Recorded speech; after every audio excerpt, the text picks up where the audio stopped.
The evening couldn't have been nicer. The city was glowing in that soft golden hour light. The air warm, the breeze gentle.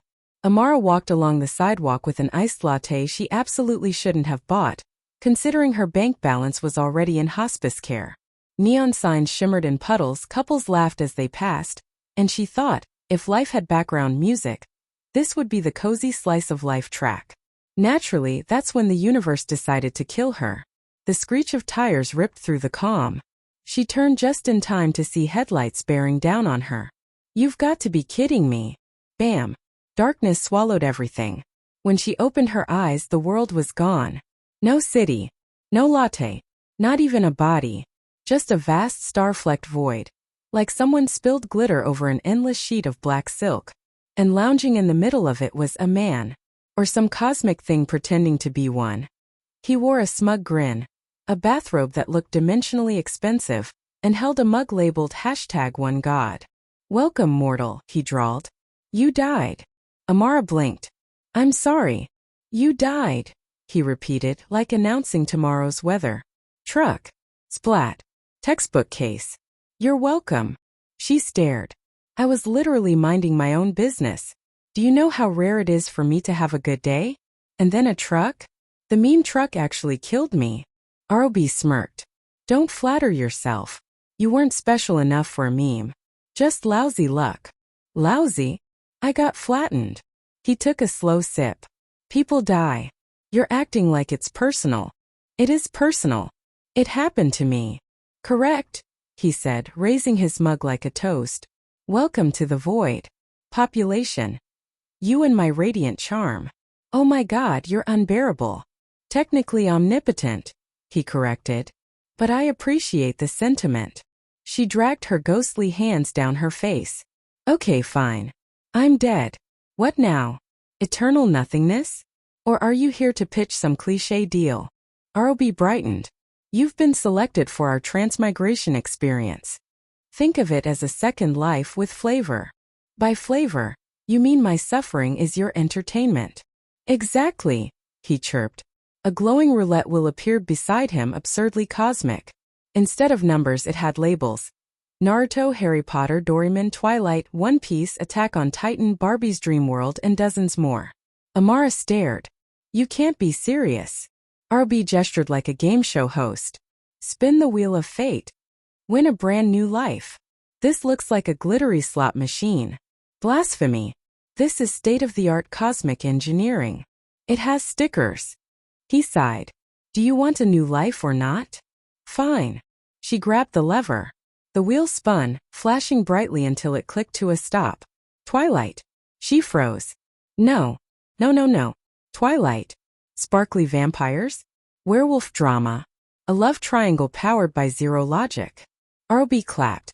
"Congratulations." "What luck." "Respin." "Undo." "Refund."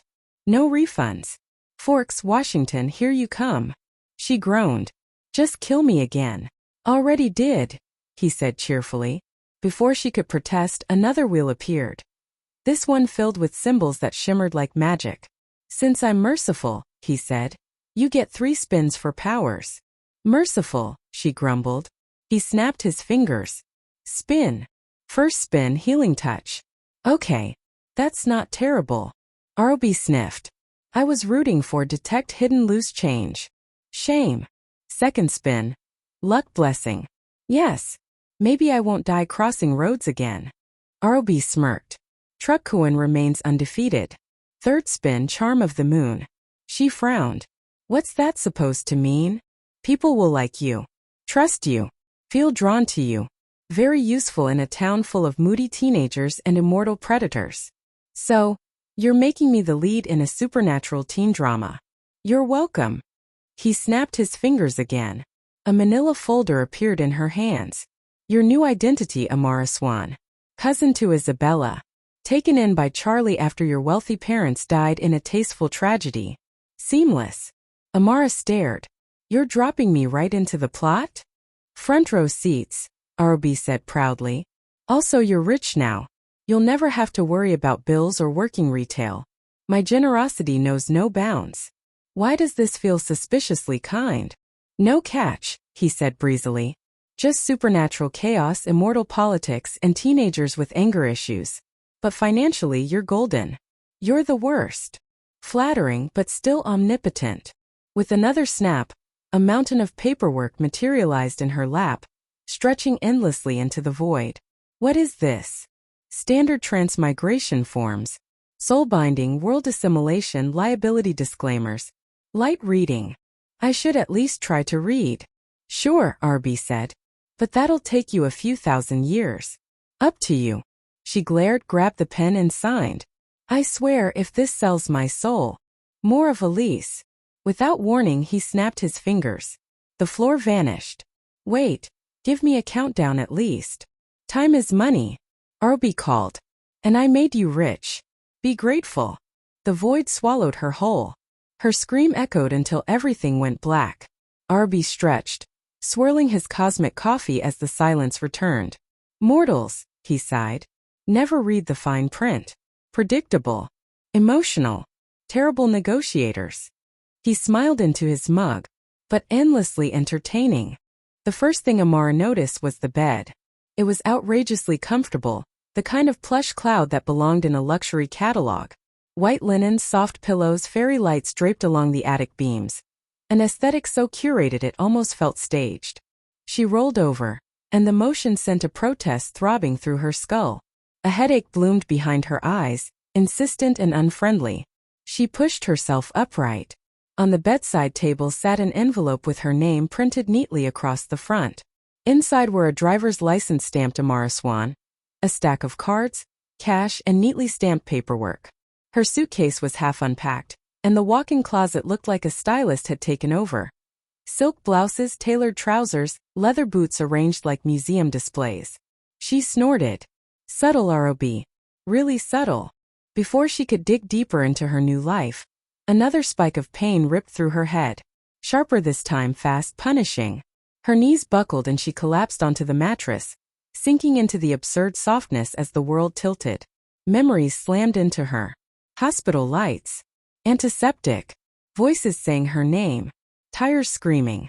A stitched-together life she'd never lived downloading into her skull like a corrupt file. Perfect, she muttered into the duvet.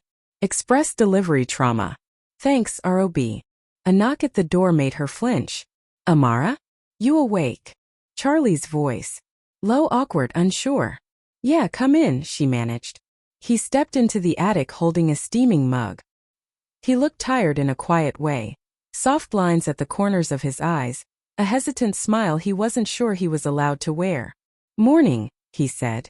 Thought you might want this. She took the mug. One sip of the strong coffee helped steady her. Look at you. Barista of the year. Or is this a bribe so I don't publicly expose your parking habits? Charlie let out a small, embarrassed laugh. Please don't. I've already got a reputation. He shifted, searching for the right words. I know things have been difficult.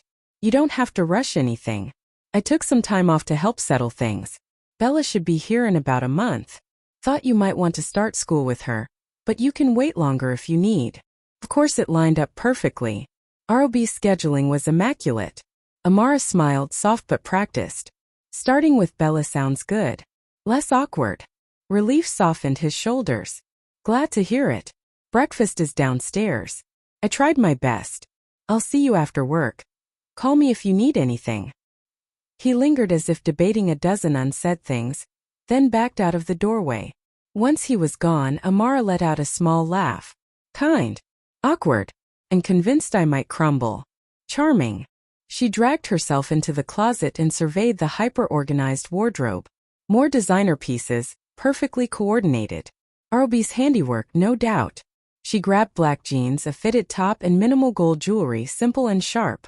After brushing her teeth, showering, and attempting to style her hair, she checked the mirror. And almost groaned.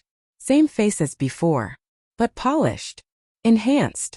Hair that fell in perfect waves no matter what she did. Skin with the soft glow of professional lighting. And her body, well, ROB had gotten creative. Taller. Balanced curves. Model-adjacent proportions. Like he'd opened Photoshop, hit improved but believable, and sent her into reality. She tried to mess up her hair again. It resettled, perfect as ever. Fantastic, she muttered. Auto beauty mode. Definitely not suspicious at all. The contract she hadn't read flashed through her mind. The fine print she'd blindly signed. Shady didn't begin to cover it. Downstairs, Charlie's attempt at breakfast waited on the counter. Slightly burnt pancakes, firm eggs, a glass of orange juice. It looked more like an apology than a meal. She ate anyway. Burnt, earnest, and charming, she said. I approve. Afterward, she wandered the house, taking in the details she knew too well from someone else's story. The living room, the worn couch, the hush of the place. It all felt like a set before filming, familiar but wrong. Outside sat her new car. A sleek black 2004 Audi A4. Clean lines, leather interior, understated but classy. A clear upgrade. Amara stroked the hood, allowing herself one brief grin. Fine. Good choice, ROB. But the grin faded when she glanced past the driveway into the thick tree line. Forks wasn't just rain and moss, it was danger in quiet disguise. Vampires, wolves, mind readers, supernatural politics. Things that smiled politely while calculating your blood type. She tightened her grip on the steering wheel. A pretty cage is still a cage. A faint pulse at the base of her skull reminded her that she was bound. To a world she didn't own. To a contract she hadn't read. To a cosmic bureaucrat who treated mortals like entertainment. Still, the attic smelled faintly of coffee and new linens. The house was quiet. Charlie was trying. And she had a month before Cannon started rolling. She picked up her mug, squared her shoulders, and nodded at her reflection. If I'm going to survive this, I'm doing it in good boots, she said. And with better sarcasm than everyone else. Hey everyone, welcome to FanFic Canon. Thanks for hitting play.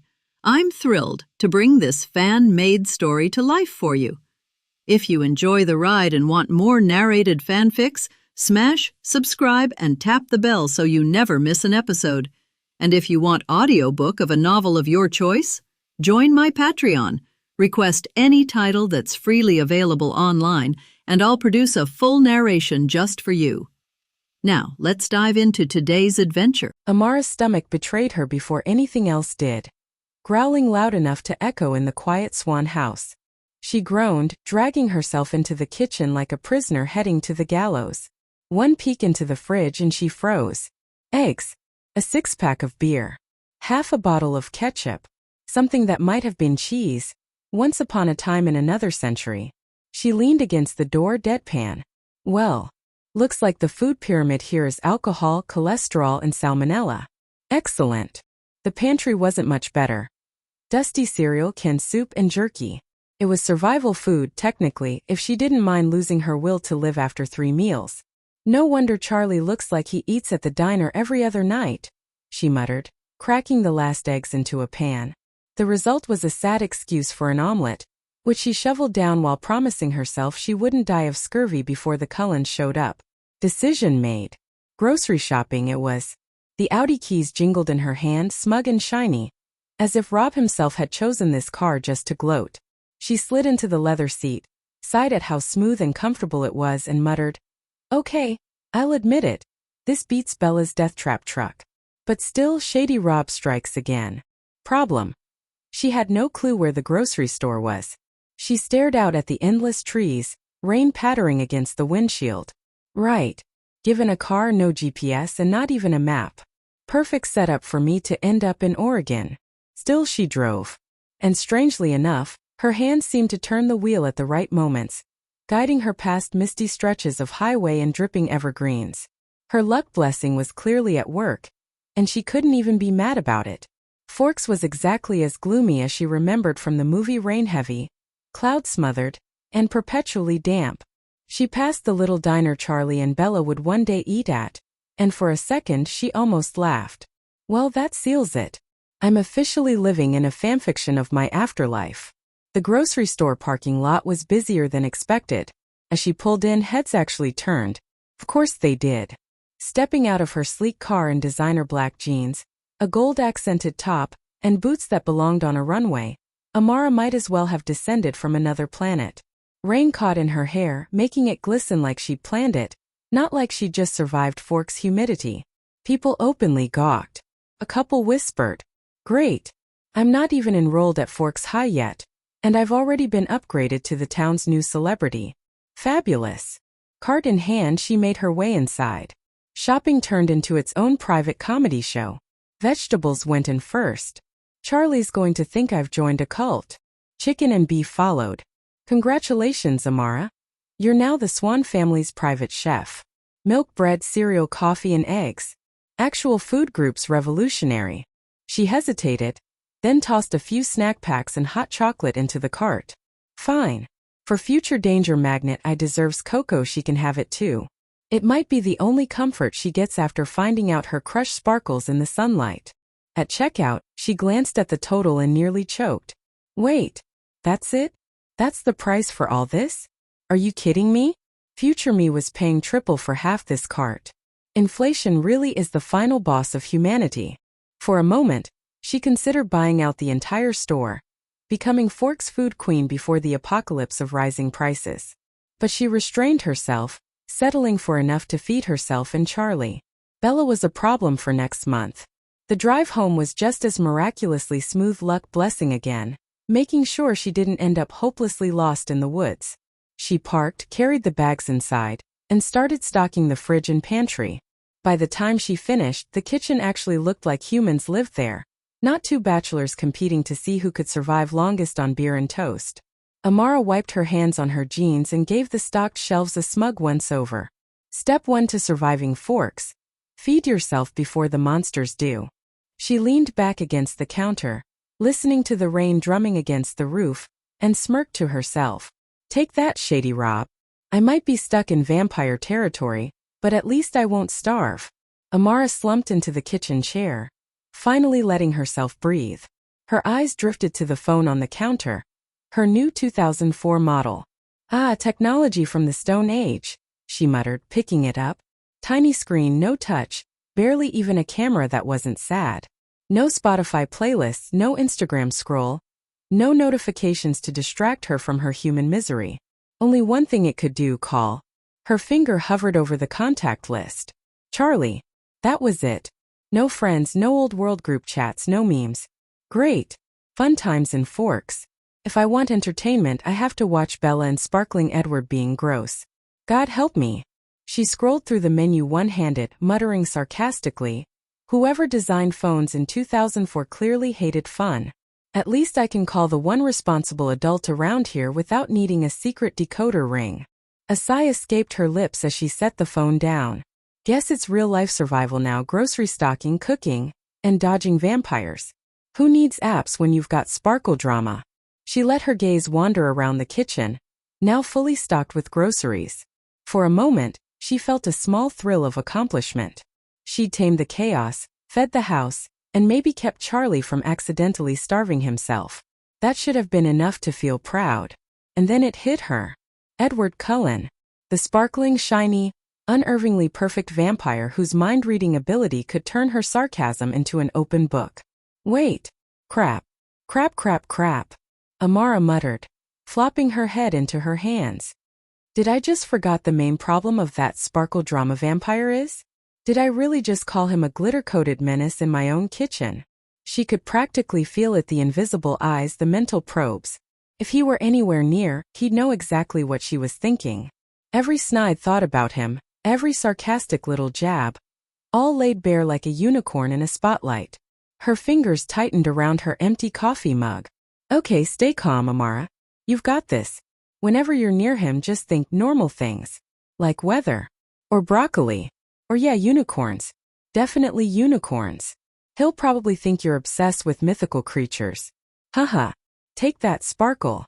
She shot a glance at the window, half expecting to see pale skin glinting through the trees, sunlight bouncing off impossible angles. His eyes locked onto her like he already knew her thoughts. A shiver ran down her spine. Her mind refused to stay serious for long. Stupid sparkling menace. Can't wait to see you try to psychoanalyze me. Oh yes, tell me more about what you think of my inner unicorn thoughts, sir. Please enlighten me. Amara leaned back in her chair, sipping the lukewarm juice she'd poured earlier, muttering under her breath. Honestly, I should probably start carrying a mental umbrella or something. You know, to keep the sparkles out. Despite herself, a small smirk tugged at her lips. She might be stuck in Forks, she might be surrounded by vampires and werewolves, and she might be limited to a 2004 phone for all her communication needs. But at least she still had her sarcasm. And that, she decided, was worth every glittery, mind-reading menace lurking in the trees. The house felt too quiet, too dark, too heavy. Like even the walls were sighing in boredom. Forks wasn't exactly a city brimming with life, but Charlie's house carried a gloom all its own. With Bella still weeks away, it felt more like a bachelor's hideout than a home. So, Amara decided to do something about it. She had already conquered the horror of Charlie's bachelor fridge beer, eggs, ketchup, and a sad slice of leftover pizza. Tonight she was going to make dinner.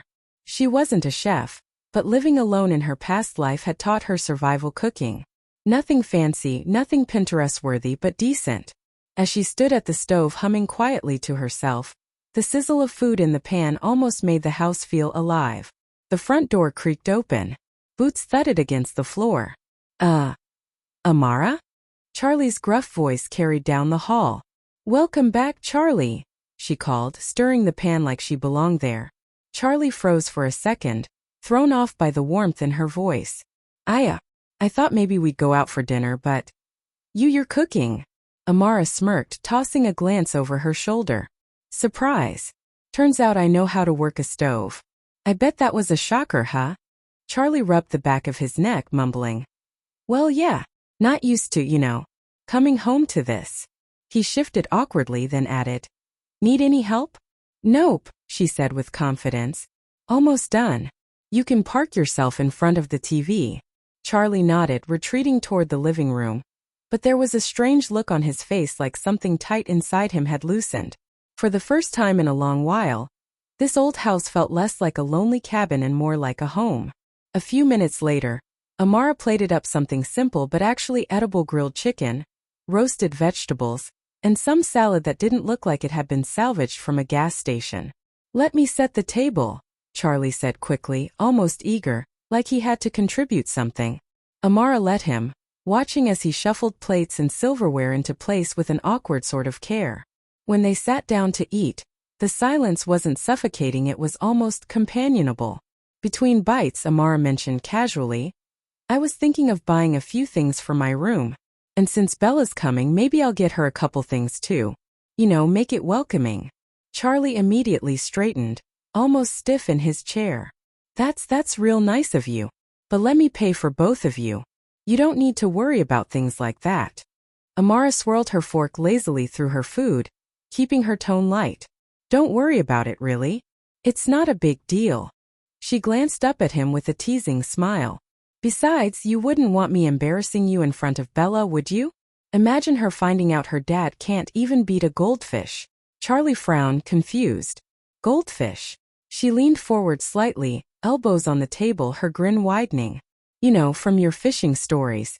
You never mention anything bigger than that. Kind of suspicious, don't you think?" "What? That's not." Charlie shook his head, suddenly defensive. "I've caught plenty of trout. You ask Billy Black, he'll tell you. Good-sized ones, too." Amara raised her brows in mock seriousness, as if she were evaluating his honesty. "Sure. And I'm the Queen of England." She popped a bite into her mouth and waved her fork dismissively. "Face it, Uncle Charlie, you need a crash course in fishing. Don't worry, I'll write you a manual. Fishing for Dummies, Swan Edition." That got him. His frown cracked, and a low chuckle slipped out, small but genuine laugh that surprised them both before he could stop it. It was awkward, rough around the edges, but genuine. All right, he muttered, rubbing the back of his neck. "You win this one." Amara smiled, satisfied. He didn't even notice how smoothly the whole "I'll pay" subject had vanished from the table, replaced with harmless banter about fishing. By the time Charlie reached for his glass of water, it was as if his original protest had never existed at all. As they ate, he added, "Some of my friends usually come over to watch the game. I'll introduce you to Jacob Black, Billy's boy." "Perfect," Amara grinned. "I can't wait to meet your mysterious fishing squad. Maybe I'll even challenge Jacob to a contest.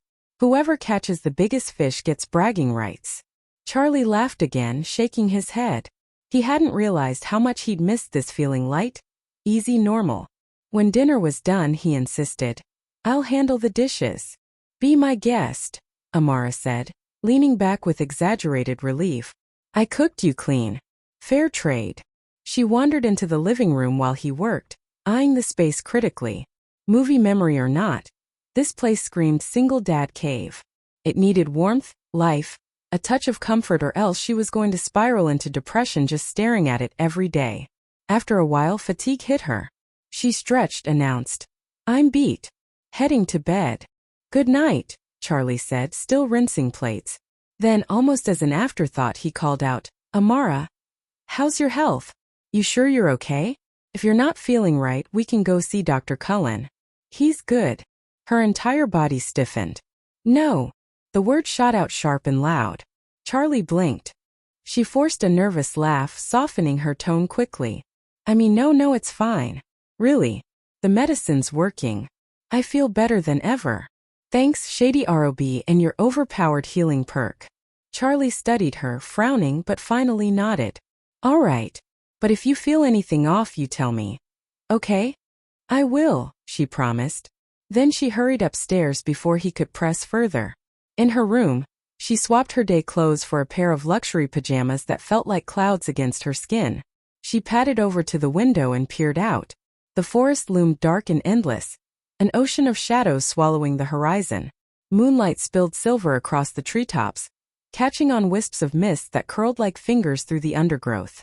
It was beautiful in the way old mists were beautiful, haunting, ethereal, and just a little too alive. Then it came. A long, low howl split the night, rolling through the trees like thunder. It wasn't the distant bark of a dog, or the playful yip of some stray animal. No, this sound was guttural, primal, so deep it vibrated in her chest. Something wild. Something powerful. Something that absolutely did not belong on her doorstep. Her blood turned to ice. She froze at the window, eyes wide, straining to see if anything moved between the dark lines of the trees. For a heartbeat, she imagined glowing eyes staring back, waiting for her to blink. The silence that followed was almost worse than the howl itself, thick and suffocating, pressing against her ears.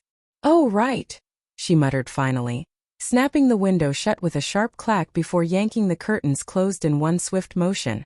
Her pulse was still hammering in her throat. Forgot about the giant werewolves. Fantastic. Just peachy. Love that for me. She lingered by the curtains for a moment, listening hard. But the night gave her nothing but the rustle of leaves. Still, the memory of that sound clung to her, curling tight in her stomach. Forks wasn't just gloomy, it was alive in ways she wished it wasn't. Fairy lights twinkled gently across her room as she climbed into her massive bed, pulling the covers over her. All this supernatural drama. She whispered to herself, eyes half closing. "I'm no heroine. What if I just die early? Then what? A beat. Fine. I'll haunt that Shady Rob. Drive him insane." With that comforting thought, she drifted into sleep, mumbling nonsense into her pillow. The next few days moved with a quiet steadiness, almost like the calm before a storm. Every night Amara sank into the soft mattress of her attic bed, and woke the next morning feeling impossibly refreshed.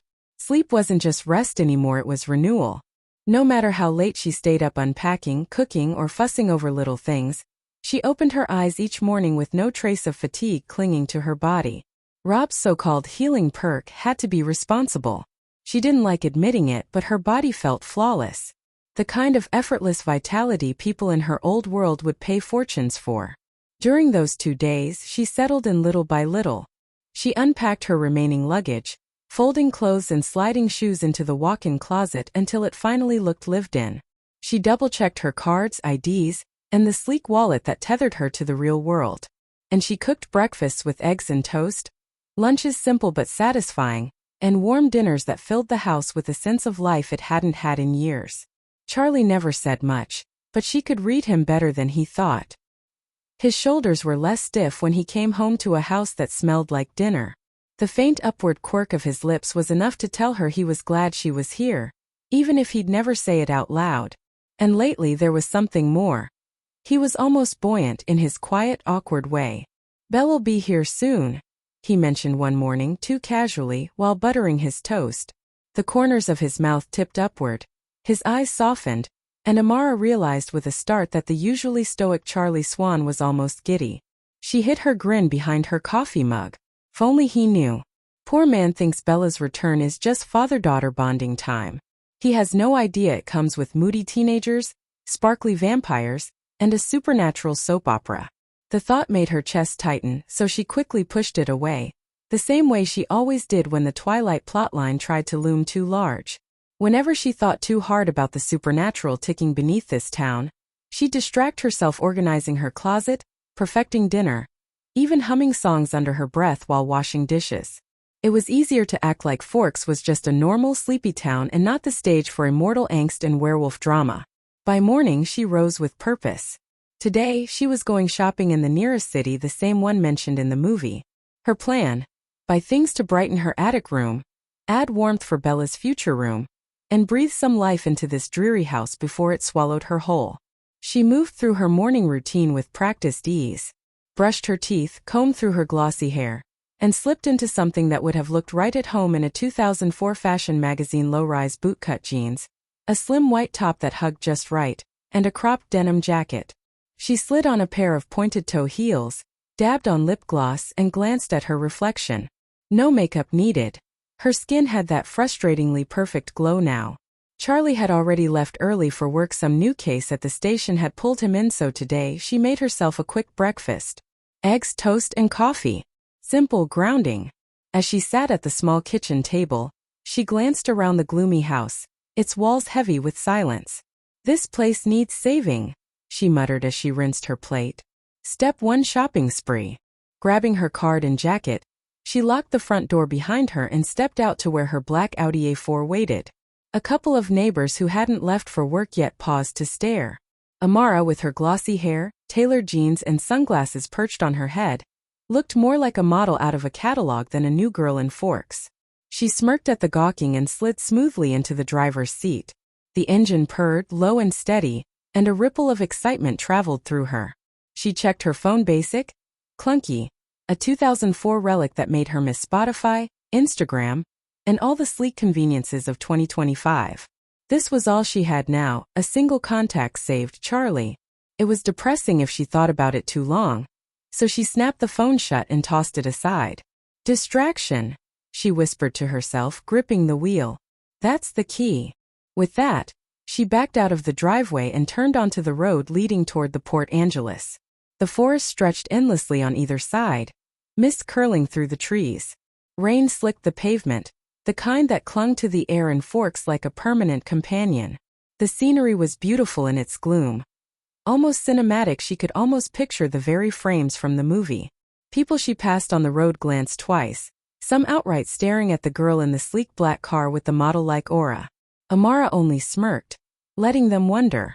She had a mission today: to shop, to fill the house with warmth, and to distract herself from the terrifying truth. That Forks wasn't just a sleepy town. That the forest hid things that howled at the moon. And that somewhere soon, she'd cross paths with a sparkly vampire who could hear her every thought. The drive itself was almost therapeutic. The Audi purred along the winding highway, tall evergreens blurring past as the clouds hung heavy and low.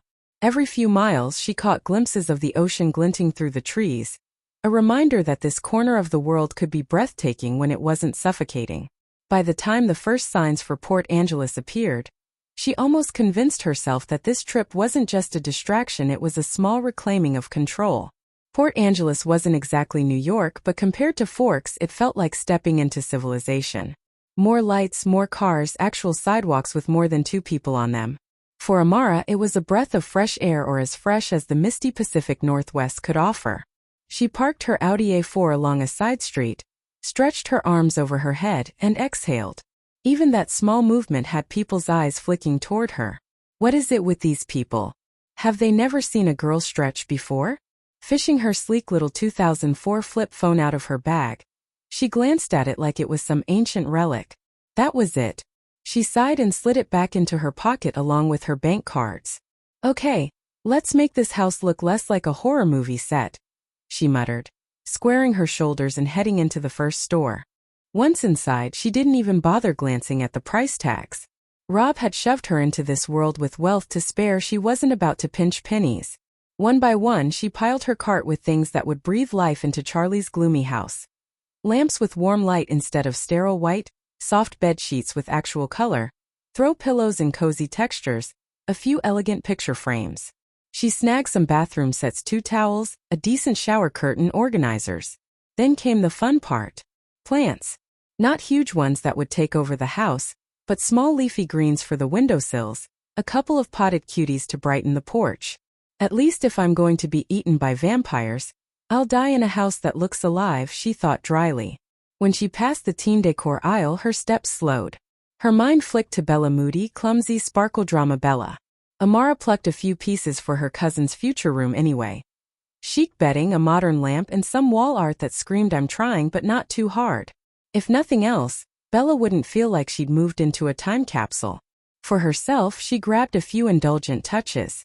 Silk pillowcases, a throw blanket that looked like it belonged in a fashion magazine, and a vanity mirror she knew she didn't need but wanted anyway. By the time she was done, her cart was full enough to turn heads. Again. Is there a sign on my forehead that says please stare? She muttered under her breath, plastering on a polite smile as she wheeled the cart to the register. The clerk bagged everything with wide eyes, and a store assistant even helped her load the car. She thanked them sweetly, though irritation prickled under her skin.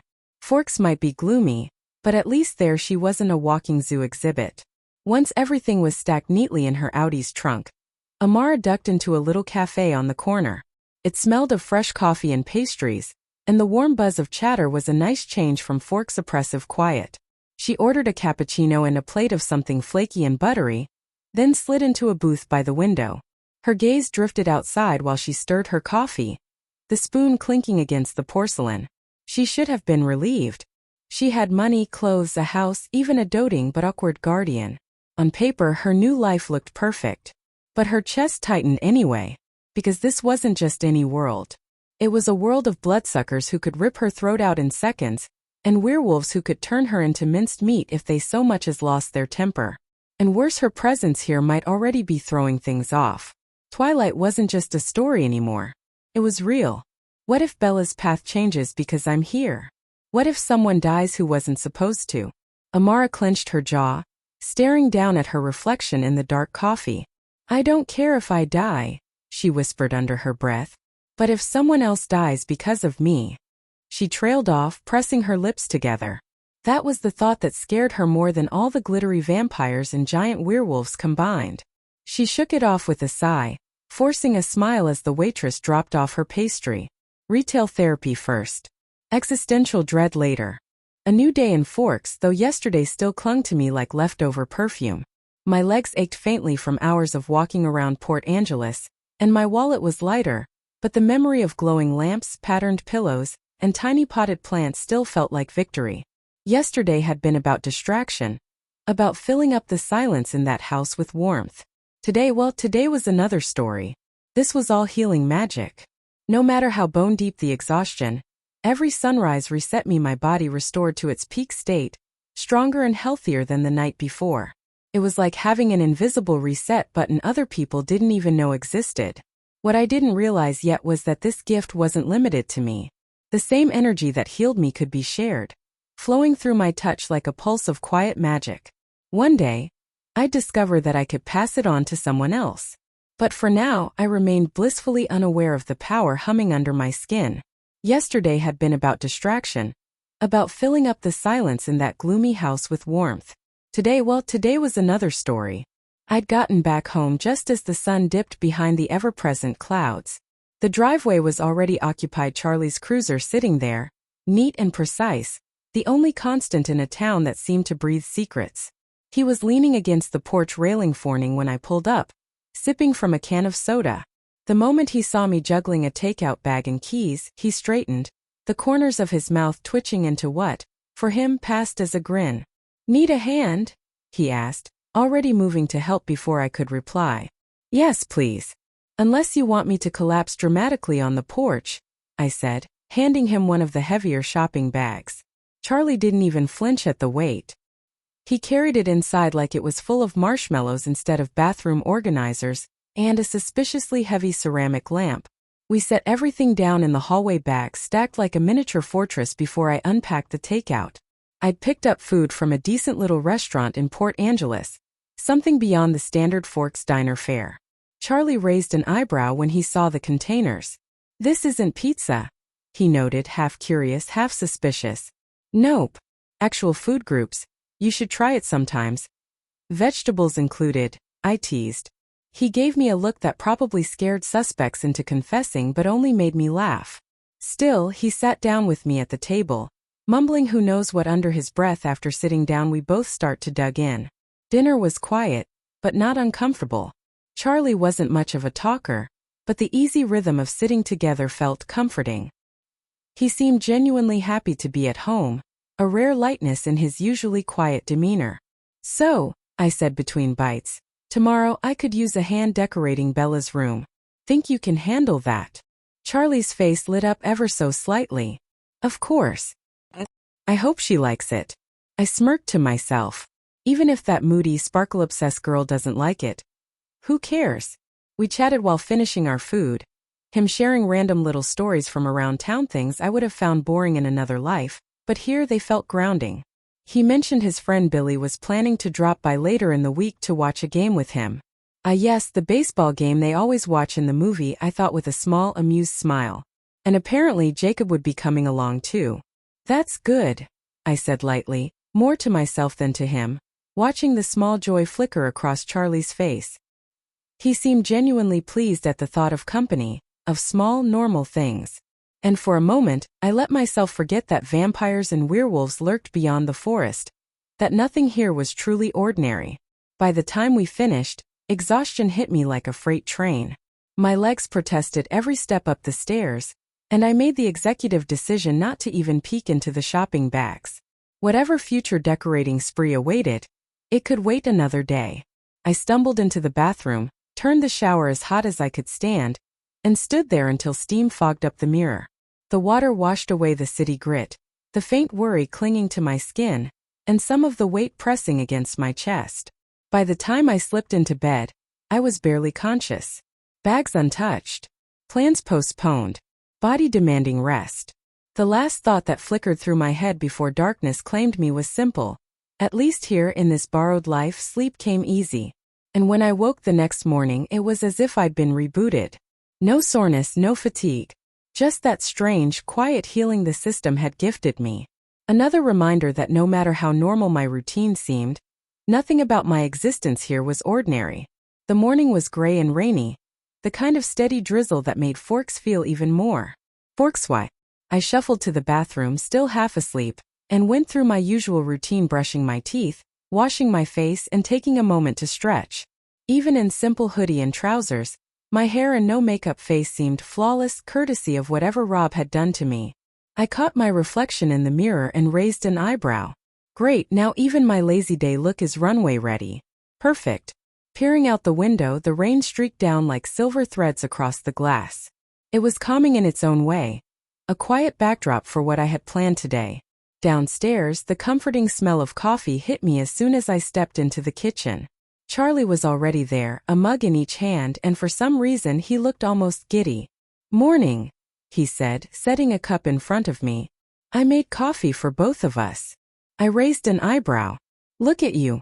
Ready to take on the role of domestic superhero, huh?" He just shrugged, smiling faintly. "Can't have Bella's room looking shabby, right?" I chuckled softly and took a sip of the coffee. Strong, hot, perfect. While it warmed me, I got started on breakfast: toast, eggs, and bacon.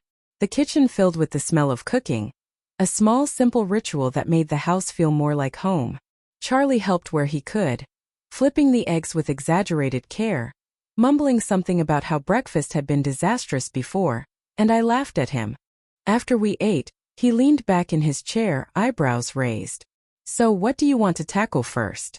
"Bella's room," I said, pointing toward a couple of the shopping bags that were still stacked neatly in the corner.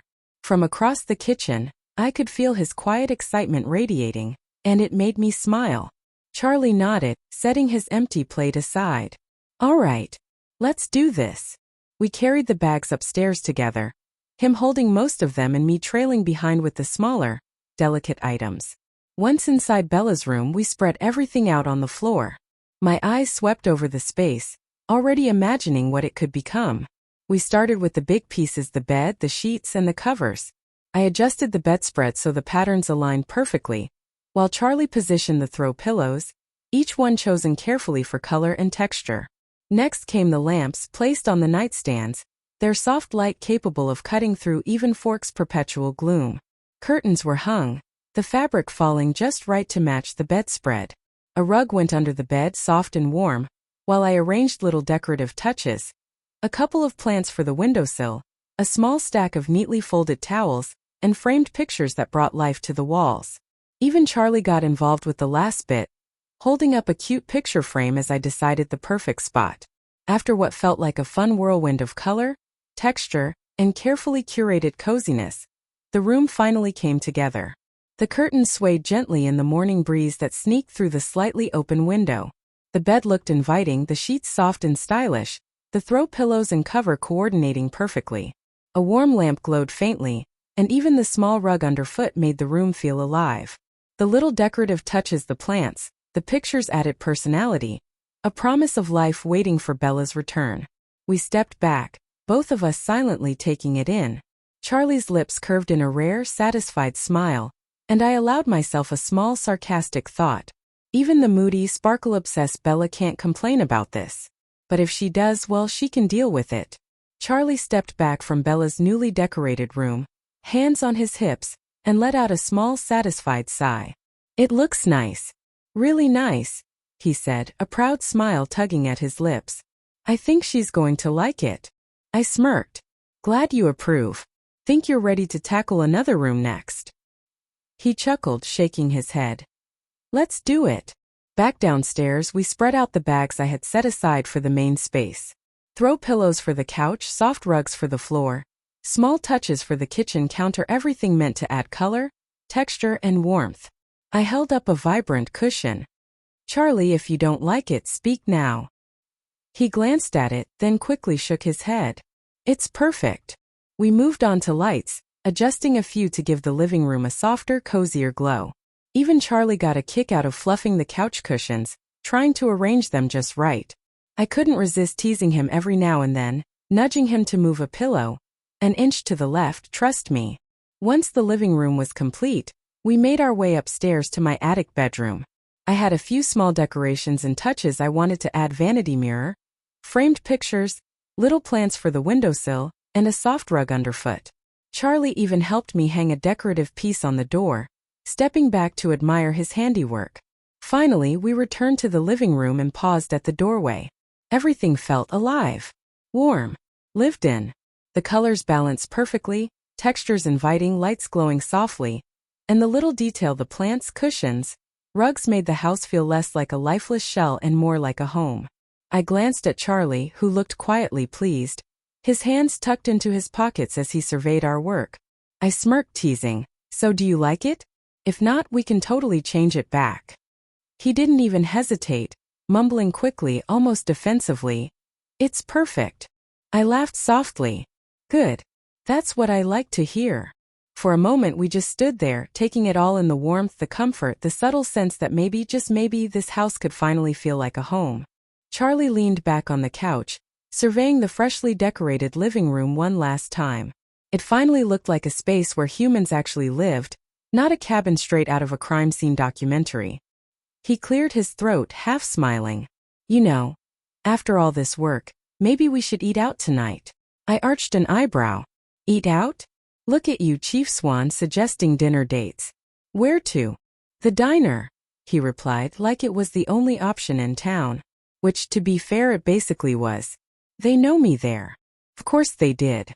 Forks was the size of a shoebox. Charlie was probably the most exciting thing they had after bingo night. "Fine," I sighed dramatically, grabbing my jacket. "But we're taking my car. I refuse to be seen arriving in that cruiser of yours. No offense, but the vibe is questionable." Charlie scoffed. "My cruiser is perfectly fine. Yeah, if we were trying to intimidate the salad bar." Still, he tossed me the keys without much of a fight, and soon enough, We were cruising down the wet roads in my sleek 2004 Audi A4. The drive was quiet, but not awkward. Charlie wasn't a chatterbox, and thanks to my little moon-given perk, he didn't feel the need to fill the silence. He was comfortable. I was comfortable. That was enough. When we pulled up outside the diner, the same one from the movie, all neon glow and small-town charm, every set of eyes seemed to swivel in my direction the moment I stepped out of the car. Subtle Forks. Real subtle. We walked inside, the little bell jingling overhead, and heads actually turned to follow us. I could feel Charlie stiffen beside me. He glanced at me, then at the gawkers before muttering, "You, might want to carry pepper spray. Just in case." I raised a brow at him, deadpan. "Really? Pepper spray? Chill, uncle. I can handle small-town gawking." He mumbled something that sounded suspiciously like still not safe, but I let it slide. A waitress appeared, bright-eyed and too cheerful. "Evening, Chief Swan," she said, before her gaze slid to me with open curiosity. Charlie straightened slightly. "This is my niece, Amara. She's living with me now." I gave her a polite smile. "Hi. Wait, hold on. What was her name again? Chlora? Cara? Chlorine? Ugh, I should know this. Think Amara, think." My eyes dropped to the name tag pinned neatly to her shirt. "Cora. Of course. Right. Forks Diner. She's the one who always has a smile for Charlie. Should have remembered." She blinked, nodded, then led us to a table for two. The whole place still buzzed faintly with whispers. Charlie buried himself in the menu, pretending not to notice. I didn't bother. I leaned back and ordered fries, a burger, and a milkshake without hesitation. Charlie gave me a sidelong look. "Not going for anything healthier?" I snorted. "Please. That's for home. For eating out, we eat junk. Otherwise, what's the point?" He shook his head, but the corner of his mouth twitched like he wanted to laugh. He ordered something, steak and mashed potatoes with gravy, probably the most tasty option on the menu, knowing him. Dinner passed in relative silence, though not uncomfortable. The food was decent, greasy in all the right ways. Charlie paid the bill before I could even pretend to reach for my wallet. Old school manners, I guessed. Back in the car, rain streaking across the windshield, I drove us home. The silence stretched longer this time, my thoughts drifting traitorously toward the life I'd left behind. Spotify, Instagram, group chats, delivery apps, late-night ramen runs gone. Now it was just me, my sarcastic mouth, and a supernatural small town full of vampires and werewolves. Charlie must have noticed my face fall because he cleared his throat. "You'll meet people once school starts. Make some friends. And Bella's coming soon too. Won't be so quiet around here." I forced a small smile for his sake. "Yeah, Bella." Inside, my thoughts whispered louder. The moody sparkle lover herself. Great. By the time we pulled into the driveway, the drizzle had picked up, painting the porch in silver streaks. Charlie yawned, tugging his jacket tighter. "You should get some rest, Amara," he said, unlocking the door. His tone was firm but kind, like it was both an order and a suggestion. I smiled faintly. "You too. Good night, Uncle." He gave a small nod, almost awkward but warm. "Night, kid." I climbed the stairs to the attic, my footsteps muffled against the wood. Inside my walk-in closet, I slid my hand across the hangers until I found one of the pajama sets. Silky with pearl buttons and wide cuffs, it felt indulgent, like something that belonged in a magazine spread. Grabbing it, I padded into the bathroom, steam already fogging the mirror as I turned on the water. The shower was slow and deliberate. I let the heat sink into my sore muscles, washing away the stickiness of diner grease and the chill of Forks' damp air. My fingers lingered at my scalp, massaging shampoo into my hair until the scent of clean florals filled the room. Conditioner followed, smoothing through strands, leaving them soft and heavy under the hot spray. I stood there longer than I needed to, letting the water rush over my face, shoulders, back, each droplet grounding me, each breath reminding me I was alive. Alive, but in a world where the rules had changed. Finally, reluctantly, I turned the knob off. Steam curled around me as I stepped out, wrapping myself in a plush towel. I dried slowly, savoring the comfort, before slipping into my pajamas. The fabric was cool against my warmed skin. Next came my hair. I sat before the bathroom mirror, towel drying first, then brushing through with patient strokes. The strands gleamed under the light, dark and glossy, falling neatly over my shoulders. Blow-drying followed, the warm air humming low and steady, almost lulling me into sleep. By the time I was finished, my hair was soft, light, and smelling faintly of lavender shampoo. Feeling refreshed, I carried myself back into the attic bedroom. The comfort of routine almost fooled me into believing everything was normal. Almost. Because then I noticed the window. It was open. I froze, towel still in my hand. Did I leave it like that? I don't remember. The curtains fluttered inward, carried by a cool draft that smelled of wet pine and soil. Goosebumps rose on my arms. I stepped closer, hesitating. Outside, the forest blurred under the drizzle, misty and endless. The raindrops tapped against the roof in a steady rhythm, the kind that usually soothed. But tonight, it only sharpened the silence between. Then it happened. A snap of wood. A low shift of something heavy moving. Two glowing eyes blinked at me through the trees. Just a second. Just long enough to know I wasn't imagining it. My breath caught, heartbeat rattling against my ribs. I blinked, leaned forward. Gone. Only rain and shadow remained. The forest was still. Too still. But that feeling, the pressure, the certainty of being watched clung to me like the mist itself. Slowly, deliberately, I pushed the window shut and pulled the curtains tight, fingers trembling only slightly. Maybe it's nothing. Just my mind playing tricks. But it feels like something out there already knows I'm here. I sat on the edge of the bed, the soft fabric of my pajamas a thin comfort against the chill that lingered in the air. My mind churned with what I'd seen or thought I'd seen. Glowing eyes in the woods. The kind of thing I used to only read about in books or watch in late-night movies. But this wasn't fiction anymore. And the strangest part? I hadn't even met anyone yet. No wolves, no vampires, no classmates, no Bella. The only person I truly knew in this world was Charlie. And for tonight, that had to be enough. Still, whoever or whatever that was, why should I let it worry me? I refused to sit here trembling like some helpless heroine. With a little huff, I got up and wandered to the small drawer tucked near the vanity. Inside, I found an old sketchbook and a tin of pencils, the kind of thing I used to have in previous life. Perfect. I curled up by the desk lamp, flipping open the book to a blank page. My hand moved without thought, sketching out the trees outside, the dripping rain, the sharp edge of the roofline. Then more random shapes followed: plants, swirls of color, half-finished doodles. Anything to keep my mind away from glowing eyes and the truth of this world. Little by little, the unease quieted, replaced by the scratch of graphite and the faint smear of color on paper. Distraction. Control. Something normal. And tonight, that was exactly what I needed. The morning started slow, the kind of Forks morning that looked exactly like every other one: gray light leaking through the curtains, faint drizzle tapping against the roof, the quiet hum of a house that slept too much. I stretched, rolled out of bed, and padded to the bathroom. A quick brush of my teeth, a splash of cold water on my face, and I already felt more alive than I had any right to. Thank you. Rob's mysterious healing claws. Clothes came next. I tugged on a pair of comfy dark wash jeans and a pale blue knit top that hugged just enough but not too much, paired with clean sneakers. Casual but neat. Even in a town where flannel was practically a religion, I wasn't about to look sloppy. If Forks people wanted to gawk, I might as well give them something nice to stare at. The kitchen was silent when I walked in. Charlie's cruiser was still parked outside, which meant he was probably upstairs, still asleep. Sheriff Swan, protector of Forks, late sleeper extraordinaire. I decided to play housekeeper. Coffee first, always coffee first. I measured out the grounds, hit the button, and let the rich scent fill the room. Bacon went into the pan with a satisfying sizzle, pancake batter into a bowl. Juice poured into glasses, plates set on the counter. My hands moved automatically while my brain wandered. In my old life, breakfast was ramen or burrito bowl.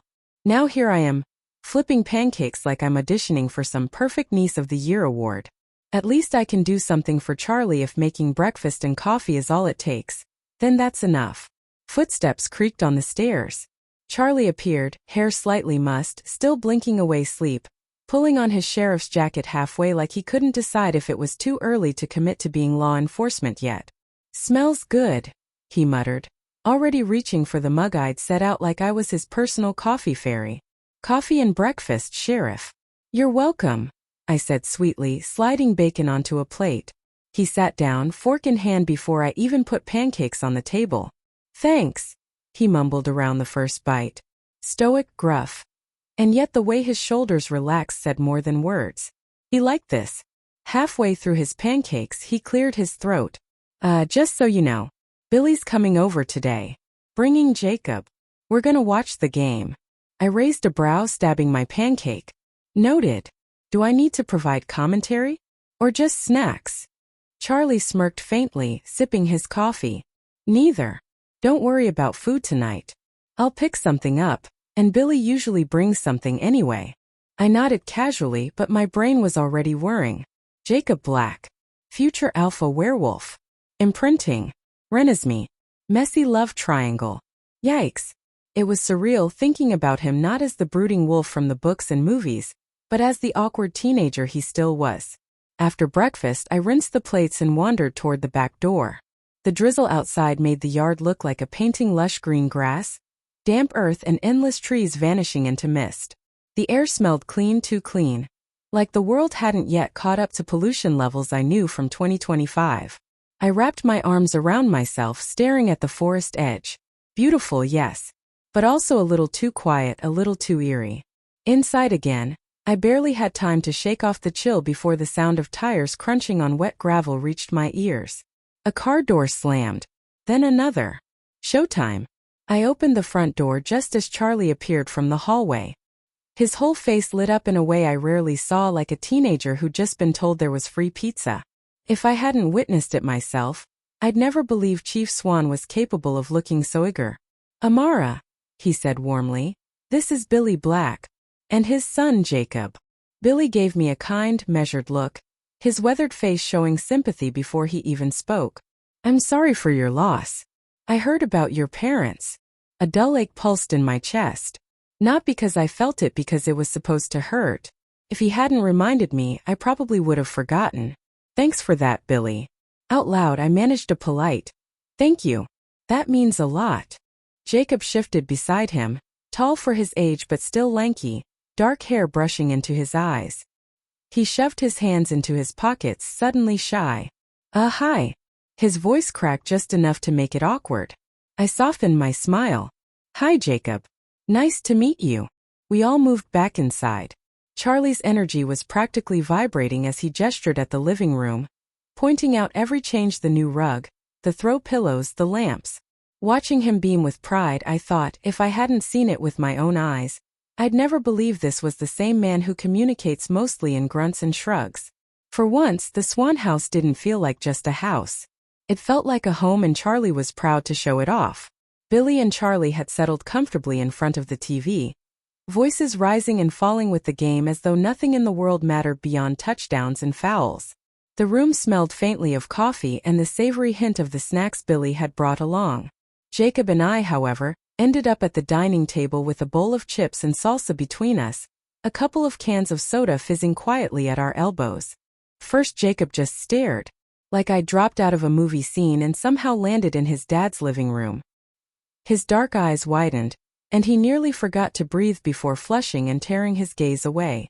I arched an eyebrow, amused. Cute. Puppy energy. But after a few minutes of small talk, the awkwardness eased into something friendlier. He wasn't tongue-tied anymore, just a normal teenage boy, and that made the conversation easier. So, I asked, dipping a chip into salsa and crunching thoughtfully, what do you usually do when you're not stuck here watching football with the grown-ups? Jacob grinned, shoulders relaxing as he leaned back. I mess around in the garage a lot, fixing up cars, bikes, anything with an engine, really. Sometimes I hang out with my sisters, though they're kinda bossy, and video games too, but mostly cars. They're my thing. I nodded, impressed. Hands-on. That's cool. He lit up at the approval, then said with a shrug meant to look effortless, you should have come to my school. Would have been fun to hang out there. I tilted my head, smirking a little. Bella would be alone then. Plus, Charlie already decided all this. Not much I could do. Jacob leaned back in his chair, trying for a smooth grin. Well, his loss. Guess we'll just have to make the most of when you visit. I sipped my soda to hide the laugh threatening to spill out. Boys in 2004 really thought a one-liner could win hearts. So innocent. So harmless. So stupid. The game's roar from the living room carried through. But for a moment, the world felt small, just me, Jacob, Chips, and the silly attempts at teenage coolness. Time passed in an easy rhythm, Jacob telling me about the car he is helping for Bella, gift by Charlie. Me tossing in questions or sarcastic little comments that made him laugh. The bowl of chips was nearly gone when Billy finally called out that the game was wrapping up. Jacob straightened reluctantly, clearly not ready to leave just yet. "Hey," he said, grabbing his jacket from the back of the chair. "You should come by our place sometime. I could show you the garage, maybe even let you help out if you're into cars." Billy, rolling up to the doorway with Charlie right behind him, nodded warmly. "You're welcome anytime, Amara. Our door's always open." "Thanks," I said with a smile. "I'll keep that in mind."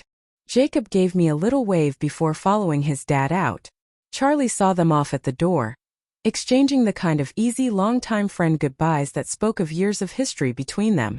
When the cruiser's headlights finally faded down the street, I climbed the stairs back up to my attic room. The night air slipped in through the crack of my window, carrying the faint scent of wet pine. I curled up by the sill for a moment, chin on my knees, watching the drizzle blur the trees at the edge of the yard. If this place didn't have vampires and werewolves, I thought, a wry little smile tugging at my lips, it would actually be a really good place to live. It had been nearly a month since I woke up in this world, and I'd been dreading this exact day. The day the lip-biting, vampire-obsessed heroine of the original story finally arrived in Forks. The month leading up to it had been quiet in a way. Aside from Jacob dropping by a couple of times to hang out, and my trips into town for groceries or little things the house still needed, I'd kept myself away from everyone else. Faces blurred, days blurred, and I found myself moving through them as if I were playing house in someone else's life. And that night in the forest, the glowing eyes I thought I saw watching me from the trees hadn't repeated. Maybe it was a mistake, a trick of the rain and the wind. Or maybe I'd imagined it, my brain scrambling for drama in a town that looked far too normal for what I knew was coming. Either way, I hadn't seen them again, and I tried to bury the memory somewhere dark and dusty. Right now I was sitting in the living room, dressed in black jeans and a crisp white long-sleeve top, my hair loose around my shoulders. Casual but put together. Charlie had gone to pick Bella up from the airport in his faithful police car, and I was left staring at the clock, listening to the rain tapping against the window. Any moment now. I drummed my fingers on the armrest. "You can do it, Amara. You've literally died once before.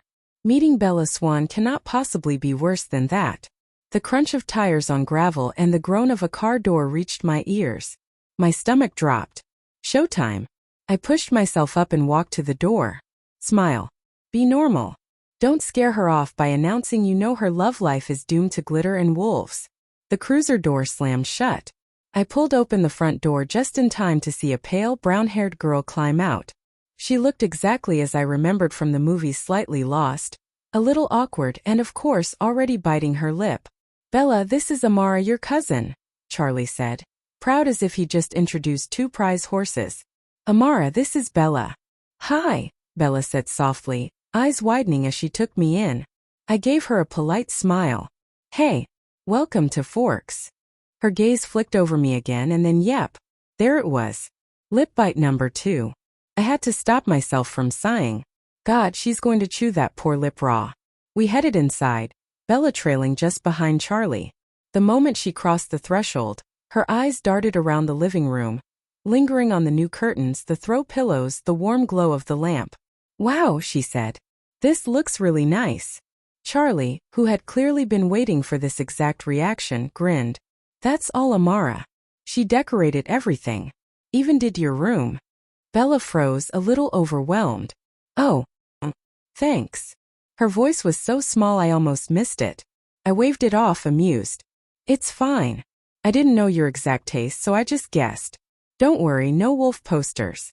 Charlie chuckled at that, though Bella's brows furrowed like she wasn't sure if she was being teased or not. "Come on," Charlie said, gesturing toward the stairs. "Let me show you your room." As they went upstairs, I flopped onto the couch, shaking my head. Those two are so awkward it's painful. And honestly, if she bites her lip one more time, I might hand her chapstick as a welcome gift. After a little while, Charlie came downstairs looking both proud and relieved. "She loved her room," he said, voice softening. Said it was perfect. I raised an eyebrow from the couch, smirking. Of course she did. Who wouldn't love it? I basically turned this place into a cozy little Pinterest board, before Pinterest existed. In the movie, Bella had spent her first day unpacking, noticing the little things Charlie had prepared for her computer, her room, and eventually the big surprise outside. The old truck. With that in mind, I glanced out the window, half expecting Jacob to appear any second now, already hovering around like the neighborhood watch. Charlie clapped his hands together. All right, now that she's settled, we can show her the rest of the house. Oh, and her truck's outside. I almost laughed aloud. Yes, the infamous rusty chariot that's supposed to charm teenage girls and spawn lifelong crushes. Charlie's phone buzzed. He glanced at it, then grinned. And just so you know, Jacob will probably swing by soon. Can't keep him away from the truck. I tilted my head, raising an eyebrow. Perfect. More teenage chaos coming right up. A few minutes later, the familiar rumble of tires announced Jacob and Billy. The truck rolled into the driveway, bringing that "we've got this" energy that only teens with something to prove could radiate. Charlie stepped forward first, a wide smile on his face. Jacob. Billy. Good to see you both. I followed behind, arms crossed, pretending to be nonchalant, though I couldn't help glancing at the truck gleaming in the morning light. My eyes swept over the rusty pickup, parked perfectly in front of the house thankfully. Rob hadn't gifted me anything ridiculous like this. A small smug smile tugged at my lips. Bella emerged from the house, her eyes widening at the sight of the truck. She hesitated for a moment, then took a small step toward me. I really like my room in all of this. Thanks, Amara. Don't worry about it, I replied smoothly, keeping my grin casual. Go ahead, admire the curtains, the throw pillows, the perfectly coordinated chaos I've imposed. Silent victory is mine. Jacob hopped out of the truck and immediately froze, his gaze locking on Bella. He stiffened mid-step, ears metaphorical or maybe not, twitching nervously like a cartoon puppy caught in headlights. His face flushed an alarming shade of red. Oh my God! I muttered under my breath, barely able to contain my amusement. He's literally turning into a puppy. This is too easy. Billy, leaning against the truck casually, stifled a laugh. Yep. Classic Jacob. I turned back to Jacob, grinning. Hey, you brought the truck, huh? He scratched the back of his neck, still flustered. Yeah. Charlie wanted you, Bella, to have it. Thought it'd be nice. I stepped a bit closer to get a better look at the vehicle. The truck screamed help, the chrome accents catching the dim morning sun, and Bella's eyes followed every detail, sparkling. She stepped closer, hand brushing along the hood, then nervously bit her lip. Thank God Rob didn't give me a truck like this, I thought, letting out a quiet sigh of relief. I didn't need more flashy things complicating my life. And yet, I couldn't help but feel a little pang of respect for Bella for driving this thing. But she is also very lucky to have Charlie as a dad. Even with all her teenage angst and lip-biting drama, she's got someone who genuinely cares. Bella turned toward Jacob, fidgeting with her hands, cheeks pink. Thank you for bringing this, she said softly. Jacob blinked, stunned. It's no problem. Charlie said I should make sure it's all ready for you. Bella smiled faintly, biting her lip again. I really appreciate it. Classic Bella, acting all flustered, I thought, smirking. She didn't even notice Jacob's puppy-like state, too absorbed in her new truck. I leaned toward Jacob, whispering just loud enough for him to hear. You look adorable. Careful, or you might start drooling. Jacob turned crimson, sputtering. I'm fine. Billy chuckled from behind him, arms crossed. Yep. Classic Jacob. Dad, not now, Jacob muttered under his breath, still mortified. Charlie, unfazed by the awkward puppy drama unfolding, clapped his hands together, a proud grin on his face. All right, everyone. Let's get inside. Time for a little game watching and food. Amara, you can supervise the chaos if you want. Jacob groaned inwardly, still red-faced, trying to act cool as always. I couldn't resist one more jab. Careful, puppy. Try not to trip over your own feet while impressing Bella. Jacob shot me a glare, part annoyed, part amused. I chuckled quietly to myself. Billy, sitting in wheelchair, smirked and muttered something about Jacob's puppy eyes but didn't press it. I stepped aside as Charlie opened the front door, gesturing for everyone to go in first. Bella, Jacob, and Billy moved through the doorway, and I lingered a moment on the driveway. The crisp morning air, the rusty old pickup, and the neat, silent streets of Forks felt almost peaceful. Maybe, just maybe, this world isn't all chaos yet, I thought, letting myself breathe in the calm. At least for now. With a deep breath, I closed the door behind us. Together, we stepped into the house, the morning sunlight filtering through the windows and glinting off the polished floors. Inside, everything felt alive, yet calm, a strange, comforting contrast to the flustered chaos of the driveway. And so it begins, I thought, letting the front door click shut behind us. The truck, the awkward puppy, the lip-biting girl, it was all just the start. I woke before the alarm, stretching lazily under the covers before dragging myself toward the bathroom. Early mornings were becoming a survival tactic in this house because with 3 people in one bathroom, I wasn't about to risk showing up at school looking like a drowned raccoon. After brushing my teeth and splashing cold water on my face, I stood before the mirror for a long moment, watching the droplets trail down my skin before patting them away. My reflection almost startled me. My hair fell in sleek, glossy waves that shimmered like ink under the light, framing my face with an effortless glow. I pulled on a pair of black jeans that hugged my legs in all the right places, a fitted black long sleeve that accentuated my figure, and a matching jacket that carried just the right weight of confidence. A few touches of gold jewelry glinted against the monochrome, catching the light as though conspiring to make me unforgettable. It wasn't an outfit that screamed for attention, but rather whispered elegance, self-assurance, control. The kind of look that made people stop and stare without realizing why. My beauty felt sharpened, deliberate yet unforced, every strand of hair in place. My skin luminous as though kissed by morning dew. Subtle, simple, but polished enough to say, yes, I woke up like this, and I know it. Downstairs, the quiet smell of coffee brewing filled the kitchen. I moved automatically, whisking eggs, frying bacon, and arranging some fruit on the side. 3 plates, 3 cups of coffee. At least if I couldn't control the supernatural insanity of this world, I could control breakfast. Charlie came down first, yawning and rubbing at his eyes. "Morning," he greeted, voice still rough with sleep. "Morning, Uncle Charlie," I replied, sliding him a plate. "Bella's not up yet?" He dug into the eggs with approval. "She's in the bathroom. Probably getting ready." I hummed, sipping my coffee. See, exactly why I claimed bathroom rights before anyone else. By the time I'd finished eating, I slipped upstairs to grab my school bag already packed last night because, well, one of us had to be responsible. Coming back down, I found Bella finally at the table, scarfing down eggs and sipping coffee like she was in some kind of eating competition. "Slow down," I told her, slinging the strap of my bag onto my shoulder. "We're not late.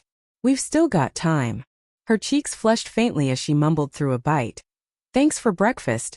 It's really nice." I gave her a half smile. "No problem." She set her mug down and straightened awkwardly. I'll drive us both to school?" I nearly choked on my coffee. No, I already have my car." Bella blinked. "Oh, I didn't see it." I raised an eyebrow. "It's parked right outside." "What are you, blind? It's literally there." "Girl, you can't miss a black Audi A4 even if you tried." Bella's face turned red and she stammered, "Oh, I must have missed it." I couldn't help laughing. "Sure you did." Before Bella could die of embarrassment, Charlie reappeared, holding up 2 small bottles like they were the crown jewels. "Pepper spray," he announced gravely, handing one to me and the other to Bella. We both just blinked at him. "For safety," he said firmly, though the tips of his ears were turning pink under our stares. I raised an eyebrow and twirled the bottle between my fingers. "Thanks, Charlie. Nothing says morning confidence like armed girls. Should we practice our aim before school, or?" Bella covered her mouth, snorting. "Yeah, maybe we can test them on each other at lunch." Charlie's head whipped around so fast you'd think someone had set the house on fire. "Absolutely not." I grinned, sliding mine into my bag. "Relax, Chief Swan. We'll only use it if someone tries to steal Bella's truck. Or, if a moody guy stares too hard at lunch." Bella turned red, shoving my shoulder. "Don't even start." Charlie groaned, muttering something about smart-mouthed girls under his breath as he reached for his coffee. But when he glanced back at me, there was a twitch at the corner of his lips that betrayed him. After the three of us finished getting ready, Bella and I headed out together. She climbed into her red truck while I slipped into the driver's seat of my Audi A4. Charlie stood by the door waving us off. "Drive safe, girls." I pulled out first, the Audi purring smoothly against the damp road. Sleek and controlled like it knew it belonged here more than I did. Behind me, Bella's truck lumbered along like an ancient beast, steady, loyal but clunky, each gear change echoing faintly through the morning air. The drizzle from last night still lingered, leaving the asphalt dark and glistening. Pine trees towered on both sides, their trunks swallowed by mist, branches swaying with the weight of dew. Every so often, a bead of rain slid down my windshield, catching the gray light before the wipers brushed it away. I barely paid attention. Instead, I let myself sink into the rhythm of the drive, fingers tapping against the steering wheel. A trendy 2004 track pulsed through the stereo, upbeat, catchy, the kind of song that clung to you even after it ended. I hummed along, a little off-key but free. For those minutes, I could almost believe this was just another ordinary morning. School, coffee, music. Mundane. Safe. But it wasn't. From the tree-line hidden between shadow and fog, someone's eyes followed me. Patient. Calculating. Watching not the car but the girl inside it. When I rolled into the school parking lot, Bella's truck rumbled in behind me, coughing out a tired growl as it settled into a spot. The instant I stepped out of my Audi, I felt it, that shift in the air. The hush that always comes when too many eyes land on one person at once. I adjusted the strap of my bag over my shoulder and walked forward, not rushing, not shying away either. The gawking didn't exactly flatter me. It was more irritating, like being a bug under glass. Still, if I was going to be stared at, I might as well give them a show. My steps fell into an easy, confident rhythm, like a ramp walk on some small-town runway. Chin lifted, shoulders back, hair glossy in the pale morning light. I wasn't trying, but apparently I looked the part. Judging by the way mouths hung open and heads turned, I'd somehow ended up strutting into Forks High School like a model sent here by mistake. Bella slid down from her truck and caught sight of the attention. Her brow arched in quiet disbelief as her eyes flicked from the gawking students back to me. I shot her a look and muttered under my breath, "Don't even ask." She snorted, almost choking back a laugh, and together we started toward the building. The crowd shifted naturally, parting in front of us like the sea itself didn't want to get in the way. Bella, walking just behind me, was suddenly reaping the benefits too. Nobody jostled her. Nobody crowded her. For once, she got the full VIP treatment simply because she was in my orbit. The hallway smelled faintly of pencil shavings, wet shoes, and disinfectant. Charming, really.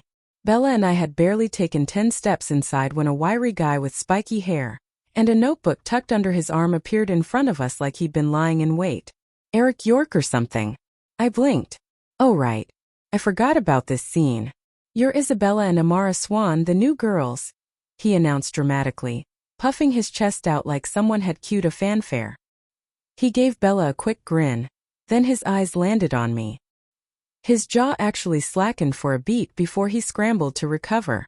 And you must be wow. Just wow. You're literally the most beautiful person I've ever seen in this school. Probably in this whole state. Maybe ever." I arched an eyebrow, amused.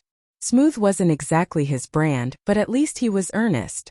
Bella shifted awkwardly. I'm Bella. Hi." Eric snapped his attention back to her, tripping over his own words. Right, Bella, Eric, the eyes and ears of this place. Anything you need?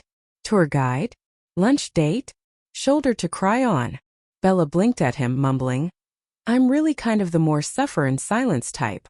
"Good headline for your feature," Eric shot back instantly, then flashed a grin. "I'm on the paper and you guys are news, baby, front page." Bella's eyes widened. "No, I'm not. You, please don't have any sort of, whoa, chillax. No feature." Bella sighed, muttering, "Okay, thanks." Eric waggled his eyebrows. Cool, Bella said, half resigned. I had been leaning against the lockers, watching the whole exchange like a sitcom rerun. When his gaze drifted back toward me, hopeful, I decided to throw him a bone. "You've got confidence, Eric. Points for that. But don't sprain anything trying to impress us. We just got here." He laughed nervously, pushing his glasses up. "Noted. But seriously, if you ever want a feature, I'd headline it with like Goddess Enters Forks High. I just smiled, slipping my arm through Bella's to pull her along. Save the ink for someone else, headline boy. We moved down the hall together, students' gazes still following us. Bella looked like she wanted to disappear into the floor, while I'd already perfected the art of brushing it off. The bell rang overhead, sharp and urgent, scattering people into classrooms like startled birds. Bella and I compared schedules, almost the same classes except for a few differences. Her shoulders slumped a little, nerves playing on her face. Me? I wasn't fazed. The lessons were a joke. High school chemistry? Easy. English lit? Please. I'd already walked across a college graduation stage in another life. This was child's play. Still, I followed Bella into our first class, sliding into the seat beside her. If Forks High wanted a show, I could give them one. By the time lunch rolled around, Bella and I had split for different classes. She slipped into English while I took in hard elective algebra, which felt more like torture hour than an actual lesson. When I finally walked toward the cafeteria, balancing my tray, I heard it before I saw it. Amara. Bella's voice cut across the room like a bell. Here. I saved you a seat. Every single head turned toward me. Forks High froze. Forks High stared. I muttered under my breath, "Thanks a lot, Bella." Still, I didn't rush. If I was already on display, I might as well take my sweet time. I grabbed a sandwich, an apple, and a drink before weaving through the tables. Eric perked up immediately when I got closer. "Come on, sit with us. We saved you a seat." Mike, sitting beside him, puffed out his chest. "Yeah, right here next to me." His grin was so wide it looked like it might split his face in two. Angela smiled warmly, a little shy but genuine. "Hi, Amara. It's nice to finally meet you properly." Jessica's smile was sharp-edged, all teeth. "Wow. You made quite an entrance this morning." She was trying not to sound jealous, but her eyes gave her away. Sliding into the seat Bella had practically screamed across the room for. I smirked. "Subtle, Bella. Real subtle." She ducked her head, mumbling, "Sorry. I shouldn't have shouted." I waved it off, stealing a fry from her tray. "No big deal. If I die of embarrassment, it's on you though." Bella giggled, looking relieved. Angela, studying me with open curiosity, suddenly blurted out, "You're actually more beautiful than Rosalie Hale." I sat in silence. My fork paused midair. "Of course I am," I thought dryly. "Rob just has to crank the drama dial all the way up." Out loud, I only gave a soft laugh. "Well, thanks, I guess. That's something. By the way, who is Rosalie Hale?" Mike started to lean forward, eager. "So, Amara, you play any sports? Volleyball? We could use someone with your, height and balance. Not that I was watching you walk or anything." Eric snorted. "Dude, you sound creepy." Angela shook her head fondly. Jessica's smile tightened another notch. And then, like the cafeteria had its own cue, the doors opened. In walked the Cullens. Heads turned again, but this time not for me. The air itself seemed to shift, like they carried their own gravity. Jessica leaned across the table, ready for her performance. "That's Emmett Cullen and Rosalie Hale, obviously. The blonde guy is Jasper, and the tiny one is Alice." She gave me a look like she was narrating a TV show. "And that is Edward Cullen." Jessica leaned forward, lowering her voice like this was classified intel. "That's Dr. Cullen's family. Him and his wife, they foster all 5 of them: Edward, Rosalie, Emmett, Alice, and Jasper. They all live together." Then, almost as an afterthought, she added, "Dr. Cullen also has a brother, but he doesn't live here or something. People don't know him." She shrugged like that was the least interesting part. I raised a brow. "A brother?" Jessica nodded eagerly, clearly enjoying the attention. "Yeah. No one really knows much about him. People say he doesn't work at the hospital like Dr. Cullen, but he's still part of the family. Guess he's into stocks or some business-y thing." She waved her hand like that explained everything. My brows shot up. "Stocks? Sure. Wall Street Vampire Edition, apparently." I leaned back, raising a brow. Of course. One more mysterious, perfectly sculpted immortal thrown into the Forks collection. Rob really had to up the drama. 7 wasn't enough, so let's just add a bonus Cullen. Angela gave a small smile. "I think it's nice, though. They all stick together. It's kind of sweet." "Sweet," I muttered under my breath, smirking. "Yeah. That's one word for it. Bella's eyes, meanwhile, were glued to Edward. She couldn't look away, and it was painfully obvious. Jessica smirked. Edward's pretty much the most unattainable guy here. Trust me, people have tried. Bella flushed, quickly ducking her gaze as Edward glanced our way. I watched the whole thing unfold, trying not to laugh. Great. Cue the epic, brooding love story. Should have brought popcorn. Bella's tray clattered softly as she leaned forward to eat, but her eyes weren't on the food. No, her gaze had drifted across the cafeteria, straight to the table in the corner. I know her line of sight and who she is staring at. Yep, there he was. Edward Cullen, all broody and sharp like a walking cologne commercial. His amber eyes were fixed so hard on Bella that I half expected her to combust under the intensity. I leaned closer and whispered, "You're drooling." Bella blinked, face going scarlet. "I am not," she hissed, immediately biting her lip like that would hide her embarrassment. "Oh, come on," I teased, grinning wickedly. "He's not even that good-looking. Too much brooding, not enough smiling. I'd rate him a solid 6.5 on a good hair day." Bella nearly choked on her juice, mumbling, "I wasn't staring. I arched an eyebrow, leaning back in my chair with mock innocence. "Sure you weren't." Curiosity tugged at me, so I let my gaze wander over to the so-called perfect family. And wow, were they all looking back. Rosalie's glare could have cracked glass. Pure fury, like she was seconds from launching a fork at me. Emmett, on the other hand, had this massive grin on his face, like he was already entertained by the new show in town. Jasper. Poor Jasper looked like someone had forced him into a tax seminar, all stiff and constipated. And then there was Alice. Sweet, excitable Alice. The moment our eyes met, she lit up like she'd spotted a long-lost best friend, giving me an enthusiastic little wave. I blinked, then gave the smallest, most awkward wave back, muttering under my breath, "Great. She's energetic. Just what I needed." Turning to Bella, I jabbed her side lightly. "You should try being that energetic sometime. Might help with the whole brooding, lip-biting aesthetic you've got going on." Bella groaned, making a face, and ducked her head down. "You're impossible." "True," I said cheerfully, grabbing another fry into my mouth as if this was the most normal lunch ever, when in reality, half the cafeteria was buzzing and the other half was still sneaking looks at us. From the corner table, Rosalie's glare sharpened. Emmett chuckled under his breath. Jasper clenched his jaw like he was in pain, and Alice just kept smiling in excitement and looking at me like we were already best friends. And Edward didn't budge. He kept his eyes locked on Bella, unblinking, like she was the only person in the room. I leaned back in my seat, smirk tugging at my lips. This all so awkward and interesting at same time. When I slipped out of my last class, stretching my arms overhead like a cat finally released from its cage, Bella came barreling down the hallway like a bat out of hell. Her backpack was half sliding off one shoulder, her hair was flying, and the look on her face screamed emergency. "Whoa!" I threw my hands up, catching her by the elbow before she bulldozed me into a locker. "Calm down before you knock me into another dimension. What happened? Did Mike ask you to date already? Because honestly, I thought he'd hold out until at least a week."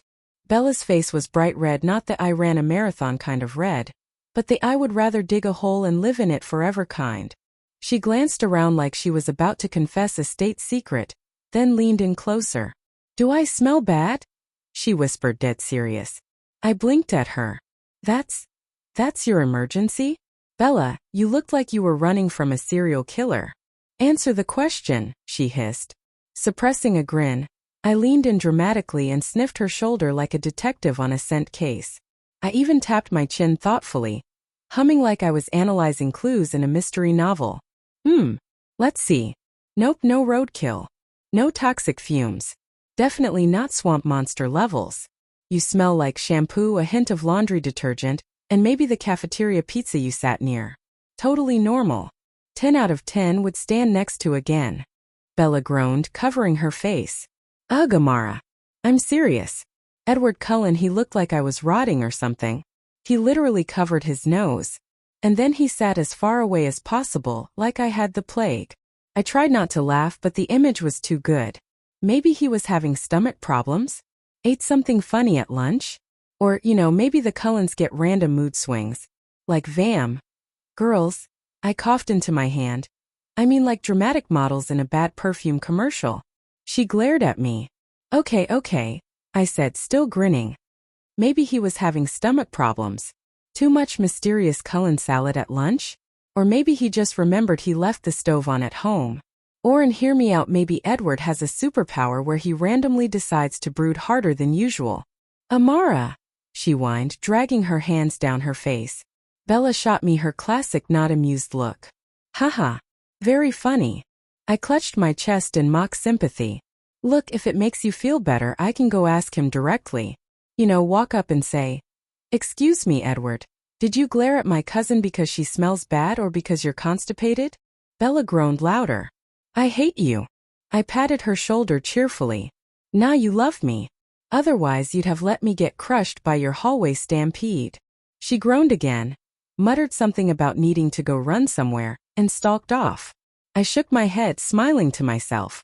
Forks High really had turned into a soap opera overnight. Between Bella sprinting down hallways like her shoes were on fire and Edward Cullen, acting like he'd swallowed a lemon in biology, I was starting to wonder if I'd accidentally enrolled in a reality show. That was when a burst of energy practically exploded behind me. Hi! I nearly jumped out of my skin. My soul briefly left my body. I whirled around, half expecting to see a marching band or maybe a confetti cannon, but instead, I found Alice Cullen beaming at me like we were long-lost sisters finally reunited on daytime television. Hi. I managed, still trying to force my heart rate back under control. A little warning next time would be nice. Maybe clap your hands, jingle some bells? Something less near death. Alice giggled, absolutely unbothered. Noted. But honestly, sneaking is kind of my specialty. Great, I muttered. And here I was hoping to make it through the week without a stealth attack. Behind her, Jasper loitered like the world's most handsome bodyguard, quiet and watchful. He gave off strong mysterious cowboy vibes minus the hat, but I noticed something weird. His shoulders weren't stiff. His jaw wasn't clenched. His eyes weren't darting around like he was trying to block out every hormone-charged teenager within a 50-foot radius. Interesting. Jasper, he said softly, offering me a little half-smile that was surprisingly warm. His voice was calm, even pleasant like honey over gravel. Amara, I introduced myself, tilting my head at him. Nice to meet you both. Though, Alice, you might want to install a warning bell before you sneak up on people. Maybe a car horn? Or I don't know, a neon sign. Alice's grin only grew wider, like I just complimented her. You're funny. I like you already. Thanks, I said dryly. I like still having a pulse, so let's not make this a habit. Alice bounced on her heels, clasping her hands together. So I was thinking you should come over sometime. To our house. I blinked. Straightforward, huh? No small talk, no warm-up, just bam, vampire sleepover invitation. In my head, alarms went off. Danger, danger, sparkly vampires ahead. My inner monologue immediately turned into a bad infomercial. Warning. Do not accept mysterious invitations from supernatural strangers you barely know. Still, her big brown eyes were practically sparkling with hope. What excuse could I pull that didn't sound like sorry, I prefer to keep my jugular vein intact? I drew the word out, stalling. I'd have to check with Charlie first, I said finally, pasting on my best sweet niece smile. Responsible household representative and all that. Alice clapped her hands like I just agreed to marry into the family. Perfect. Ask him tonight. I'll wait for your answer tomorrow. Wait for my oh no, she was planning this like it was already happening. Meanwhile, Jasper kept studying me curiously. His expression unreadable but not unfriendly. Almost like he couldn't figure out why he felt good. Comfortable. Relaxed. Like standing near me was giving him a free spa day. Which honestly, I take as a compliment.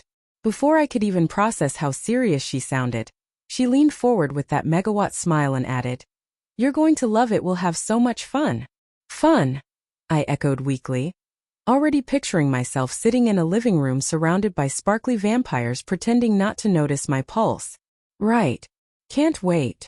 Alice beamed like I just promised her the moon.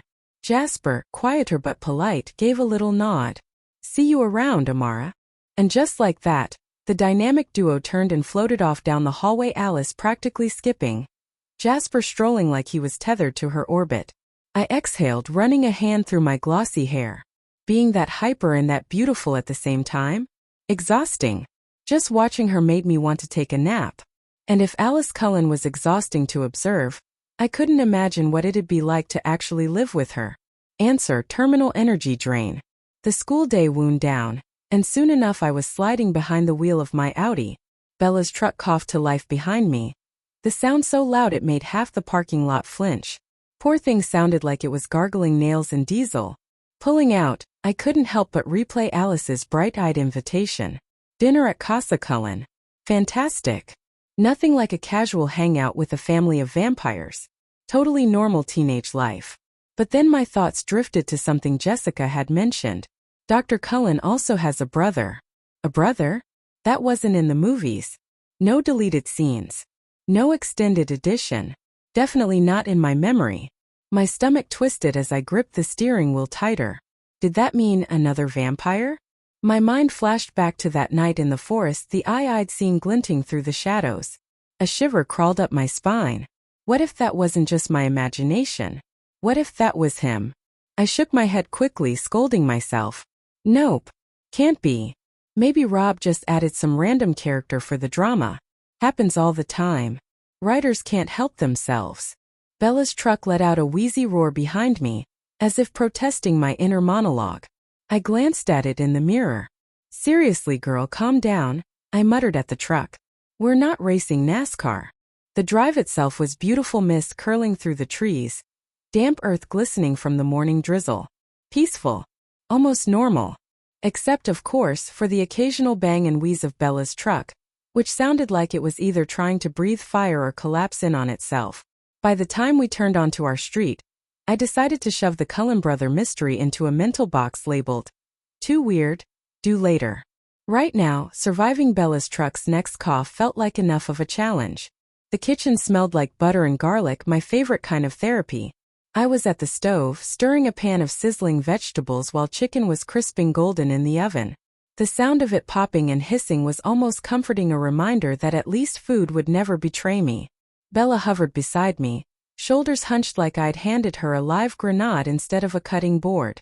She stared down at the tomatoes like they had personally insulted her mother. "Here," I said, plopping the pile of red orbs in front of her. "Dice these. Don't overthink it, they're not plotting against you." She picked up the knife with the dramatic resignation of someone being drafted into war. Slowly, she pressed blade to tomato and hacked, hacking again, hacking once more with zero rhythm. The poor tomato looked like it had been in a street fight. I leaned over, eyebrows raised. Wow, that's impressive. Not culinary impressive, more like interpretive art. Picasso would be proud. Bella gave me a look, cheeks pink. Shut up. Cooking isn't exactly my thing. No kidding, I deadpanned, sweeping her tomato carnage into a bowl. This is less cooking and more aggravated assault. But hey, you're trying.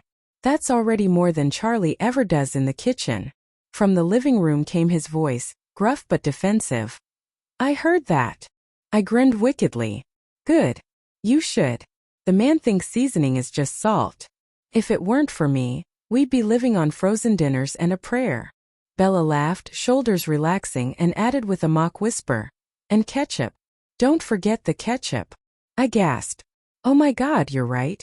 The Swan household culinary pyramid. Frozen lasagna and ketchup. Bella giggled so hard she nearly dropped the knife, clutching her stomach. Stop, you're going to make me cut my finger. Relax, I teased. You'd probably just scare the tomato more than yourself. I smirked and Bella actually laughed, the sound bubbling out awkward but genuine. For a second it was like the kitchen had stretched into some alternate universe where she wasn't perpetually stressed. I wasn't constantly covering for my secret transmigrated life. And the only battles we fought were with blunt knives and uneven tomato slices. The oven heat and garlic butter made the air soft, cozy. Even Charlie's occasional cough from the living room blended in like background music. Then Bella have to ruined it. I'm going to ask Edward tomorrow, she blurted, her voice low but firm, like she was announcing a military operation. My spoon froze mid-stir. Internally, alarms started screaming at full volume. Red alert. Red alert. Girl, you're about to walk straight into the sparkly brooding Olympics, and Edward Cullen has been training for centuries.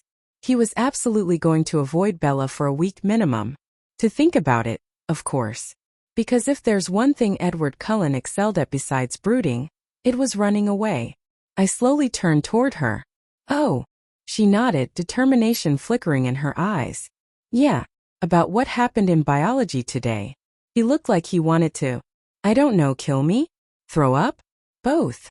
I said, hiding a grimace behind my spoon. No, sweetheart. He just wanted to snack on you like you're the last box of Thin Mints in existence. Out loud, though, I plastered on a supportive smile. Of course you should.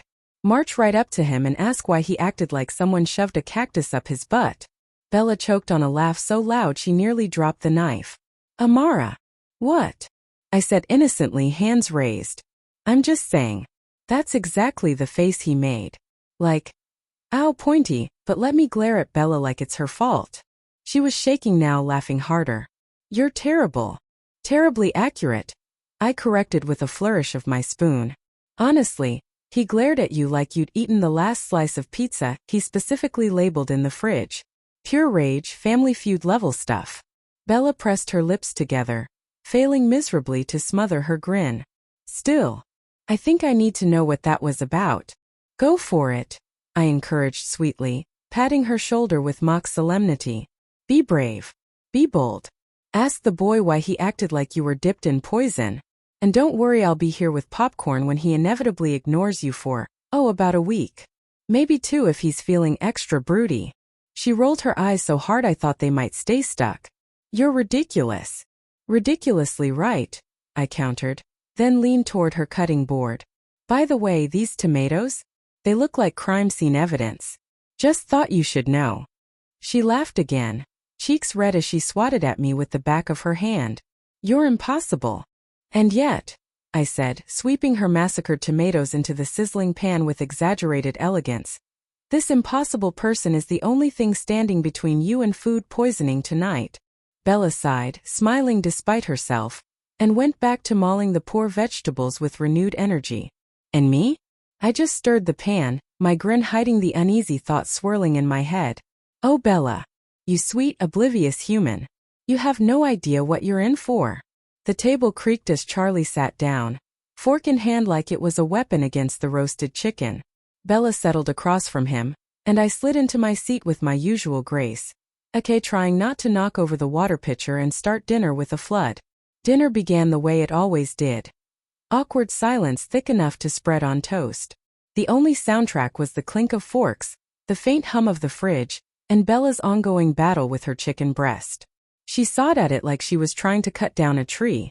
Finally, Charlie cleared his throat, like he was forcing himself through the first level of small talk boss fight. So, how was school? Bella shrugged, stabbing a piece of broccoli hard enough to make it squeak on her plate. It was fine. Good, Charlie said, already ducking back into his chicken like he wished the conversation would self-destruct. I snorted into my water, nearly choking. These two both so antisocial it was painful. It was like watching 2 cats in a room, both refusing to make eye contact but circling like maybe one of them should.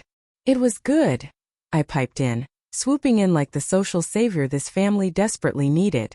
I didn't trip in the hallway, no food fights, and no one tried to stuff me into a locker. I'd call that a win. Charlie's mustache twitched like he was holding back a smile, and then, miracle of miracles, he gave me the tiniest grin before going back to slicing his chicken with military precision. Bella, maybe trying to fill the silence before it buried us alive, set down her fork and asked, "So what do you know about the Cullens?" Charlie's fork stopped midair, chicken dangling like he'd forgotten how utensils worked. He blinked once, twice, then cleared his throat. The doctor. His voice was steady, but you could tell he was picking his words carefully. Good man. Real good man. Came here years back with his wife. Does a lot for the town. Works double shifts sometimes, covers when other docs can't. Doesn't complain either. He finally set the fork down, leaning back slightly as if to underline his point. Folks weren't sure about him at first, coming into a small place like this, looking like he stepped out of a magazine ad, but he proved himself. Never turned anyone away, Never asks questions he doesn't have to. I raised my brows. Wow. The way Charlie talked about Dr. Cullen, you'd think he'd been nominated for sainthood. Forks Most Wanted. Best Doctor Edition. Charlie took a sip of water and went on. And his wife Esme, I think? Sweet lady. Quiet. Always polite. He scratched his jaw thoughtfully. They take in kids. Foster, adopt, whatever you call it. And those kids, well, people talk. But I've never seen them cause trouble. Not once. They keep to themselves, stay out of fights, don't get tickets, nothing. In a town this size, that's unusual. I could practically hear the unspoken and suspicious as hell, but Charlie wasn't the type to say it out loud. Bella looked curious, leaning forward a little. So, people like them? Charlie shrugged. Depends who you ask. Some folks don't trust them, say they're too different. But I figure different doesn't mean bad. Long as they're not causing trouble, they're all right in my book. I stabbed a piece of potato, fighting a smile. Different doesn't mean bad. Unless different means immortal glitter enthusiast who drinks blood for breakfast. But sure, Charlie. You keep telling yourself that. I twirled my fork, debating. Should I bring up Alice's invitation? Or keep it quiet and avoid getting cornered into vampire tea parties? But no. If I was in Forks for the long haul, I couldn't dodge the sparkly squad forever. Better to rip off the Band-Aid now. So, Alice invited me over to their place, I said casually, like she hadn't ambushed me earlier with enough hyper-energy to fuel a small city. Charlie blinked, then shrugged. That's fine. Just be back before curfew. Bella nearly dropped her fork. When did Alice talk to you? After biology, I said sweetly. You were busy sprinting down the hall like the entire track team was after you. Her face turned pink. I wasn't sprinting. Uh-huh, I said, taking a bite of chicken. Sure. Olympic tryouts then. She shot me a glare, but the corners of her mouth twitched. I turned back to Charlie, tilting my head. By the way, what do you know about Dr. Cullen's brother? Charlie leaned back, fork tapping his plate as he thought. Seen him around a few times. Nice gentleman. Polite. Friendly enough. Polite. Friendly. Uh-huh. Translation. Sparkly vampire with good table manners. I chewed on my chicken thoughtfully, side-eyeing Bella, who still looked confused like we were talking about a lost uncle. Meanwhile in my head, so he does exist here. Great. Mystery vampire unlocked. Collect 'em all. Charlie went back to eating in silence, Bella went back to stabbing vegetables like they owed her money, and I sat there wondering if family dinners and Forks would always feel like a sitcom laugh track was missing in the background. Afterward, we cleared the table in a kind of unspoken choreography, me juggling the dishes to the sink, Bella drying half-heartedly, and Charlie pretending to be very interested in the evening news. It was quiet, but not uncomfortable. Just different. Domestic in a way I wasn't used to. Almost nice if you ignored Bella's vendetta against broccoli.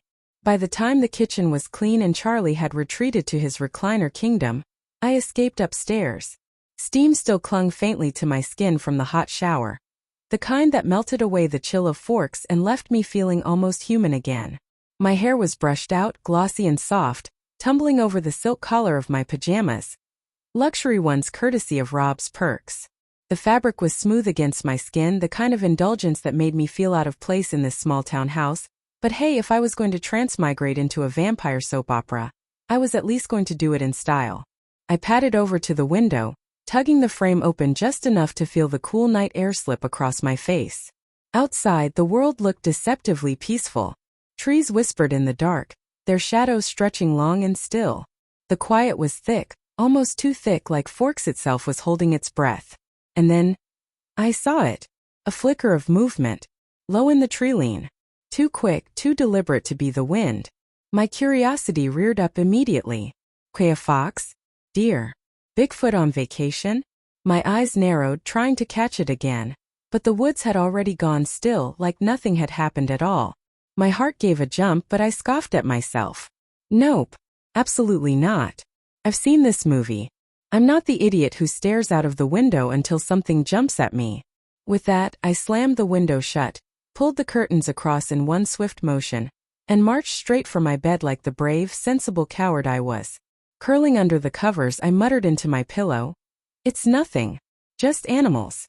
Or a raccoon. Or maybe a squirrel with a gym membership. And with that reassuring thought, I forced my eyes shut. Still, the back of my mind whispered, "You saw something." But nope. Not tonight. Not my problem. The morning started earlier than usual. I slipped into one of Rob's carefully curated outfits, a cream blouse tucked into tailored high-waist trousers, paired with a chic coat and boots that looked way too fashionable for Forks High. My hair fell glossy around my shoulders, and I added just enough jewelry to say, effortless without looking like I was auditioning for a fashion magazine. Rob might have been over the top with his perks, but I wasn't complaining. Downstairs, the smell of toast and eggs filled the kitchen, cozy and golden in the morning light. I had the frying pan in one hand and the spatula in the other, moving like some kind of half-decent domestic goddess when the sound of soft footsteps made me pause. To my shock, Bella shuffled in early. Not zombie Bella early, where she's technically awake but moving like she's been resurrected from the grave. No, this was actually awake early. She stood in the doorway blinking, hair sticking out in about 6 different directions like she'd wrestled with a pillow and lost. But her expression carried something I'd never seen in her at this hour. Determination. "Need help," she mumbled, rubbing at her eyes. I almost dropped the pan. "Who are you and what have you done with Bella?" She gave me a flat look that screamed, "Don't test me before coffee," but instead of retreating to the safety of her bed like usual, she walked over, snatched a plate from the cabinet, and started setting the table. "This is weird," I said, handing her a fork like I was handing her evidence. "You know that, right?" "Shut up," she muttered, yawning so wide I thought her jaw might pop. By the time Charlie came downstairs, the kitchen looked like something straight out of a family sitcom. Me at the stove flipping toast onto plates, Bella pretending she wasn't seconds away from faceplanting in her orange juice, and the table already set neatly. Charlie froze in the doorway, mug in hand, blinking like he'd walked into an alternate reality. "Who are you people?" "Goddesses," I said proudly, sliding a plate in front of him. "We're evolving." Bella rolled her eyes, stabbing her eggs like they personally wronged her. "Don't encourage her." Charlie, however, looked like he was one good morning away from getting misty-eyed. He sat down slowly, eyes scanning the table like he was committing it to memory. For a second it almost looked normal. Like we were a perfect, balanced little family. Almost. Because then Bella yawned so loudly the salt shaker rattled, and I managed to drop the spatula onto the floor with a clatter. Perfect. No. But sitcom level? Absolutely. Now, parked at school, Bella's old truck chugged to a stop beside my Audi A4, coughing and wheezing like it had smoked a pack of cigarettes on the way over. Honestly, the poor thing sounded like it had given up on life somewhere back at the last stop sign and was only moving out of sheer spite. I slid out of my car with a crisp click as the locks engaged, smooth and effortless, like something from a luxury commercial. Beside me, Bella had to wrestle her truck door open and then slam it shut so hard the entire parking lot probably felt the tremor. I winced. "Careful, Bella. That poor door's holding on with duct tape and prayer." She shot me a look, hugging her jacket around her. "It's fine. Fine," I whispered dramatically, patting my Audi's roof. "That thing's one emotional breakdown away from becoming a museum exhibit." Bella ignored me, trudging toward the school entrance, but I swore half the student body turned their heads when my car gave its delicate beep-beep lock confirmation. Meanwhile, Bella's truck gave off the vibe of an old man yelling at kids to get off his lawn. We walked side by side, my heels clicking, her sneakers squeaking faintly. A contrast so sharp it could have been a before and after ad. We walked side by side toward the building, Bella's eyes inevitably drifting toward the Cullens, who were gathered near their shiny Volvo like they were auditioning for the cover of Brooding Teen Vampire Monthly. Rosalie, Emmett, Jasper and Alice all perfect, all impossibly poised. Except Edward, who was conspicuously absent. I couldn't help but think they looked a little creepy, standing there like statues all eerily still. And the clothes, seriously, for people practically in the same color palette. I know matching outfits for couples are apparently a thing in distant future, but here? And was it ever group thing? Here it just screamed coordinated creepiness. "He didn't come," Bella murmured, frowning as if the world had personally wronged her. I slung my bag over my shoulder, pretending to consider the situation seriously. "Maybe he had diarrhea yesterday," I said lightly. Or, I don't know, fainted from the trauma of existing. Honestly, probably weak from the sheer tragedy of being Edward Cullen. Bella froze mid-step. Amara. Too late. The universe had decided to punctuate my joke with Emmett's signature booming laugh, rolling across the parking lot like a cannonball. Half the school turned, craning their necks to see what the commotion was. Jasper, ever the picture of restrained misery, bit down on a smile he clearly didn't want to admit to. And of course the ever-excited Alice was waving at me like she just spotted a unicorn in gym shorts. I sighed, raising a hand in a casual wave. Yeah, they totally heard me. And yes, I had probably embarrassed Bella to a level not even high school drama could recover from. But honestly, who cares? Bella groaned and buried her face in her scarf, muttering something about me being unbelievable. Thank you, I said sweetly, completely ignoring the murder glare she shot me. The warmth of the school enveloped us like a slightly too dry blanket, and right on cue, Mike Newton appeared from seemingly nowhere, practically vibrating with eagerness. Hey Bella. Hey Amara. His grin stretched like he was auditioning for most likely to be easily flustered. So, how's your second day going? Need help with classes? Maybe a tour? Lunch plans? Free tutoring must be hard new school, right? Math? Biology? Geometry? Frisbee. I pinched the bridge of my nose, suppressing a groan that would have been audible for miles. Already know where they are, I said, patting his arm with exaggerated politeness before he could dig a hole too deep to escape. But points for enthusiasm. A plus for effort. Mike's smile faltered, like I had just solved a Rubik's Cube blindfolded in front of him, but he tried again. Well, if you ever want someone to go out with somewhere. Flirt less, talk more? I cut him off, walking past him with Bella in tow, my heels clicking like a warning bell for disaster.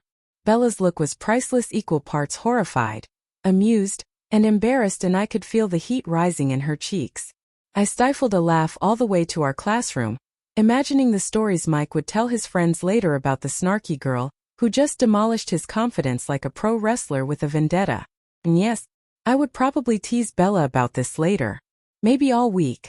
After dodging Mike's flustered attempts at conversation, Bella and I slipped into our classroom. Unlike her, I actually had classes separate from hers, thank goodness. I sank into a seat near the window, letting the morning light hit my face while still keeping an eye on the usual chaos of teenagers pretending to learn. Angela plopped down beside me with a cheerful grin, waving her hand like she'd just discovered a new best friend. Hey, finally sitting next to you. How's it going? I smiled. Pretty good. Survived the parking lot and am still mostly sane. You. She laughed, twirling her pen like it was a magic wand. Oh, same. And don't worry, everyone's watching you like some kind of glamorous endangered species. I get it. Jessica leaned over from the other side, eyes wide but friendly. Yeah, you really know how to make an entrance. Totally unfair.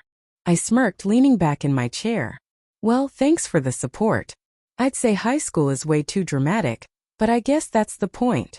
As the conversation continued, I casually checked my phone, a habit I hadn't quite lost from my previous life. My contact list was slowly expanding. It wasn't just Charlie's number anymore.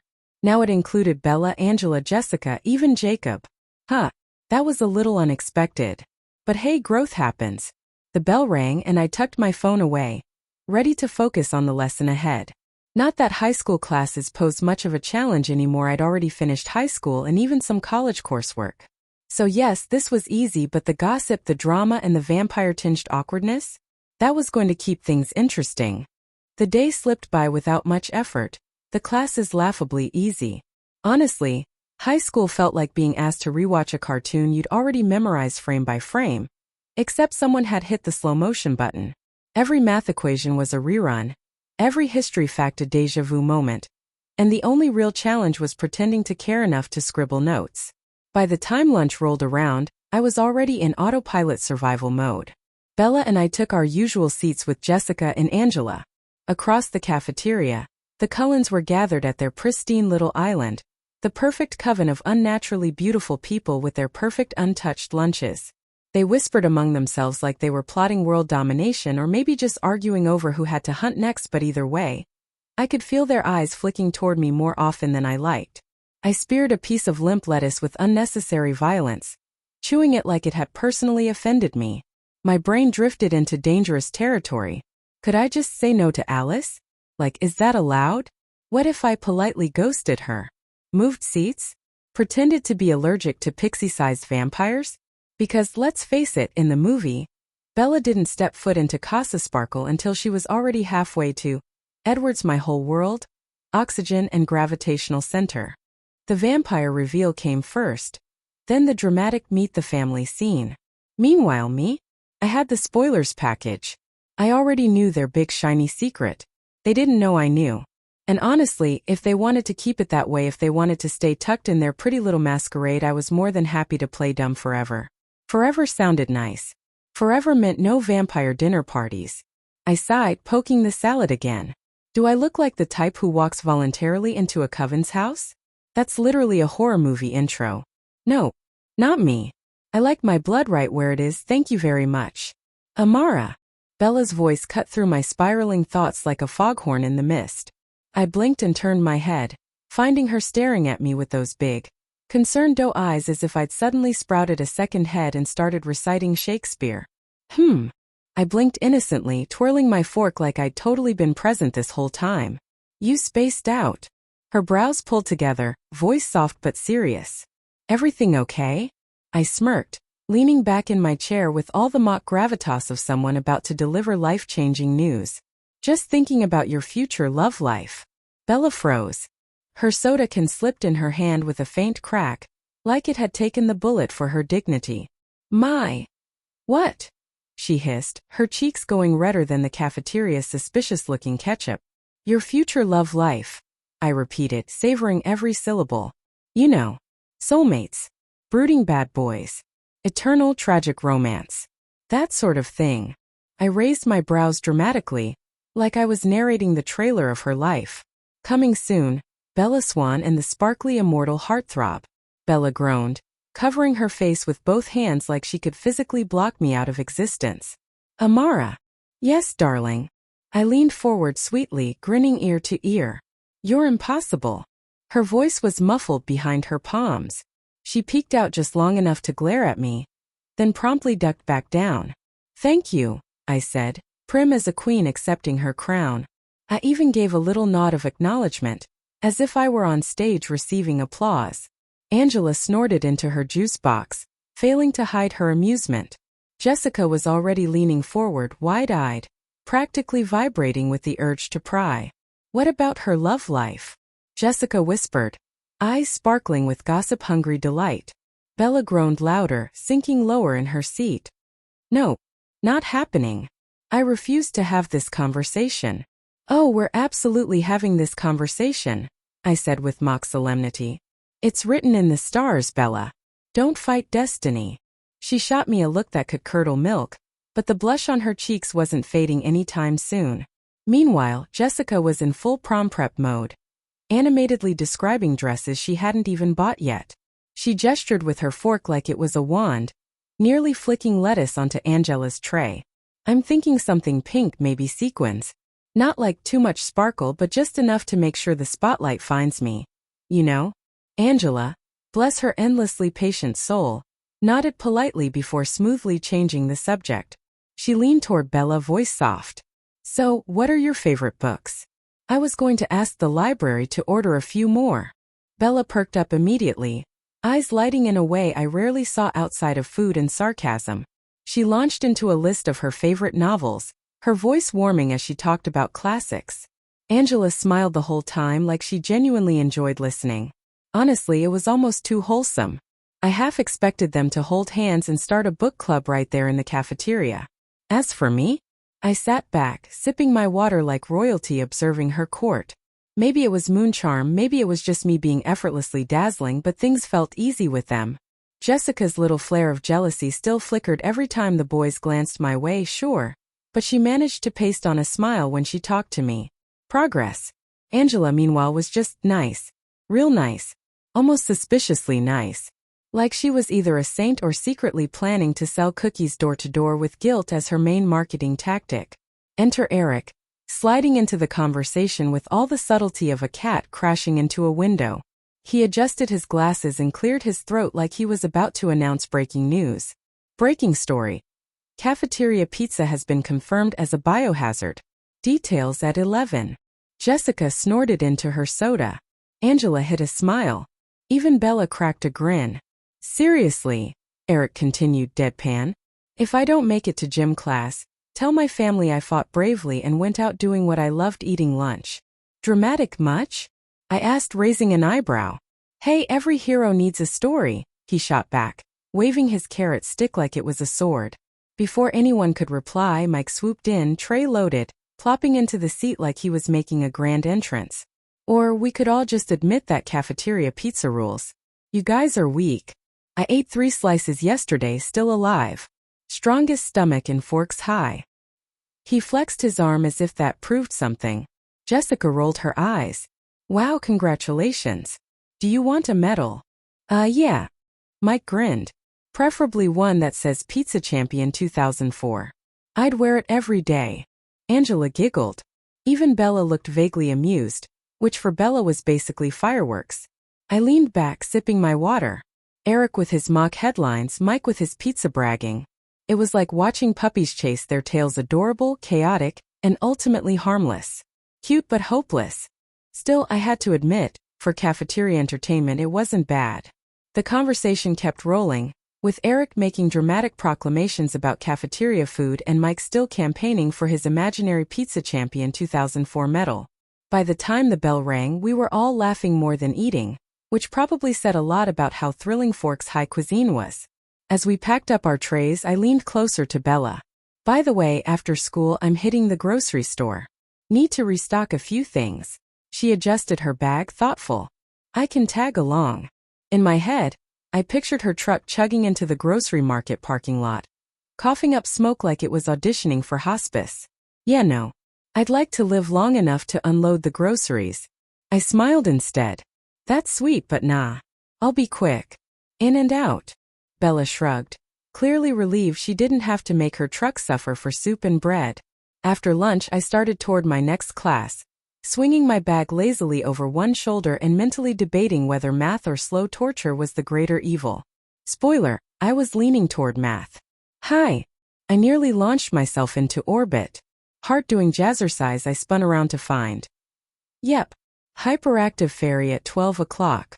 Alice Cullen, bouncing like she just downed 3 espressos, and Jasper, standing beside her like her broody emotional support statue. I plastered on my best polite smile, the kind you use when your great-aunt asks if you remember the family dog from 1992. Alice. Jasper. Alice practically sparkled. So what did Chief Swan say? Can you come to our house? My brain scrambled for an exit sign. A flashing neon one. Preferably with an arrow pointing to anywhere else. Yeah. Yes. Totally. The words came out like I'd swallowed marbles. Smooth. Perfect. Alice clapped her hands so loud I swear 3 freshmen jumped. Let's go today. My soul left my body. No. Not today. Not walking into Casa Dracula this early in the semester. I'd like to survive at least one more sunset before dealing with the Coven family field trip. Actually, I forced a grin that probably looked like constipation. How about tomorrow? Tomorrow sounds great. Love tomorrow. Big fan. Alice tilted her head. All curious pixie meat serial killer. Then nodded. Tomorrow it is. But let's exchange phone numbers now. Before I could protest, BAM phones were out. Sleek, shiny little rectangles that looked like they belonged to adults with careers, not teenagers with algebra homework. Meanwhile, I was rocking my 2004 flip phone that could barely send a text without threatening to combust. By the time my brain caught up, both Alice and Jasper had my number saved, probably under target number 1. Efficient little vampires. I could practically see Jasper fighting not to laugh, his lips twitching like he was this close to losing his cool. Cool. Alice chirped, sliding her phone away like she just made a business deal. Talk soon. Bye. She bounced off, Jasper following like a bodyguard/babysitter. And I was left blinking after them, feeling like I'd just been hit by a supernatural tornado. Bye. I mumbled, raising a weak hand in their direction before speed walking to class like my life depended on it. Internally, Great. I've officially been adopted by the supernatural Energizer Bunny. My obituary will read, Cause of death. Peer pressure from a vampire bunny. The final bell had barely rung before I was free, sliding behind the wheel of my black Audi A4 like I was escaping a prison sentence. The drive to the grocery store was almost pleasant.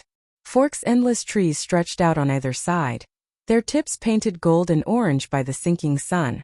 For a second I could almost forget the town's vampire population and pretend I was just some normal girl running errands. Almost. My pepper spray sat snug in the cup holder. A little reminder that I wasn't about to rely on some brooding sparkle man-boy, immortal man-child, to swoop in and rescue me. No, this wasn't Twilight. The Damsel Chronicles. If something jumped out at me, I'd be ready. A pop song hummed through the speakers, upbeat enough to match my mood. I even sang along a little under my breath, tapping the steering wheel until the neon glow of the grocery store appeared like a beacon of civilization. Parking in my usual smooth city girl fashion, I killed the engine and glanced around.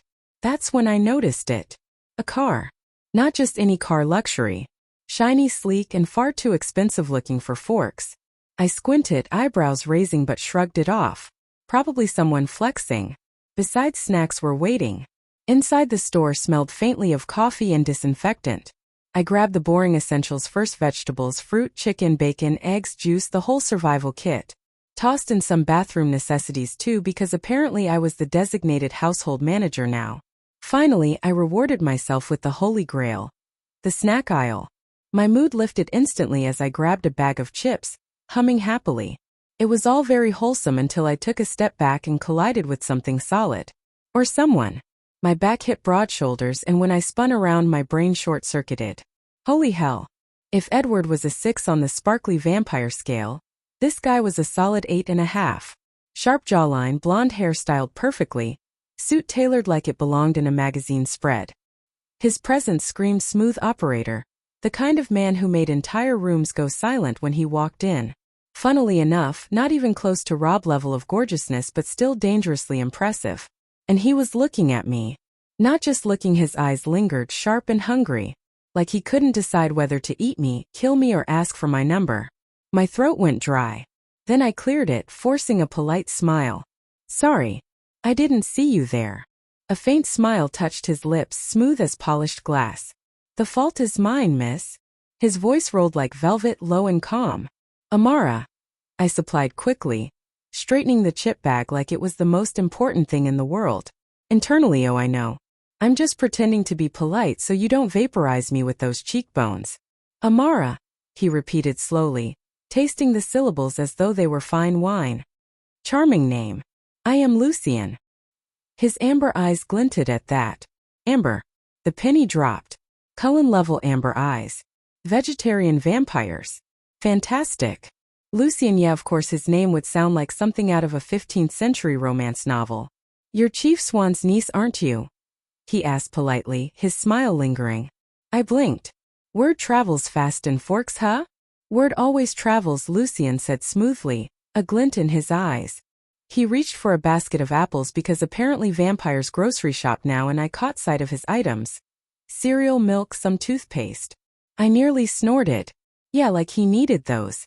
Domestic life suits you, I muttered under my breath before I could stop myself. Lucian's lips curved just slightly. One must maintain their daily life. Lucian chatted easily, his voice smooth as silk, like he'd been trained at the charm school for potentially murderous gentlemen. I nodded and answered when appropriate, all while sneaking glances at him. We both checked out, Lucian still talking pleasantly about Forks like he was on a neighborhood committee instead of a blood-restricted vampire. I paid quickly, balancing my bags, and nearly jumped when he stepped in to help. Allow me, he said, and before I could protest, he lifted my heavier bags with ease, setting them into the trunk of my car. Not forced, just smooth. I let him, even though every instinct screamed stranger danger, because, well, saying no to a vampire gentleman in a fitted suit felt harder than it should have. Thank you, I said when the last bag was loaded. You're very kind, I said, forcing a smile. He inclined his head. Kindness is often mistaken for something else. I assure you, I mean no harm. Oh great. Totally not suspicious at all. He gave me a smile so polished it probably had a license. Of course. You should let me take you out sometime. My pulse tripped over itself. Out. With a vampire. No. I have to get home. Charlie will worry, I said quickly, forcing a polite grin. Lucian nodded, smile never faltering. Another time, perhaps. Yeah. Maybe. Translation: not in this lifetime, Blondie. Of course, Lucian said softly, stepping back, his smile polite but knowing. The future is long. Perhaps we shall see. Sliding into my car gave him a quick, awkward wave before I shut the door a little too fast and started the engine. Through the windshield, I saw him still standing there, watching, smiling, his expression unreadable until was that a smirk? I slid into my Audi, fingers gripping the steering wheel tighter than necessary. My pulse was still hammering, and when I sneaked a glance at the rearview mirror, Lucian was there standing like some old-world statue in the dying light, the faintest smile ghosting his lip. Lucian was standing there until Amara car was out of sight. He'd sked softly, amused, before heading back to his car. The drive home should have been calming. The sky was painted in streaks of orange and violet, my playlist shuffling through soft 2004 tracks that normally soothed me. But no amount of music could shake the image of those amber eyes, the way his voice had wrapped around my name like silk. By the time I parked at Charlie's house, my grocery bags were lighter than the weight in my chest. I carried everything inside, arranged the food neatly in the kitchen, and forced myself to act normal. Charlie wouldn't notice, he never noticed much, but still I kept my mask on. When night finally settled, I lay in bed staring at the ceiling. My phone buzzed on the nightstand. Alice Cullen. Tomorrow is still on. I groaned into my pillow. Of course she hadn't forgotten. Rolling onto my side, I chewed my lip, Lucian's face replaying in my mind. That smile. That smooth voice. Too much charm for anyone's good. He'd unsettled me in a way that even Edward hadn't. Could I just not go tomorrow? Pretend to be sick or hide in my room until Alice lost interest? A shiver ran through me at the thought of waking up to her perched on my windowsill like some immortal pixie. No. Not happening. I got up, walked to the window and shoved it shut with a firm click. Curtains drawn. Locks double-checked. If Alice or any other vampire wanted me, they have to knock like a normal person. I crawled back into bed, pulling the blanket up to my chin. My thoughts tangled between the promise I couldn't escape and the golden-eyed stranger who wouldn't leave my head. Sleep came slowly, uneasy and restless, like I was already walking into something I wasn't prepared for. The shrill beeping of my alarm dragged me from sleep, and I groaned like a dying walrus being stepped on. With one hand, I slapped at the clock until it went silent, then kicked the blanket away with all the grace of a disgruntled toddler. Mornings were overrated.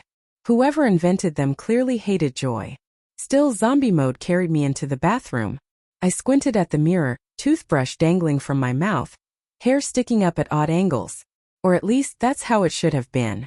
But thanks to Rob's little perk he have given me without my knowledge, my hair looked like I just stepped out of a commercial, silky, glossy, and perfectly in place, even though I'd spent the night rolling around like I was wrestling ghosts. And my skin flawless. Smooth, glowing like I'd installed a permanent Instagram filter. Not a single pimple. Not a hint of under-eye darkness. If my old self from my past life saw this, she'd have thrown her moisturizer collection at me in jealous rage.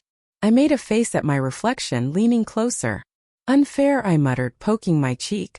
It bounced back like a commercial for Miracle Cream. This felt less like peak human and more like cheating at the human experience. With a sigh, I brushed my teeth, swished water and raked a comb through already perfect hair. By the time I changed into clothes, I actually resembled a functioning human being, though honestly, thanks to Rob, I didn't even need the effort. Still, I thought with a smirk, if I had to live in a vampire town, at least I'd be doing it with good hair. Black jeans, black turtleneck, brown half jacket, glossy black boots, check. Hair brushed out and falling sleekly over my shoulders, double check. I stared at the mirror for a moment, tilted my head and thought, damn, I look good. Downstairs, the smell of coffee hit me before I even reached the bottom step. Charlie was already at the counter, hunched over his mug like it was the only thing keeping him alive. He looked like every tired dad with mustache, a little crooked hair doing its own sleepy little mess, and eyes that clearly resented mornings as much as I did. I blinked at him. You're up early. He grunted, sipping like the coffee personally wronged him.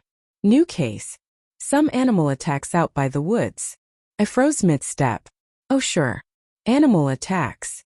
Because Forks was absolutely crawling with wild cougars and bears that had nothing better to do than play snack time with hikers. Right. My brain immediately pulled up the mental image of Victoria and her little Fong gang. Mini Team Rocket but with sharper teeth and worse fashion choices. I forced a casual tone. You shouldn't go anywhere alone, Charlie. I mean it. Charlie glanced up, one brow lifting. He looked halfway between amused and suspicious. What are you now, my bodyguard? Yes, I said flatly, walking to the fridge like I was about to pull out sunglasses and a black suit. And don't test me. I take my job very seriously. I've got pepper spray and sharp reflexes. You'd be surprised what I can do with my fist. Charlie actually cracked a smile, the kind of half grin that lit up under his mustache. Fist, huh? That's reassuring. Exactly. I jabbed a finger at him like I was delivering a TED Talk. Forks might have mysterious animal attacks, but as long as you don't wander into the woods like a horror movie, Dad, we're golden. So no solo hikes, no investigating weird noises, and definitely no dramatic sheriff moments where you shout, "Who's there?" In the dark. Charlie chuckled into his coffee, shaking his head. You watch too many movies. Wrong. I watch just enough movies to keep you alive. I retorted, heading for the stove. You're welcome. He chuckled, clearly not taking me seriously. I rolled my eyes and moved to the kitchen, pulling out eggs, bread, and bacon. Coffee, not breakfast, Chief. Sit down before you burn the kitchen trying to help. I can cook, he muttered. Hum. And I can walk on water. I cracked eggs into the pan, the sizzle drowning out his grumbling. A few minutes later, the table looked like something from a breakfast commercial: eggs toast with bacon and juice and fruit on the side. I slid plates over, rambling as I worked. So today I'm going to Alice's house, which means you don't need to wait up, but also don't send a search party. I'll be back before curfew. Good, Charlie said around a mouthful of food. Be back before curfew. As if on cue, Bella stormed into the room like a starving bear, hair wild, eyes locked on the food. She sat down, immediately attacking food. This is so good. Wait. Did you say you're going to the Cullens today? Yep. I raised an eyebrow. Want to tag along? Please say yes, Bella. Don't let me face the Sparkly family alone. Yep. I raised an eyebrow, stabbing a piece of bacon dramatically with my fork. Want to tag along? Please say yes, Bella. Don't make me walk into the Sparkle mansion alone. I like my blood inside my body. Bella hesitated mid-chew like I just asked her to solve a complex math equation instead of an invitation. She blinked down at her plate, toast halfway to her mouth, clearly weighing her options. My inner voice was on its knees, crossing fingers, toes, and possibly imaginary tentacles. Finally, she set her fork down and asked, would they mind? Mind? I snorted so hard juice almost came out my nose. Bella.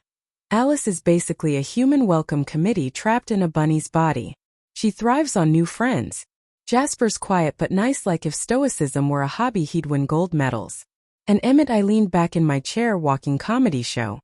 He could do stand-up if he didn't also, look like he could bench press a car. Bella raised an eyebrow at me, but the corners of her mouth twitched. Bella snorted softly, trying not to laugh. You're impossible.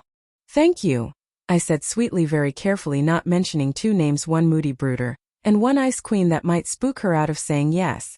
Strategic omissions were my new superpower. Bella hummed thoughtfully. Okay. Relief spread through me like sunshine. Thank you, universe. Great. We're taking my car then. I scooped plates into the sink like a woman on a mission. Bella frowned at me, her fork hovering mid-air. What's wrong with my truck? Nothing, I said with all the false sweetness of a bad infomercial host. I slung my bag over my shoulder and aimed for the door. I just think we should preserve it for future generations. Put it in a museum.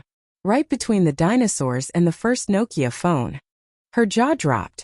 Hey, my truck is reliable. I snorted. Reliable in the way a zombie apocalypse is reliable. Loud, terrifying, and guaranteed to make people stare. She scrambled up after me as I opened the front door. Shut up. It's not that bad. Not that bad. I smirked, sliding into my sleek black Audi A4. Bella historians will one day marvel at how that ancient beast still roared to life without requiring a blood sacrifice. She muttered something under her breath about me being insufferable, cheeks pink, as she climbed into the passenger seat. Charlie leaned against the porch rail, coffee mug in hand, giving us the patented dad look. He squinted at my car, then at Bella's indignant face, then back at me. "You two fighting over who's driving?" he asked deadpan. "Nope," I chirped, buckling my seatbelt. "We're just debating whether Bella's truck belongs in the Smithsonian or Jurassic Park." Bella groaned into her scarf. "I hate you." Charlie hid a smile behind his mug and raised a hand in farewell. "Be back before curfew," he called. His tone carried the weight of every cop dad warning ever spoken. Like we were heading off to battle instead of a friendly vampire hangout. Honestly, same difference. I revved the engine dramatically, earning another glare from Bella, and pulled out of the driveway like I was leading us straight into a war zone. The drive to school was blissfully uneventful. No deer dashing across the road. No suspicious things cutting me off, just me and my Audi purring like a spoiled cat, windows down, and the morning air cool enough to feel cinematic. My mood was suspiciously good for a weekday morning, like the universe had forgotten I was supposed to be brooding, and let me have a main character montage instead. Beside me, Bella was mumbling under her breath, clearly debating with herself whether tagging along to the Cullen house was the worst idea she'd ever agreed to. Every few seconds I caught fragments of her self-talk. "This is insane. I should just go home. Why am I like this?" Honestly, she sounded like a Shakespearean ghost trapped in the passenger seat. I decided to ignore her and hummed along to the song on the radio, tapping the steering wheel like life itself was one big playlist. "Such a nice morning, isn't it?" I chirped, grinning at the road like an overly caffeinated motivational speaker. Bella slowly turned her head, giving me a side eye so sharp it could have sliced bread. It was the kind of look people give when someone says Mondays are refreshing, or when a toddler insists on eating glitter. "Yeah, sure," she muttered, her voice flatter than Charlie's expression. Her tone screamed absolutely not, but I wasn't about to let her storm cloud rain on my sunshine bubble. If she wanted to play tragic heroine, fine. I was going to be the chaotic sidekick who whistled through danger. We pulled into the school lot earlier than usual, which meant we were those suspiciously keen people who looked like they cared about punctuality. My Audi slid into its spot with the kind of grace you'd expect from a catwalk model. Bella sat tightly like a retired mammoth slowly turning into a fossil. No Cullens yet. Either they were fashionably late, still perfecting their hair, or busy gnawing on squirrels for breakfast. Honestly, all options felt equally possible. Inside, Bella hesitated again, hovering like she was about to ditch me and run for the woods. "Should you tell Alice I'm tagging along?" Yeah, I said, waving it off like it was nothing. "She'll be thrilled." Internally, my brain was rolling its eyes. Even if I don't tell her, Alice sees the future. She probably already knows I'm wearing mismatched socks, and that I'll trip on a stair at 10:32 a.m. The woman is practically a walking spoiler alert. Still, manners mattered, so I whipped out my phone and shot Alice a quick text. "Bella's tagging along. Hope you don't mind." And then another thought. Even if she does mind, that's a her problem, not a me problem. I'm just the chauffeur in this sitcom. I pocketed my phone, smug. One crisis averted. For now. The day crawled by in a blur of classes. Bella and I shuffled from one subject to the next, until at last we landed in the cafeteria. Across the room, the Cullens sat at their usual god table, radiating perfection like they were posing for a Renaissance painting with Wi-Fi. Seriously golden lighting, symmetrical smiles. Some private joke that made them laugh like angels on a group vacation. Meanwhile, the rest of us looked like extras in a cafeteria documentary. The Tragic Life of Mortals, Episode 3. My eyes flicked over just in time to catch Alice glancing at her phone, tapping a reply, then suspiciously looking right at me. Weird. Who was texting her? Some vampire group chat? Reminder. Don't drink humans in public, hugs and kisses. Or maybe make sure the mortal shows up at 5. Don't lose her. I narrowed my eyes. Shady. Very shady. But instead of spiraling about it, I focused on the thrilling debate Jessica and Angela had launched across the table. "Seriously, Amara, you should come shopping with us this weekend," Jessica insisted, eyes shining like she discovered a new fashion prophet. "Forks needs your style influence. Like, desperately." Angela nodded politely, the civilized person of all of us. She's right. Bella contributed her usual monosyllabic stabbing her apple like it had wronged her family. I opened my mouth to say something non-committal, then bam, Alice Cullen materialized out of nowhere like she'd been teleported in by pastel angels. Honestly, she had Disney sidekick energy all over her. A deceptively delicate hand landed on my shoulder. After school you're carpooling with us to our house, right? She asked sweetly, as if the answer could only ever be yes. I blinked. My brain briefly forgot how to function. Actually no. Bella and I brought my car today. So I'll drive us behind you. Alice's smile didn't falter one bit, sunshine in vampire form. That's perfect. Bella, eager to secure her spot on the field trip to Sparkle Mansion, jumped in quickly. I hope you don't mind me tagging along? Not at all, Alice said, practically glowing. The more the merrier. Bella smiled. Alice smiled wider. Me? I froze. The more the merrier? Why did that sound less like an invitation and more like the tagline of a horror movie? The more the merrier. Coming this fall. Starring you as the appetizer. Alice floated away, leaving the faint scent of expensive perfume and vague dread. Naturally, Jessica and Angela pounced like gossip wolves. Wait. Did you just get invited to the Cullen house?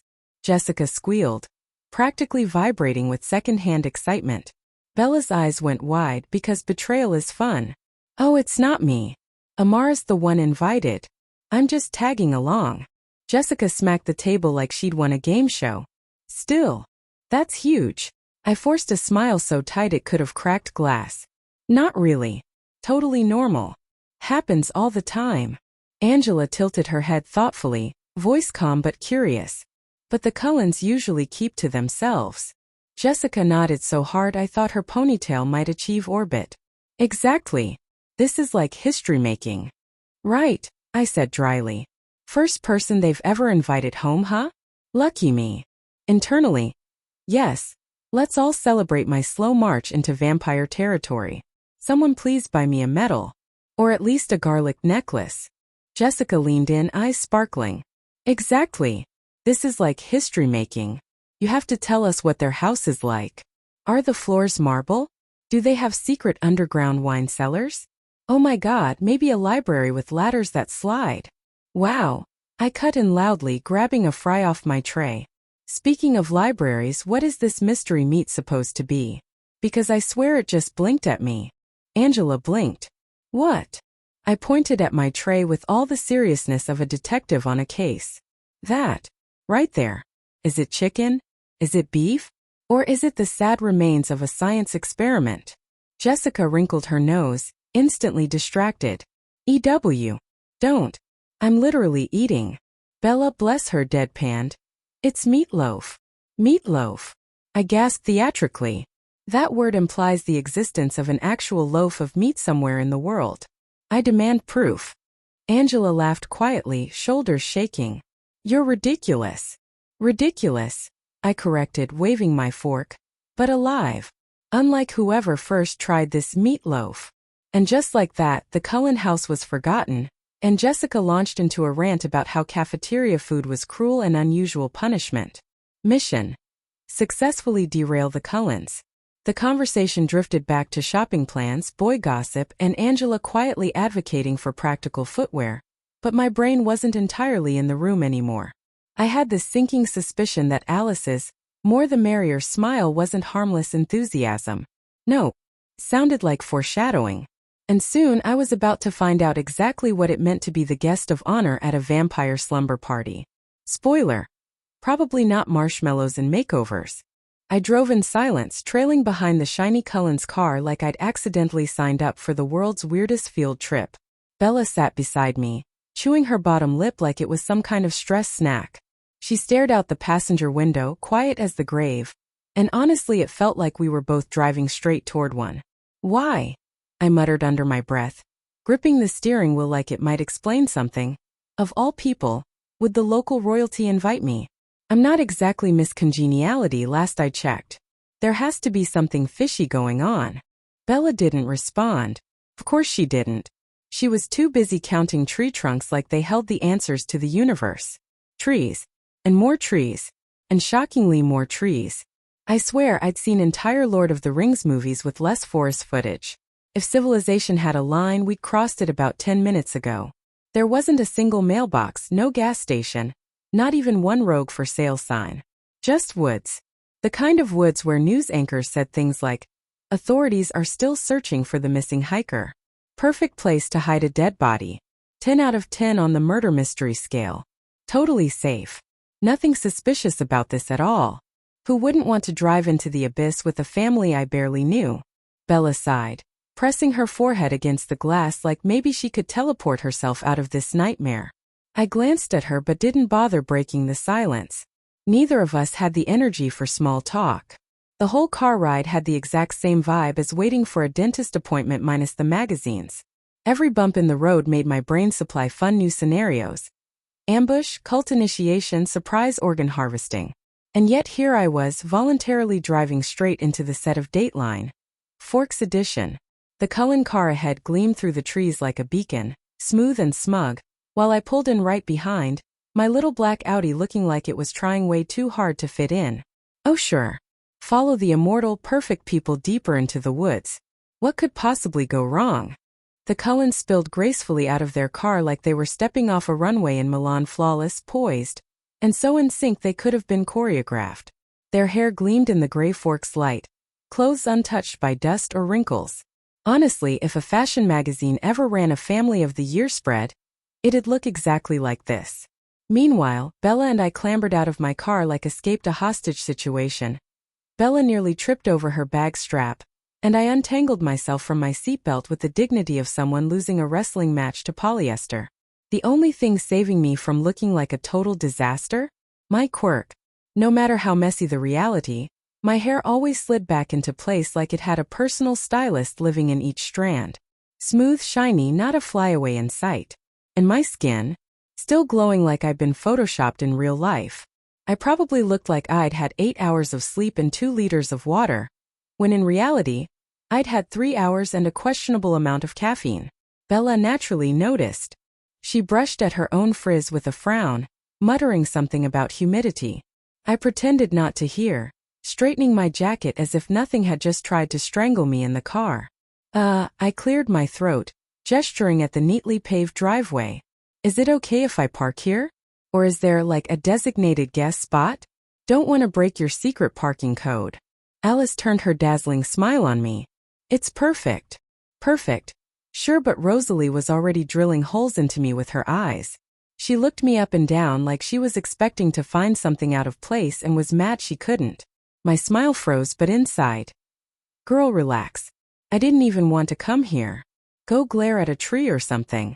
Her eyes bored into my skull so hard I could practically feel the smoke. I forced a smile and pretended not to notice. Bella hovered close to my side, radiating awkwardness so strongly I could practically feel her aura buffering. Emmett, bless him, ambled over and grinned. You two look like you're about to walk into an execution. Chill, it's just a house. Bella laughed nervously. I shot Emmett a look that said, yeah. Thanks for the reassurance that totally didn't reassure anything. Alice, unfazed as ever, gestured toward the massive house. Come on in. Bella's eyes widened as we stepped forward. It's beautiful. Yeah, I agreed, though my tone came out halfway between awe and suspicion. Beautiful house. Inside, everything gleamed like a catalog spread. Open floor plan, wide windows, rich wood polished to perfection. My reflection in the glass was unfairly perfect, hair falling in just the right way. Skin like it had a personal lighting crew.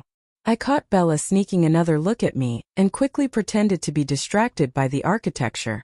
Yep, totally normal. Just two ordinary girls visiting an extraordinary family in their picture-perfect home. Nothing suspicious about this at all. Absolutely nothing. The living room looked like something straight out of a luxury design magazine. Spacious, full of soft light and clean lines. And there, already waiting with patient smiles, were Dr. Carlisle Cullen and his wife, Esme. Carlisle rose gracefully, looking every inch the refined gentleman, while Esme's smile was warm enough to thaw glaciers.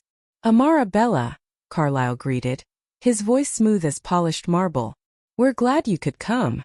Esme stepped forward, her eyes soft and kind. Welcome to our home, she said warmly. It's such a pleasure to finally meet you both. Bella mumbled a polite, "Thank you." I plastered on my best I'm not panicking at all smile. "Thanks for having us. You've got a beautiful house. And terrifying. Don't forget terrifying. Beautiful in the way a palace is beautiful right before the guillotine drops." Esme clasped her hands together like a proud hostess. "I even cooked for you girls. I hope you haven't eaten yet." Bella shook her head quickly. "No, we haven't." I echoed her, forcing a polite smile. "Not yet." Oh my God. This exact thing happened in the movie. Esme cooking food no one eats. Except wait. In the movie Bella came here with Edward. Now Bella's here with me. Does that mean no? No. I am not about to accidentally become the main character in Bella's romance arc. That's CW. No thanks. Hard pass. She's sweet but absolutely not. Bella, perhaps to save herself from my silence, glanced around. Where's Edward?" Esme exchanged a quick look with Carlisle, then smiled gently. "Oh, he's away for a few days. Visiting some cousins up in Alaska." "Yeah," Carlisle added smoothly. "He needed a change of scenery." Translation. Brooding boy went on a sulky vacation. Honestly, bless. This whole situation is awkward enough without him staring at me like I'm a complicated math equation he can't solve. I nodded solemnly. "Alaska, huh? Very cold choice." Carlisle's lips quirked politely. Esme chuckled softly, probably out of sheer politeness, which made me feel like a comedian bombing on stage. "Well," I said, folding my arms, "I'm glad to finally meet you properly. Though I have to say your house is terrifyingly spotless. Do you guys all share one giant vacuum, or?" Esme laughed a little more genuinely that time. "We like to keep things tidy." "Tidy? Lady, this place looks like IKEA and Architectural Digest had a love child. I feel like I should have taken my shoes off at the county line." Bella shifted uncomfortably beside me, as if she was unsure whether she should laugh or apologize for existing. "Anyway," I added, gesturing vaguely, "thank you for inviting us. Honestly, it's really nice. Even if it feels a little like I just walked into a fairy tale mansion." Carlisle inclined his head. "You're welcome here anytime." Bella and I were still politely nodding along to Esme and Carlisle's warm chatter, letting their soft-spoken charm wash over us like a practiced symphony. Esme's voice had that motherly cadence, every word dipped in honey, while Carlisle radiated this calm authority that made you want to straighten your posture, even if you weren't doing anything wrong. Across the room, the rest of the Cullen family had already claimed their seats on the sprawling sofa. Alice and Jasper looked like a matched set, their hands brushing lightly as if gravity itself insisted they stay connected. Emmett lounged back with the kind of easy sprawl that screamed confidence, while Rosalie sat elegantly upright, every line of her posture sharp enough to cut glass. Together, they looked less like a family and more like some royal court frozen mid-portrait. "Please sit down," Esme urged kindly, her tone gentle but threaded with the kind of expectation that made it impossible to refuse. Bella obeyed at once, sliding into a sofa with a nervous sort of grace. I was just about to follow, smoothing my hands over my jeans in that automatic fidget I did when feeling on display when Amara. The voice curled through the air, smooth and low, brushing down my spine like it had every intention of setting off alarms I didn't know I had. My heart stuttered, tripped, then took off in a reckless sprint, traitor that it was. I turned. Lucien. He walked in as if the whole room had been waiting for him to arrive. Black jeans, sharp and fitted. A crisp white shirt that somehow managed to look casual and expensive at the same time. A black jacket that had to be custom-made, nothing off a rack fit like that. His blonde hair caught the golden lamplight like strands spun from sunlight itself. But it was his eyes, amber, warm, knowing, that pinned me in place. They didn't just look at you, they looked into you like they'd already memorized the things you didn't say. My throat went dry. For a second, I forgot the very human skill of breathing. "We meet again," he said, his tone warm, like we were old friends catching up in the middle of a coffee shop instead of strangers in the middle of a vampire family's living room. What a small world. "Yeah," I managed, pulling my lips into what I hoped passed as a smile but probably looked more like a hostage situation. "Small world." Small world? Sure. More like small town, creepy coincidence. Why is this happening world? Lucien closed the distance between us with an ease that made my pulse misbehave all over again. He stopped just in front of me, close enough that I could catch the faint, clean scent of him, something sharp, something sweet, something dangerous. My chest tightened, my heart pounding so hard it was practically drumming against my ribs. I pressed my palm against my thigh, trying to ground myself, silently begging my own body to calm the heck down. Cool.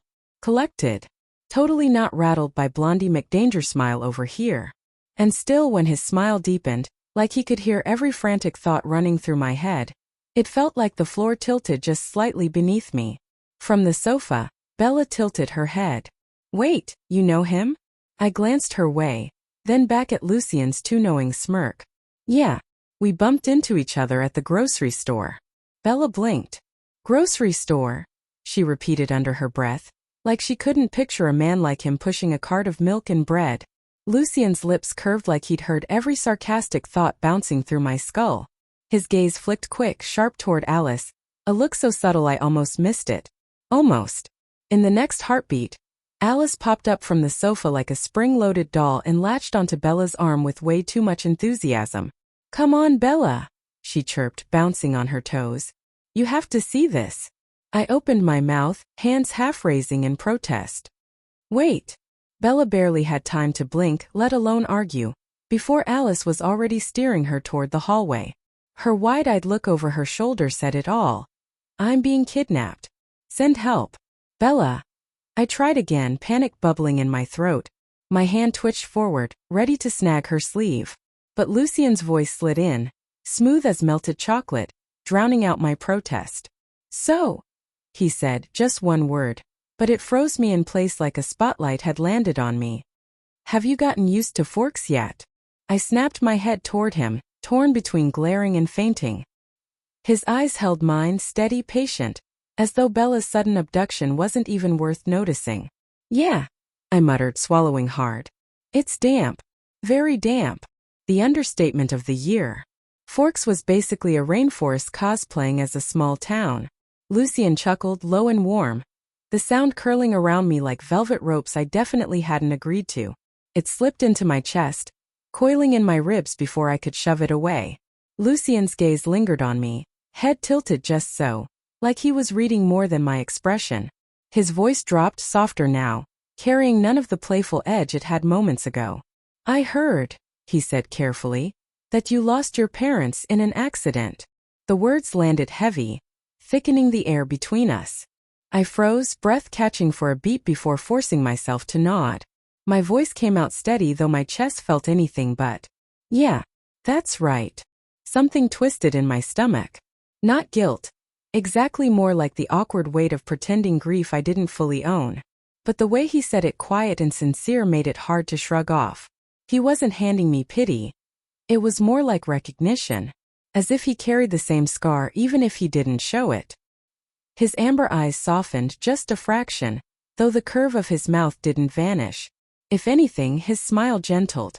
I'm sorry, he said, and it wasn't the empty politeness people usually threw out.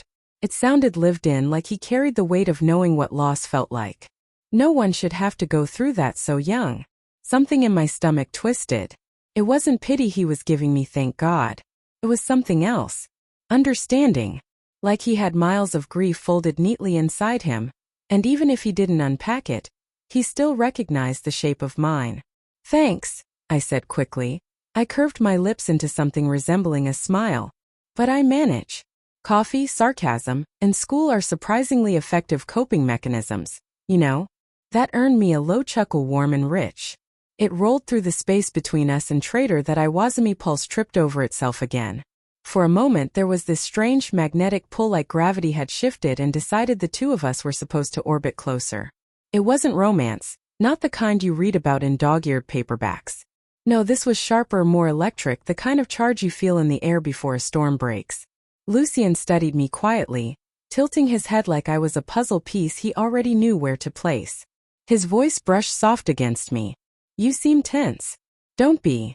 You're safe here. Safe.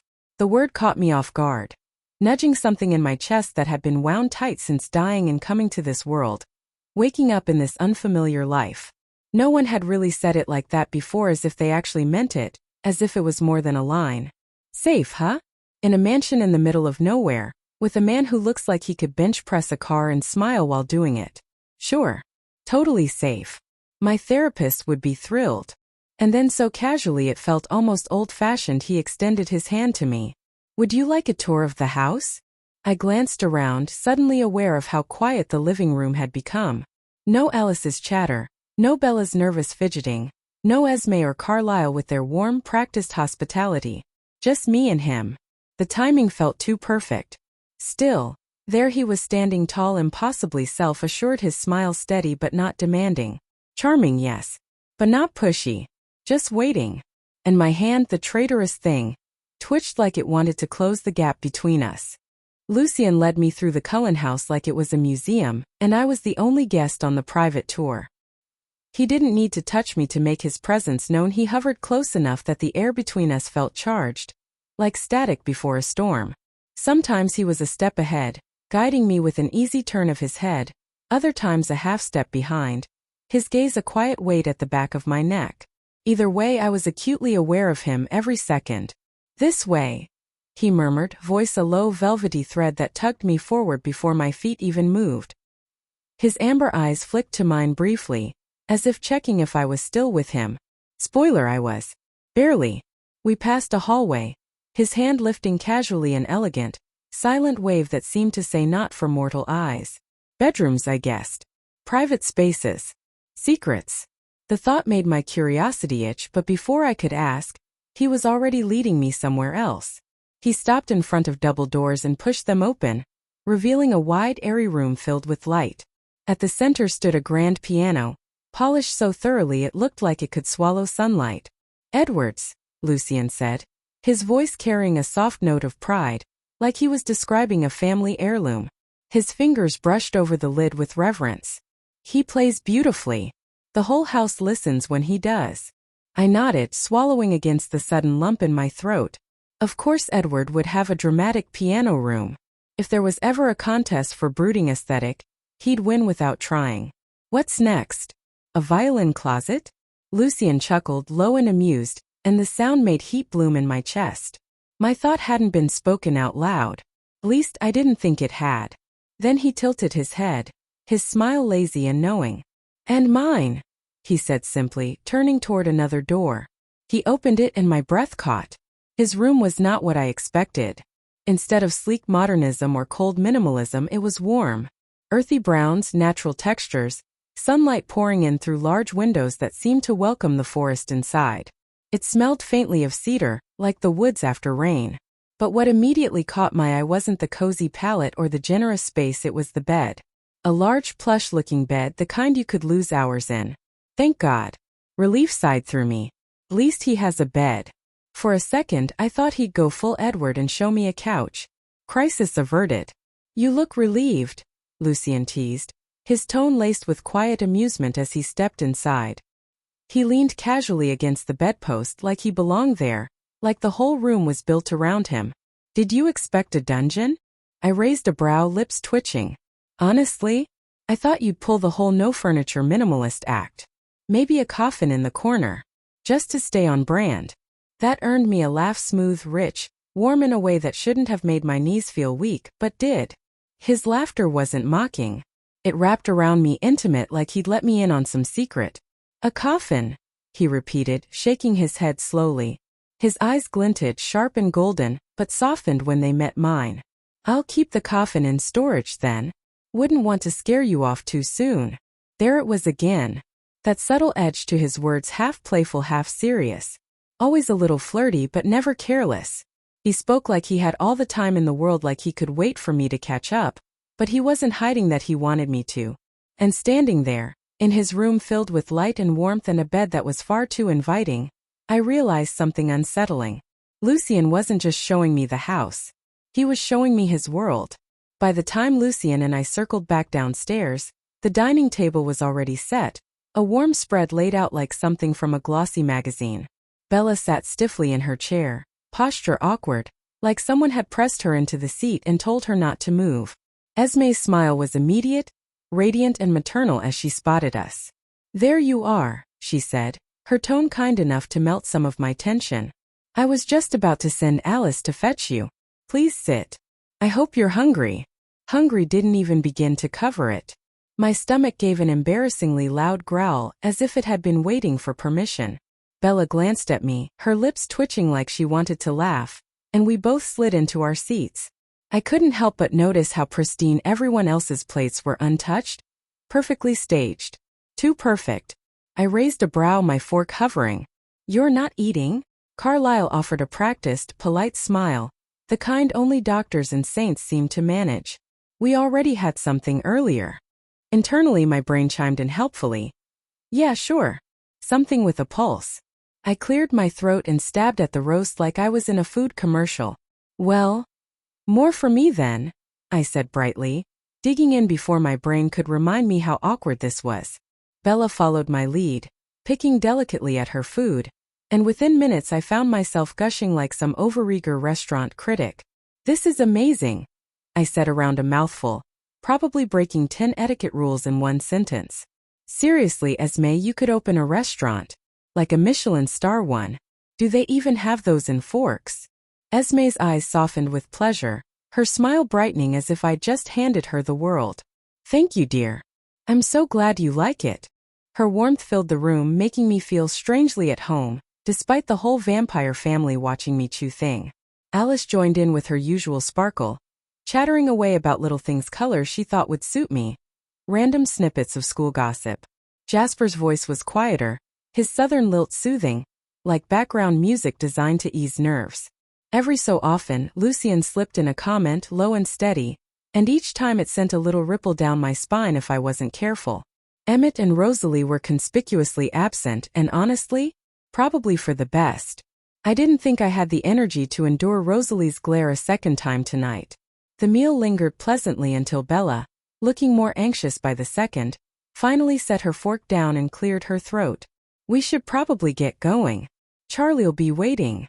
Reluctantly I nodded, pushing back my chair. Yeah, good idea. My nerves were practically clocking out for the night, begging for pajamas and a lock on my bedroom door. But when I stood, I caught Lucien's expression, subtle but unmistakable. His lips curved politely, but his eyes said he wasn't ready for me to leave just yet. The weight of his gaze made me falter for a second before grabbing my bag. Outside, the whole thing turned into a formal procession.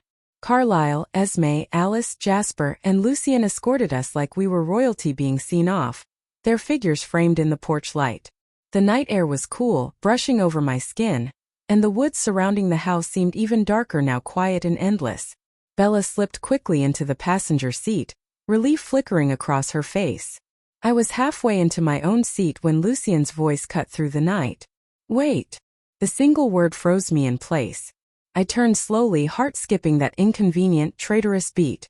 Lucien stood a few feet away, hands in his pockets like he had all the time in the world, but his gaze stayed locked on mine. Your number. He said it casually, almost offhand, but there was a weight to it, like it wasn't really a request. I blinked, fumbling with my phone, suddenly all thumbs. We exchanged digits, the soft glow of my screen the only light between us. When it was done, he smiled, slow, deliberate, knowing.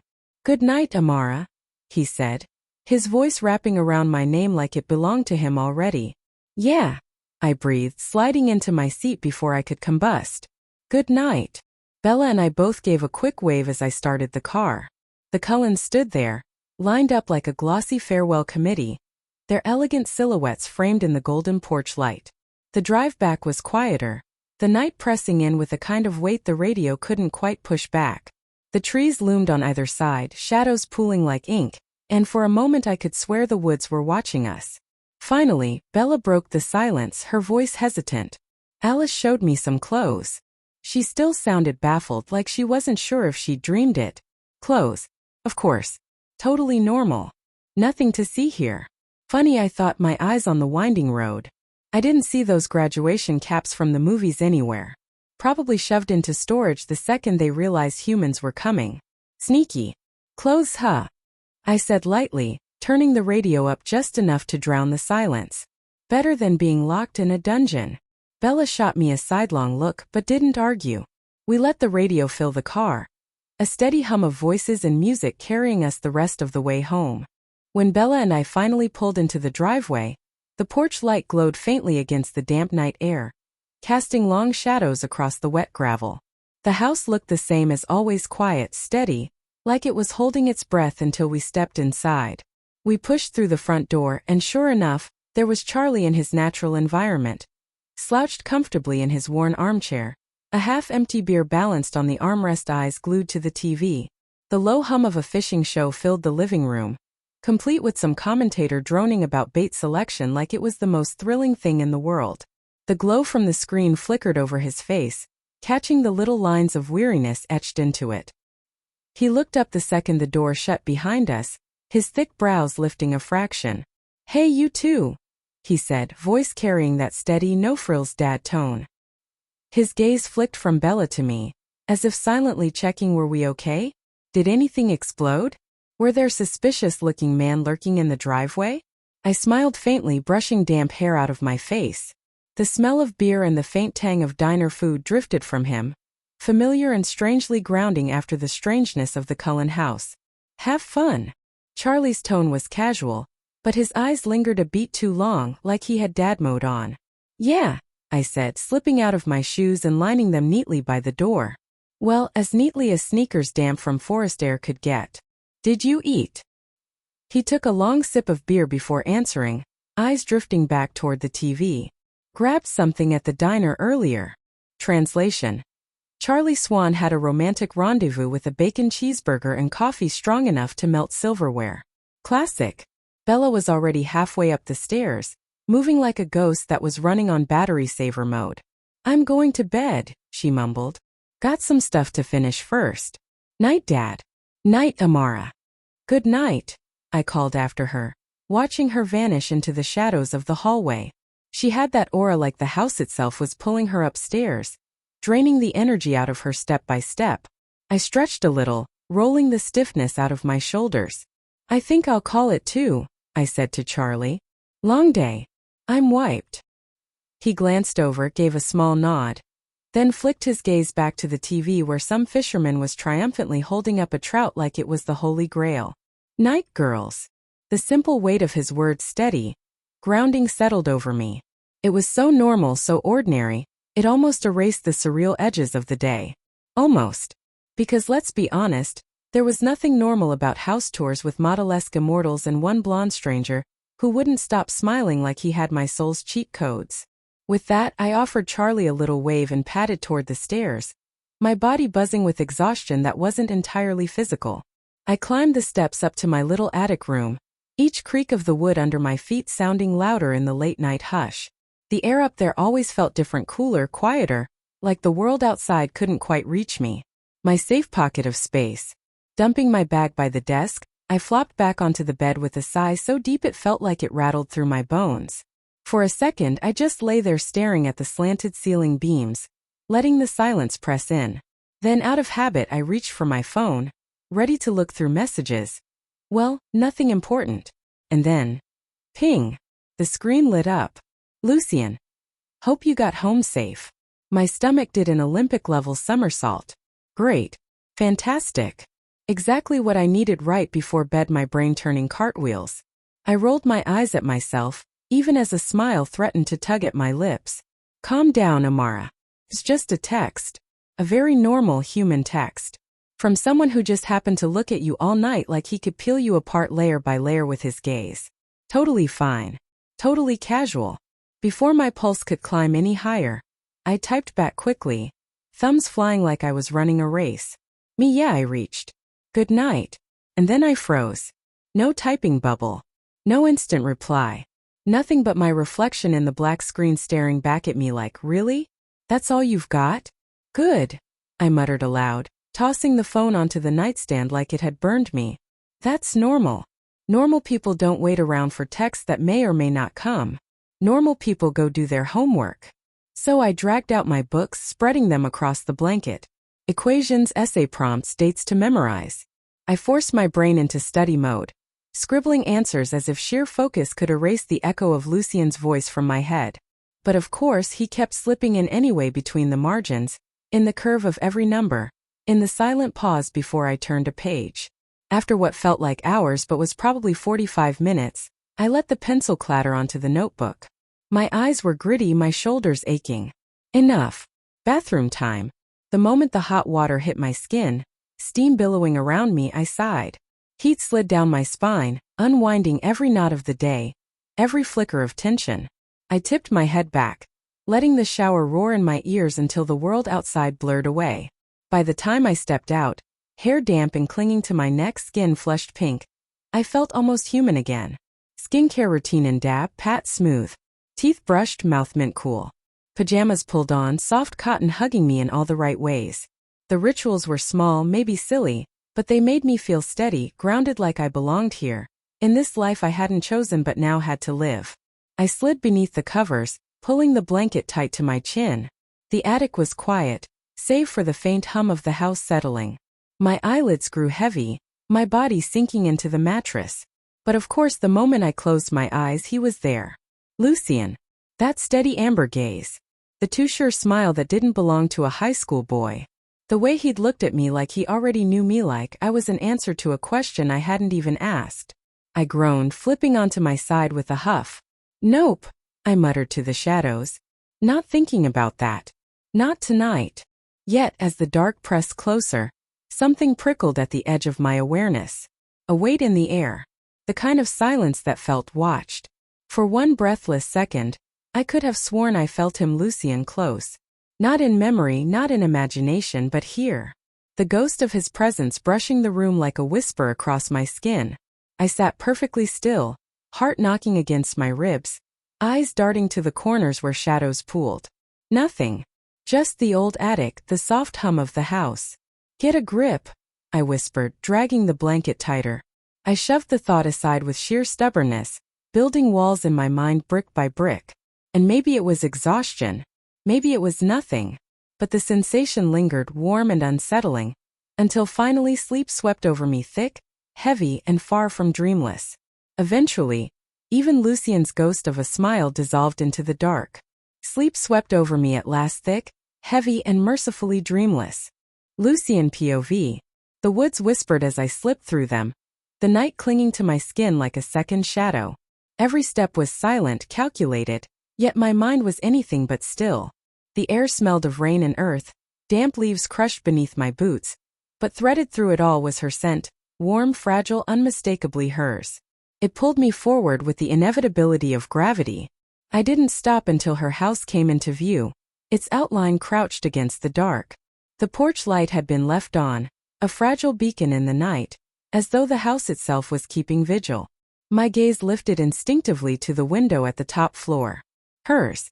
The pane was cracked, barely, enough for the night air to slip in and carry her presence out. That was all I needed. Her heartbeat floated down to me, steady, soft, the rhythm of exhaustion surrendering to sleep. The sound struck me deeper than any symphony, a steady drum that resonated in the hollow of my chest, answering a call older than myself. I moved closer, quiet as mist, until I stood just beneath the sill. The air here was warmer, infused with her, and I inhaled as though I'd been starved for centuries. Inside, Amara stirred. Sheets rustled. She rolled onto her side, lips parting in the haze of dreams. A whisper broke from her throat, low and unguarded, carrying through the night like a secret meant only for me. My name. The sound hit me like a blow. My chest constricted, instincts roaring to the surface with violent clarity. The bond surged taut, an invisible thread pulling so tightly it nearly ached. There was no denying it now, she was mine. The word echoed in my head, not just mate, but something beyond it, something ancient that no language had ever captured. The hunger was sharp, but it wasn't only thirst. It was need. A need to guard her, to claim her, to never let the fragile line of her life be touched by shadow or threat. I lingered, caught between reverence and possession, watching until her breathing smoothed into the steady rhythm of deep sleep. The sight of her lashes brushing her cheeks, lips parted in soft repose, was almost unbearable in its fragility. Only then, when I knew she had drifted far into dreams, did I turn away. Each step back into the woods felt like betrayal, as though I were leaving part of myself behind in that small lamp-lit room. But I carried her heartbeat with me, echoing in my veins, a tether I could never sever. The Cullen house glowed in the distance when I returned, light spilling through the trees like molten gold. Every step toward it felt heavier, my senses still humming with the echo of her heartbeat. They were waiting. All of them. The instant I crossed the threshold, the atmosphere shifted. Conversations stilled, gazes turned, the silence stretching taut before Emmett broke it with a booming grin. Well, well. Look who's back from playing Peeping Tom. His arms were folded, his stance wide, amusement rolling off him. Alice clapped her hands over her mouth, but laughter still slipped through. Jasper's smirk was quieter, restrained, though I felt the flicker of his satisfaction brushing against the air. Even Carlyle allowed himself the ghost of a chuckle. I didn't bother to sit. I simply stood in the entryway, posture relaxed, but I knew what I was projecting. Stillness sharpened into presence. Power didn't always need to roar, it could whisper, and the room would listen. I narrowed my eyes at Emmett, slow, deliberate. Careful, I murmured. You don't want me to start listing your pastimes. He threw his head back, laughing harder. Relax, lover boy. We all know where you've been. Watching Sleeping Beauty, huh? Alice leaned forward, practically vibrating in her chair, her grin all teeth. She said your name in her sleep, didn't she? The silence I gave her was too long, too telling. Her eyes widened in delight. She did. I knew it. Jasper's chuckle rumbled low, his gaze sliding over me with a mix of amusement and quiet understanding. He's not denying it. I let the corner of my mouth twitch just once. Enough to feed their laughter, not enough to deny my control. Then Rosalie's voice sliced through the air. Sharp, crystalline, absolute. This is insane. The amusement collapsed. The air thickened. My stillness grew heavier, weighted with something cold, deliberate. Slowly, I turned to face her, my jaw tightening, though my stance never shifted. What's insane, Rosalie? My voice was soft, smooth, but the weight behind it pressed against the room like a storm pressing against glass. Her eyes burned, jaw tight. You can't do this. You can't drag a human into our lives like this, not after everything. Have you forgotten what we are? I didn't move closer, I didn't need to. I simply looked at her. No, I said, voice low but threaded with power, steady enough to demand silence. But I think you have. I didn't drag her anywhere. She's mine. A ripple went through the room. Not a word spoken, but every eye turned sharper, more alert. Rosalie scoffed, folding her arms. Yours? She's a human. Do you have any idea what kind of danger you're putting her in? What kind of risk you're putting all of us in? I shifted then, a single step forward, casual yet deliberate. The air grew taut. Listen carefully, Rosalie. My voice dipped lower, smoother, the kind of tone that silenced even Emmett's humor. Amara is my mate. I will not leave her. Not for you, not for Edward, not for anyone. If that's a problem, then I'll walk away from this coven before I walk away from her. The moment his words fell, the air thickened, pressing like unseen chains. The room seemed to tilt subtly toward him. Emmett stopped me, smirk. Alice stilled in her chair. Jasper's energy fluctuated before dimming to quiet obedience. It wasn't fear. It was submission. Rosalie's lips parted, but no sound came out. Her jaw worked, her glare blazing, but even she couldn't deny the way her instincts screamed to yield. Lucien's stance didn't change, casual, steady, one hand resting lightly on the edge of the table. But his gift bled through the room like gravity itself, impossible to resist. The words didn't rise in volume. They didn't need to. The room bent around them, the way trees bend to the weight of a storm. Rosalie straightened, chin tilted, but her glare faltered under my gaze. You wouldn't, she said, but her voice lacked the same steel. I leaned forward slightly, eyes narrowing, voice edged like a blade wrapped in silk. Try me. Her lips pressed shut. For once, Rosalie said nothing. Carlyle cleared his throat, stepping into the space with practiced calm. That won't be necessary, Lucien. No one here is asking you to leave. Esme's voice followed, soft but sure, weaving warmth through the tension. She's a lovely girl. I can see why you care for her. The edge of my stance eased just slightly.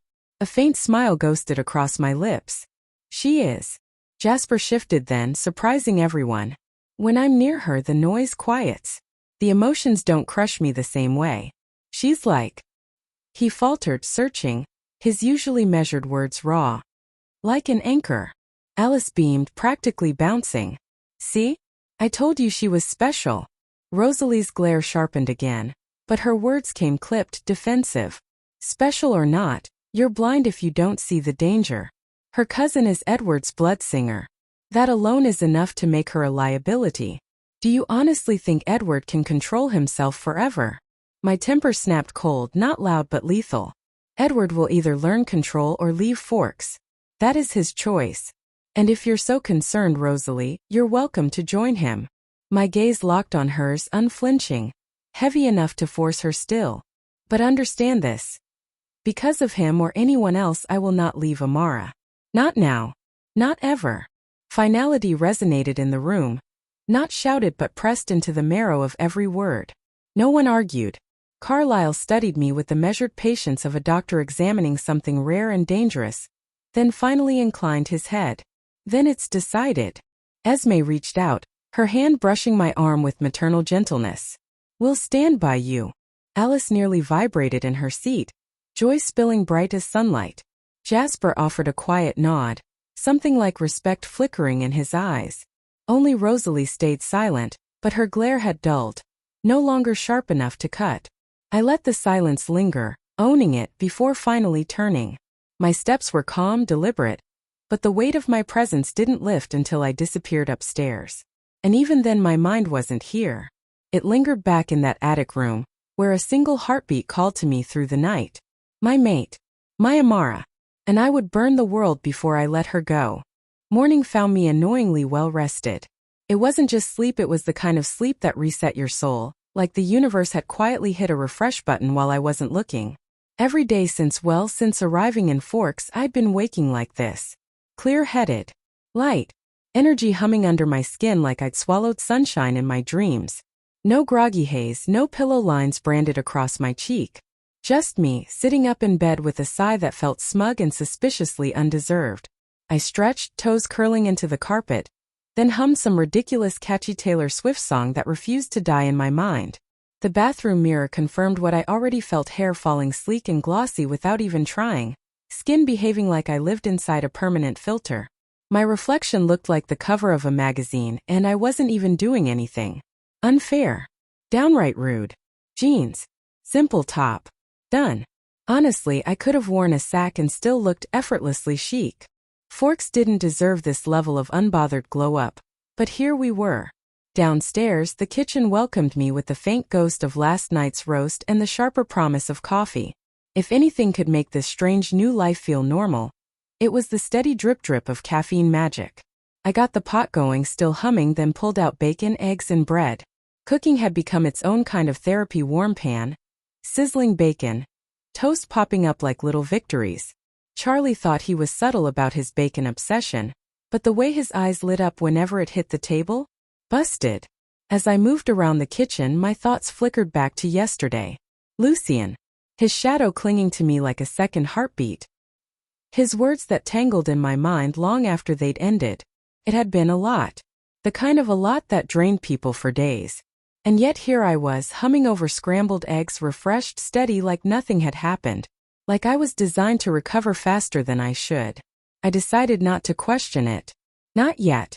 Charlie patted down the stairs in his sheriff slippers, hair tousled like he'd lost a fight with a pillow. He squinted into the kitchen light, spotted me at the stove, and let out one of those soft, tired smiles he reserves for small domestic victories. Coffee brewing, bacon on the pan, life under control before 8 a.m. Morning, he grunted, voice still rough with sleep.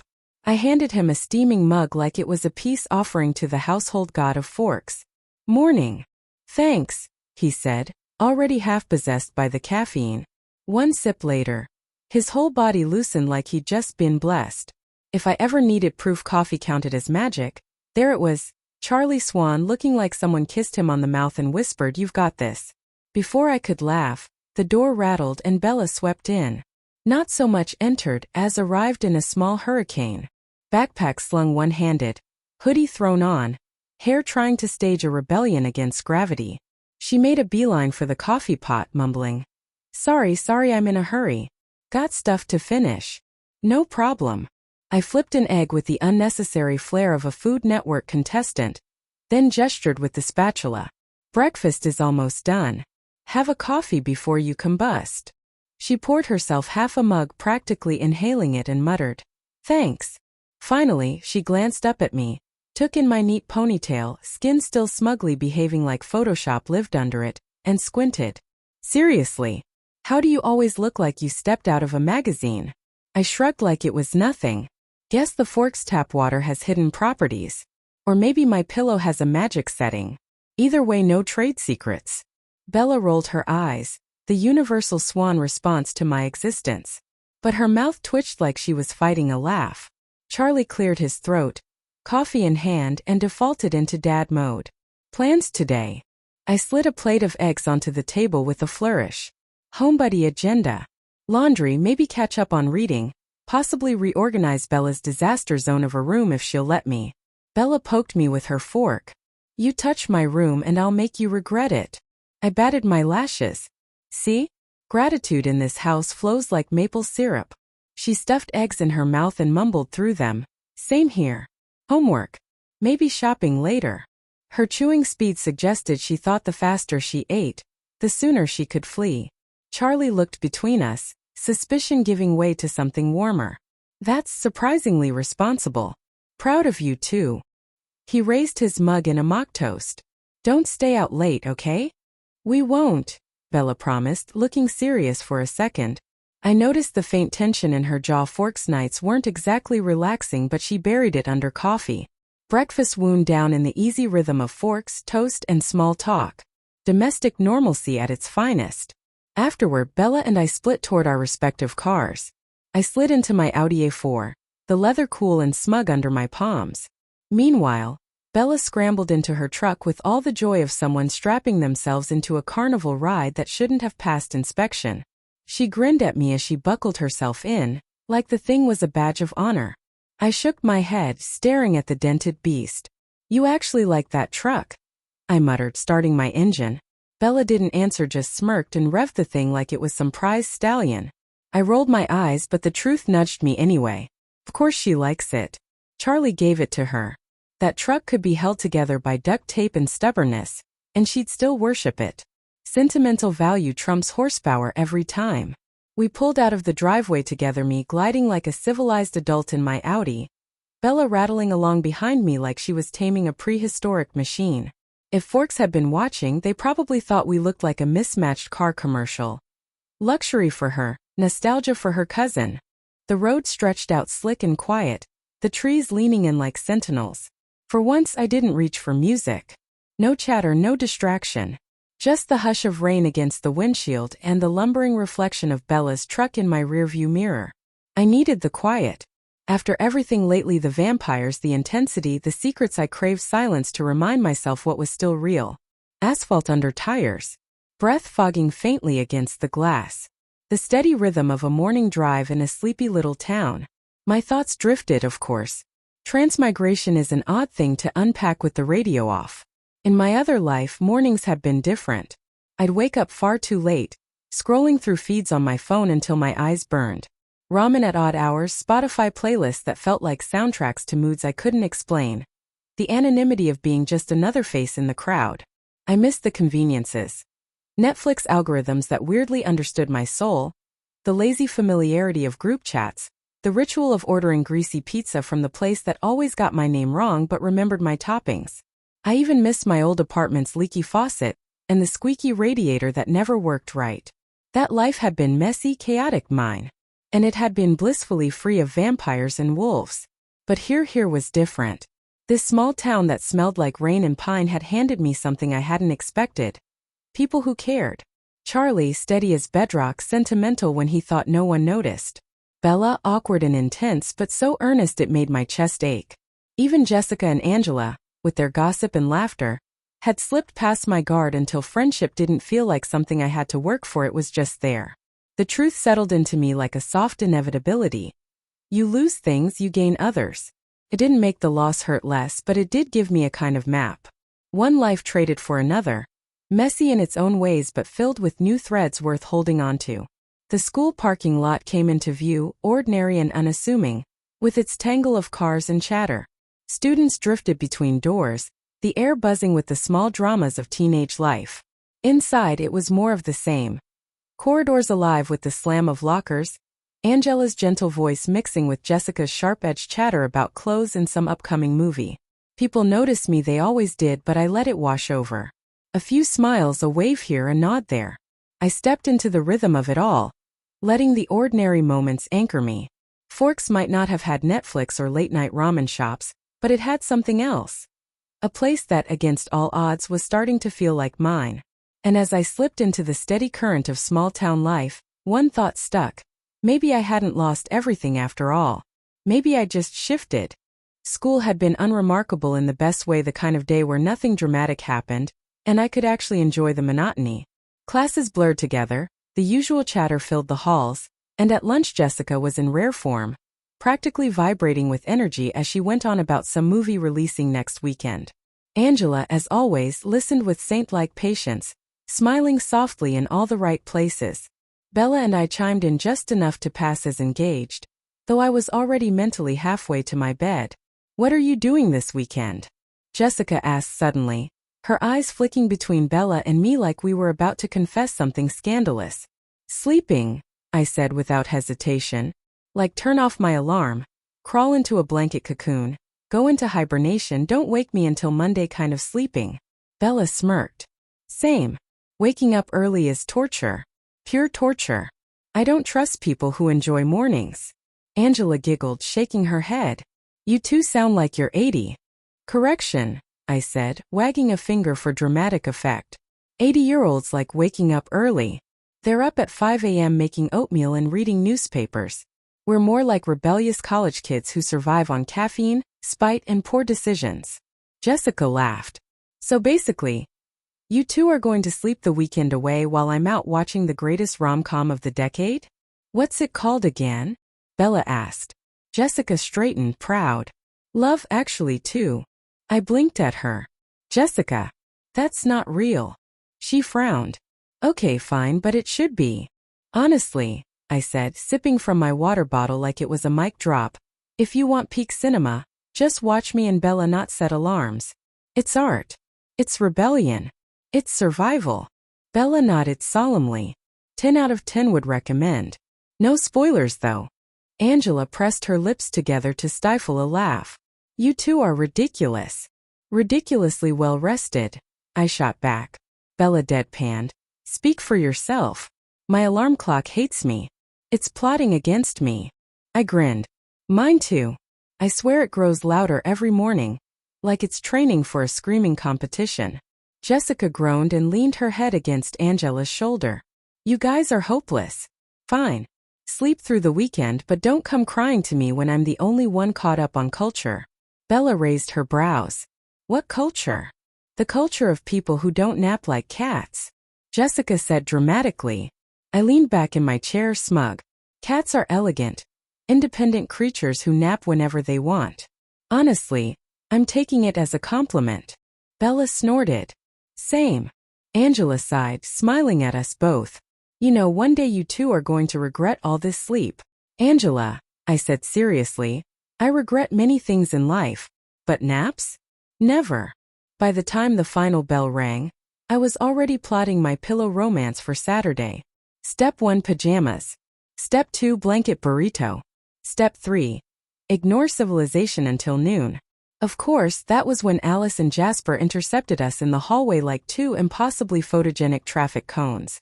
Alice's smile widened like she'd been waiting for her cue. "You know, Amara, you're always welcome at the Cullen house." I forced a polite smile. "Thank you.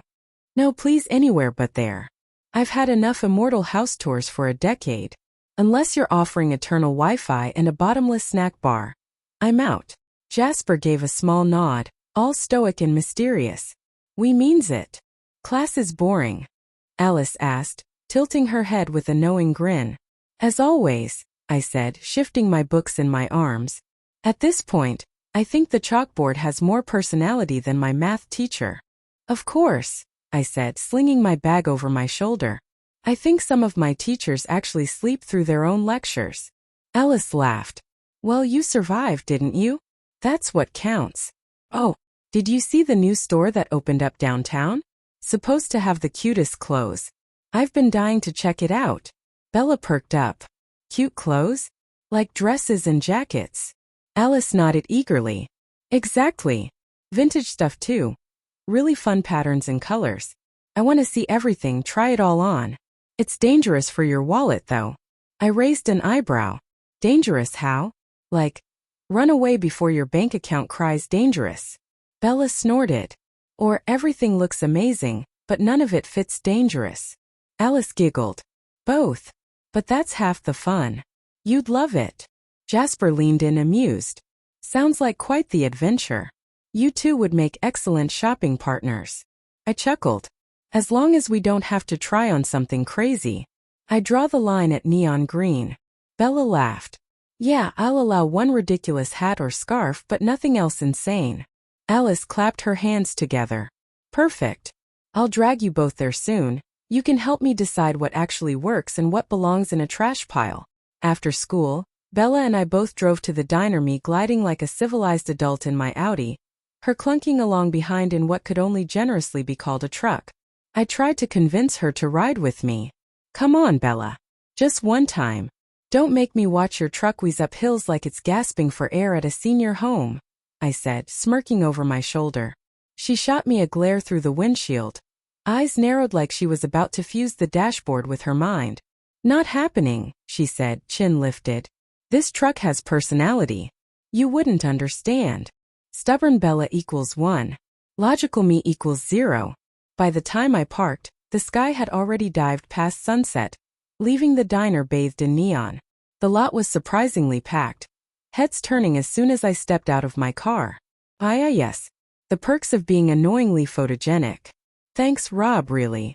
Bella finally trudged over, rolling her eyes like I'd personally insulted her childhood. Stop walking like you're on a runway, she muttered. I struck a pose anyway. I'm not walking. I'm floating with grace. Tragic, she deadpanned. I hooked my arm through hers. You love me. Bella groaned but didn't argue, which in her world was practically the same as admitting defeat. Inside, Charlie was already planted at a booth in the back, nursing a glass of water like it was the most sophisticated thing he'd ever touched. There you are, he said, looking up, relief flickering in his tired eyes. We slid into the booth across from him, menus in hand. I almost waved at the neon ketchup bottles on the table, as if acknowledging our mutual appreciation. Charlie barely looked at me before ordering. Steak, fries, and the usual. Bella pursed her lips. Dad, you really should think about your diet. Maybe some greens. I snorted loudly. Heads turned. Charlie muttered under his breath. My greens are fried potatoes. I grinned. Bold move, Chief Swan. Very daring. Bella rolled her eyes. I'll eat my salad and live to tell the tale. She stabbed at her menu like it had personally offended her. Finally, it was my turn.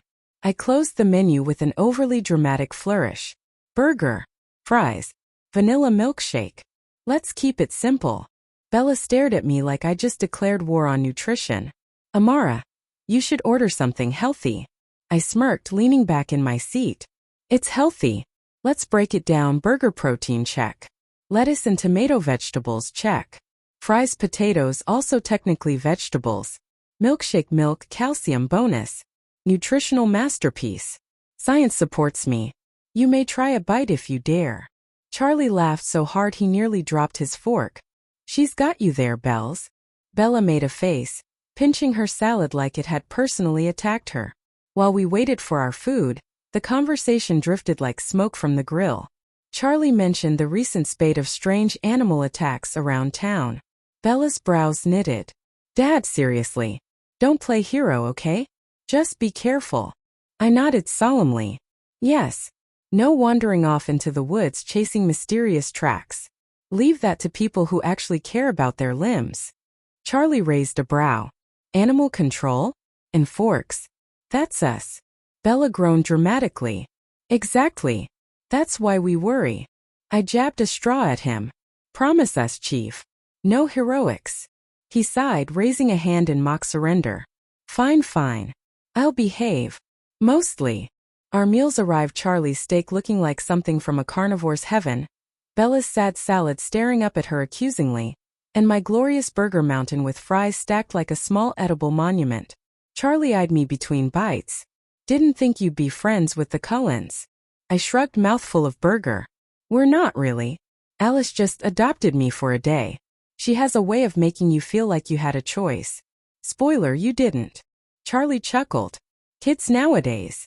Bella poked her salad, muttering something about healthy choices, as I waved my burger in her direction. Want a bite? I teased.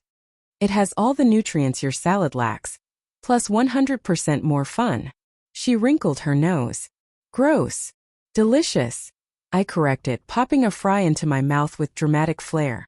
We slipped into an easy rhythm, laughter bouncing across the booth, small jabs, playful teasing, and the soft clatter of silverware.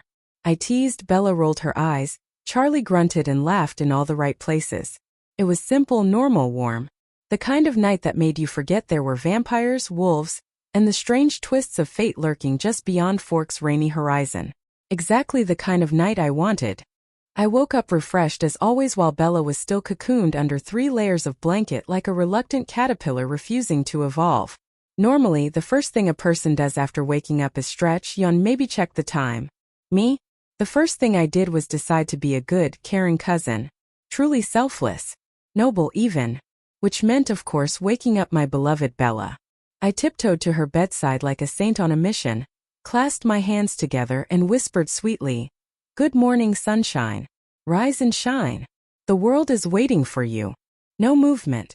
Not even a twitch. I tilted my head, smiled angelically, and then added under my breath, "Time for evil cousin duty." "Bella," I whispered dramatically, standing by her bed. "Civilizations have risen and fallen. Dinosaurs have gone extinct twice. Your pillow has seen more saliva than a Saint Bernard. And yet you sleep." A muffled groan. Then a pillow smacked me in the face. "Go away," she muttered. "It's Saturday." I held the pillow like evidence in a courtroom. "So this is how you treat your loyal alarm clock? I demand justice." She yanked the blanket tighter. "I demand 5 more minutes. Bella Swan, it's already 11:30. That earned me a death glare through tangled hair. "Stop sounding like my mom." I smirked. "If I were your mom, you'd be dressed, fed, and at piano lessons by now. Be grateful I'm just your charming cousin." Mission perfect morning. Leaving Bella to rot in her blanket cocoon, I pranced into the bathroom. Quick shower, teeth brushed, skin glowing like a skincare commercial. I slipped into my comfiest house clothes, soft cotton shorts and a loose top, but somehow still managed to look like I was auditioning for a lifestyle magazine spread. I stared at myself in the mirror, flicked my damp hair back dramatically and grinned. Flawless. Again. Honestly, it should be illegal. Walking back into Bella's room, I crossed my arms at the sight of her still snoring. Thought struck me. If I'm going to be the best cousin, I should help her build better habits. Healthy sleep schedule. Morning energy. The full package. Then I smirked. And if I'm going to be the worst cousin, I should also wake her up in the most annoying way possible. 2 birds, 1 stone, I whispered, steepling my fingers like a cartoon villain. Mwahaha. I marched over and yanked the curtains open. Cold wind streamed in like divine judgment.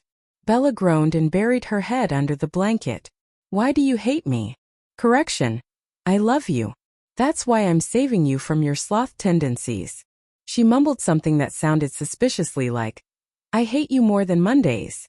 "Oh no, no, no," I chirped, yanking the blanket halfway off. "Come on, rise and shine. Birds are chirping, pancakes are waiting, the world is spinning." "The world can spin without me," she snapped, clutching the remaining blanket like it was life support. I leaned down so my face was inches from hers. "You're missing out on pancakes shaped like smiley faces." Her eyes cracked open a sliver. "That's bribery." "Correction," I said, grinning. "That's called good parenting. Now get up before I start singing." She sat up, horrified. "You wouldn't." I took a deep breath, already belting the first note of an off-key pop song. Bella slapped her hand over my mouth. "Fine. I'm up. Just stop." I pulled away, smug. "And that, my dear Bella, is why I'm the superior cousin." She squinted at me. "No, that's why you're evil." I gasped in mock offense. "Evil? Me?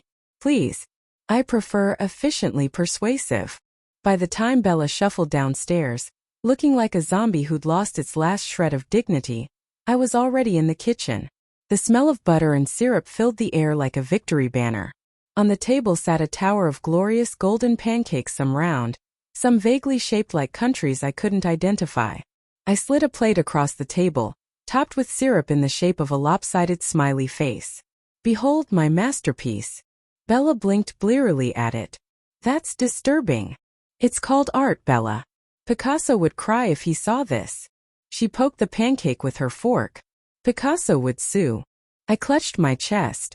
Rude. You wound the chef's delicate soul. Despite her zombie shuffle and sarcasm, she took a bite without further complaint. That, in my book, was a win. I leaned against the counter, arms folded, watching her. See? You're welcome. Breakfast of champions. She chewed, swallowed, then gave me the kind of slow nod that meant she didn't want to admit I was right. It's not bad. Not bad. I gasped. This pancake carried the emotional weight of my entire childhood. And you say not bad? Bella smirked slightly, eyes still heavy-lidded from sleep. You don't even like pancakes that much. Details, I said quickly, waving my spatula. What matters is I slaved over a hot stove to provide for you. She gave me a flat look but couldn't hide the way her shoulders relaxed as she dug into another bite. For all her grumbling, she looked comfortable. At home. Like she didn't have to put on a mask or explain herself. The thought made me soften, though I covered it up by plopping into the chair across from her. We got into a very serious debate about whether pancakes still counted as breakfast when it was nearly noon. It's brunch, I declared, flipping my hair. A luxurious, cosmopolitan meal. It's laziness, Bella deadpanned. I narrowed my eyes. Say that again, and I'll garnish your salad with chocolate chips next time. Her fork froze midair. You wouldn't. Oh, I would, I whispered darkly, leaning closer like a pancake villain.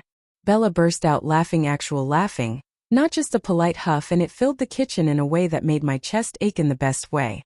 When she finally calmed down, she shook her head and muttered, I feel like this is the first time in a long time I've had this.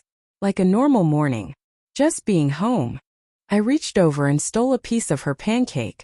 Well, get used to it, Swan. This is what life with me looks like. Chaos, carbs, and unsolicited affection. She rolled her eyes, but her smile lingered. We flopped in the living room like two professional slackers auditioning for a reality show. Bella curled up with a book, her face half hidden behind the pages. I claimed the remote like it was the crown jewel of forks. Click. Weather Channel. A stern man gesturing at rain clouds. Click. Cartoon reruns. A talking sponge screaming about jellyfish. Click. An infomercial about a blender that could change your life. I leaned forward, eyes wide. Bella, I whispered solemnly. What if my destiny is to own that blender? She didn't even look up. Please stop. Think about it: smoothies, soups, salsa. That's 3 S's of success. I could open a cafe. Amara's magical blends. Bella turned a page. You'd burn the cafe down within a week. I gasped. How dare you? That blender has a safety lock, Bella. A safety lock. Her sigh could have powered the entire electrical grid of forks. My phone buzzed against the cushion.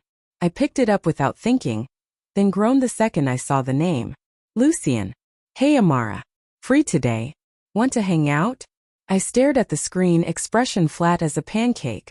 Oh yes, let me just waltz into danger with Mr. Eternal Brooding, whose idea of small talk is probably, tell me about your blood type. Hard pass. I typed back, sorry, busy. Not 2 minutes later, another ping. Tomorrow then? I threw the phone face down on the couch like it had betrayed me personally. Bella glanced over her book, eyebrow arched. Boy trouble. Persistent telemarketer, I said casually. She gave me a knowing look, the kind that screamed she didn't buy it for a second, but she let it go. My phone buzzed on the coffee table like it was possessed. I ignored it. Bella peered over her book. Your phone's having a seizure, she muttered. Picked it up. Text from Lucian. Lucian. Hey Amara. Free today? Want to hang out? I stared at the screen, expression flat. Internally my brain was already screaming. Oh yes, because what I really want to do on a peaceful Saturday morning is dive headfirst into vampire drama. Sure, Lucian, let me abandon my pancakes, hop in your gloomy shadowmobile, and spend the day listening to your tragic backstory about the year 1723. Hard pass. I typed back the politest lie I could manage. Sorry, busy. 2 seconds later, another ping. Lucian. Tomorrow then? My eye twitched. Tomorrow? Tomorrow was also sacred. Tomorrow was for Bella, snacks, and me dramatically narrating infomercials until she threatened to hit me with a frying pan. Not for broody vampires who thought staring intensely was a personality trait. I tossed the phone face down on the couch like it had personally offended me. Bella raised an eyebrow over the top of her book. Who keeps texting you? Your secret admirer. Persistent telemarketer, I said casually, waving a hand. Bella didn't even blink. Just gave me that patented swan look, the one that said I don't believe you, but I also don't care enough to argue. She went back to her book. I exhaled in relief. No, not today, Lucian. Today is a no vampire drama zone. No cryptic messages. No brooding lectures about destiny. No surprise rooftop appearances at midnight. Just me, Bella, and maybe some popcorn. Even fate can wait until Monday. My phone buzzed again. I hurled a throw pillow over it like that would solve my problems. Very persistent telemarketer, Bella murmured without looking up. Relentless, I agreed, sinking deeper into the couch. By late afternoon, Bella declared we had to restock essentials, which in Bella speak meant notebook paper, gum, and possibly a new pack of pens if they had colors that didn't look like hospital supplies. I jingled my Audi keys theatrically. I'll drive. She snatched them out of my hand like a prizefighter. Nope. We're taking my truck. I put on my gravest face. Bella, your truck is older than both of us combined. Riding in it is a health hazard. It has character, yes, but also questionable suspension and a radio that thinks the 1980s are modern. You'll survive, she said, shoving me toward the passenger side with all the confidence of someone signing a waiver for a theme park ride. Besides, it's authentic. Authentic was truck speak for it coughs, sputters, and has its own personality disorder. Once strapped in, I surveyed the truck's interior. Seats tattooed with mystery stains, a dashboard that groaned like it had arthritis, and fuzzy dice swinging like a charm against doom. The seatbelt clicked with attitude, and the air smelled faintly of pine and old fries. Bella turned the key. The engine coughed, wheezed like a chain-smoking grandpa, then grudgingly decided to live another day. This is cruel, I muttered, gripping the dashboard like a life raft. Too young, too beautiful to die in a vehicular tragedy. Bella smirked. Relax. You'll live. Probably. Probably? Comforting. Worst case, she said. I'll bury you with fries in your hairbrush. Put the fries in my hand, I deadpanned. It's important. The truck rattled down the street, announcing us with bangs, clanks, and a backfire that sounded like sarcastic applause. My Audi would have glided. This thing stomped. At a red light, Bella cranked the static-filled radio. Some 2004 pop song crackled through. She tapped the wheel casual. I sang off-key. Stop. You sound like a dying walrus. It's called art, I argued. We hit a pothole. Both of us flew an inch. I screamed. She laughed. See? Fun. Fun is not the word. At the general store, Bella killed the engine. The truck wheezed like it needed CPR. I stumbled out, checked my reflection priorities, and muttered, if this thing eats me, eulogy starts with, she lived beautifully. Her fries were always warm. Bella shoved me toward the door. Behind us, the truck sat like a battered war hero, ugly, stubborn, and totally Bella. Back home, we collapsed on the couch with a giant bowl of popcorn, the sacred glue of our cousin bond. Bella popped in a rom-com DVD, the kind with bad lighting and worse dialogue. 5 minutes in, I was already heckling. Wow, look at them falling in love because their hands touched over a grocery cart. Groundbreaking. Bella buried her face in a pillow. Can you not ruin everything? I'm improving it, I declared, mimicking the hero's dramatic whisper. Bella, your love is the only coupon that never expires. She snorted so hard popcorn flew out of her mouth, which naturally I pointed out in great detail. She tried to glare, but her shoulders shook with laughter. Eventually, the movie droned on and so did I, until mid-joke I dozed off. Bella, rolling her eyes for the millionth time, soon followed. We ended up passed out on the couch, me starfished, her curled up, the popcorn bowl miraculously balanced between us like a fragile peace treaty. A boring Saturday by definition. Hilariously perfect by execution. The morning started weird. I handed Bella the keys to my car, only for her to frown like I just told her favorite book was getting a bad movie adaptation. "Why aren't we taking the truck?" she asked, hugging her jacket tighter against the chill. "Because fate's cruel rusty metal box of doom is not getting near you today," I said, jingling the keys like a magician about to reveal my grand trick. "We're taking my car." End of discussion. She narrowed her eyes, suspicious.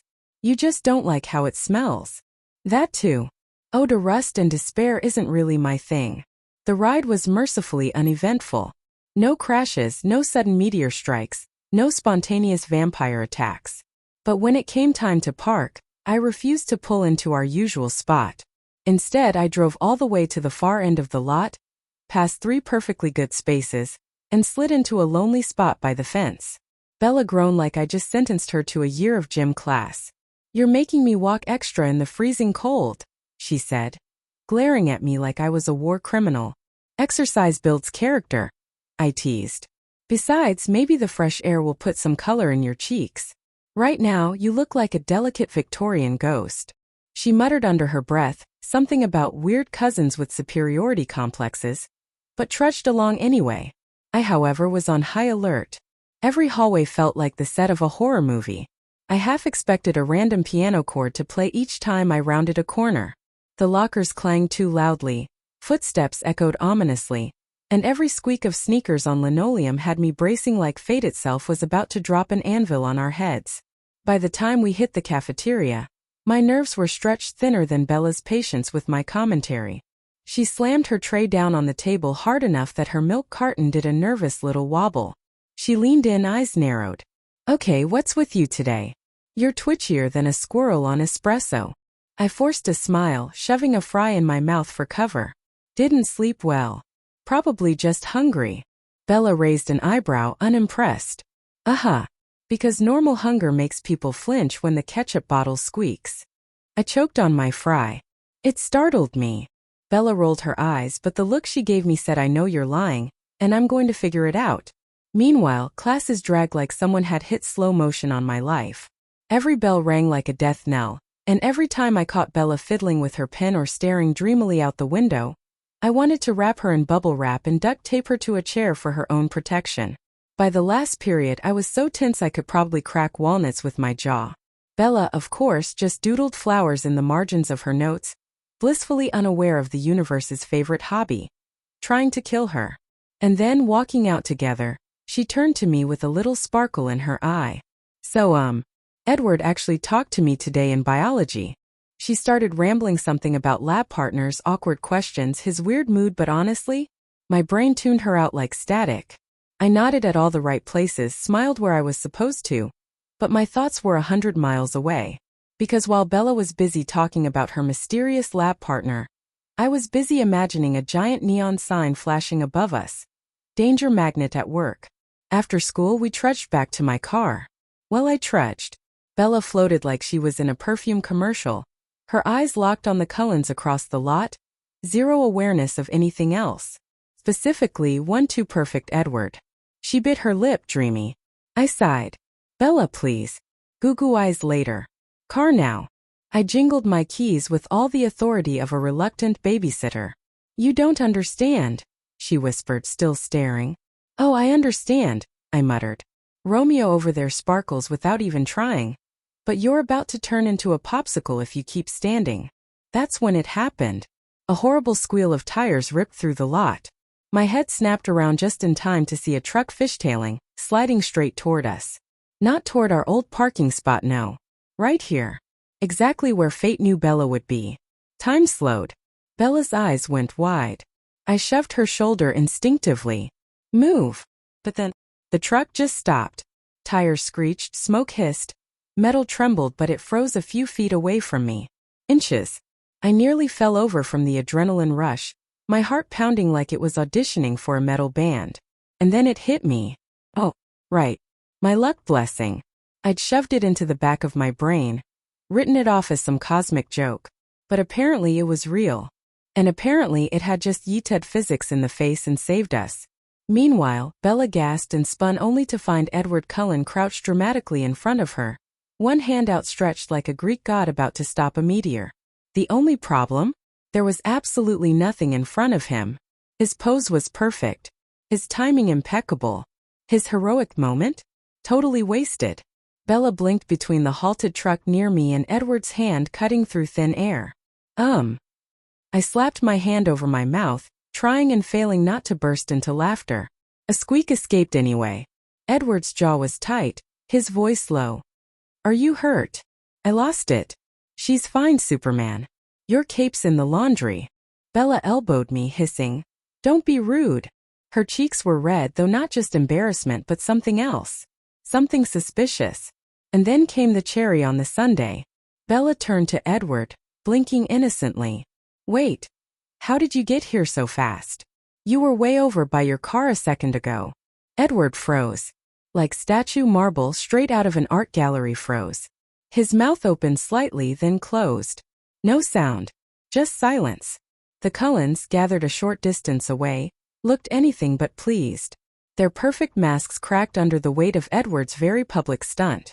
Alice's smile was gone now, her usual sparkle dimmed into sharp unease. Jasper kept his face carefully blank, but the stiffness in his shoulders gave him away. Emmett's amusement flickered out, replaced by the look of someone who knew this was not going to blow over quietly. And then there was Rosalie. Her beauty had never looked so dangerous. Fury rolled off her in waves, each glare a dagger aimed straight at Edward. If looks could kill, he would have been reduced to ashes on the spot. Out of all of them, her rage was the loudest, a silent declaration. He had risked everything. Before Bella could ask more questions, sirens wailed. The Tyler was pale and trembling, shouting about his brakes failing. Teachers were yelling. And the next thing I knew, paramedics were ushering us into the back of an ambulance. I'm fine, I insisted for the third time. Look, no scratches, not even a frizzed hair. Protocol, the EMT replied like it was law carved into stone tablets. Beside me, Bella crossed her arms, sulking. This is so stupid. Look on the bright side, I said. Free ride, flashing lights, and Edward's tragic flop of the century. Bella bit her lip again, trying not to laugh. But when she finally snorted, I knew victory was mine. Leaning back, I exhaled. My heart still hadn't slowed, but one thing was crystal clear. Edward Cullen hadn't saved Bella. My luck blessing had. And poor Edward? He was left crouching dramatically in the middle of a parking lot, hand extended toward absolutely nothing. Iconic. The hospital room smelled faintly of bleach and bad jello. Bella and I were propped up on adjacent beds, for poles standing like awkward chaperones. Charlie loomed at the foot of mine, arms crossed, radiating full dad mode. Tyler, pale and sweating, hovered in the doorway, repeating sorry, sorry, sorry like a skipping CD. Shut up, Tyler, I groaned, pressing a hand to my forehead. My head hurts enough already. Right, yeah, sorry, he said again, then clamped his mouth shut. The door swung open. In walked Carlisle, calm, polished, perfect as ever, with Lucien right behind him. My stomach did a little unnecessary flip. Great. Just what I needed. Handsome mystery guy at my bedside. Why is he even here? He looks good enough to make a statue self-conscious, but still. Why? He didn't hesitate. He was at my side in 2 strides, gently brushing hair back from my forehead like I just fought in a war.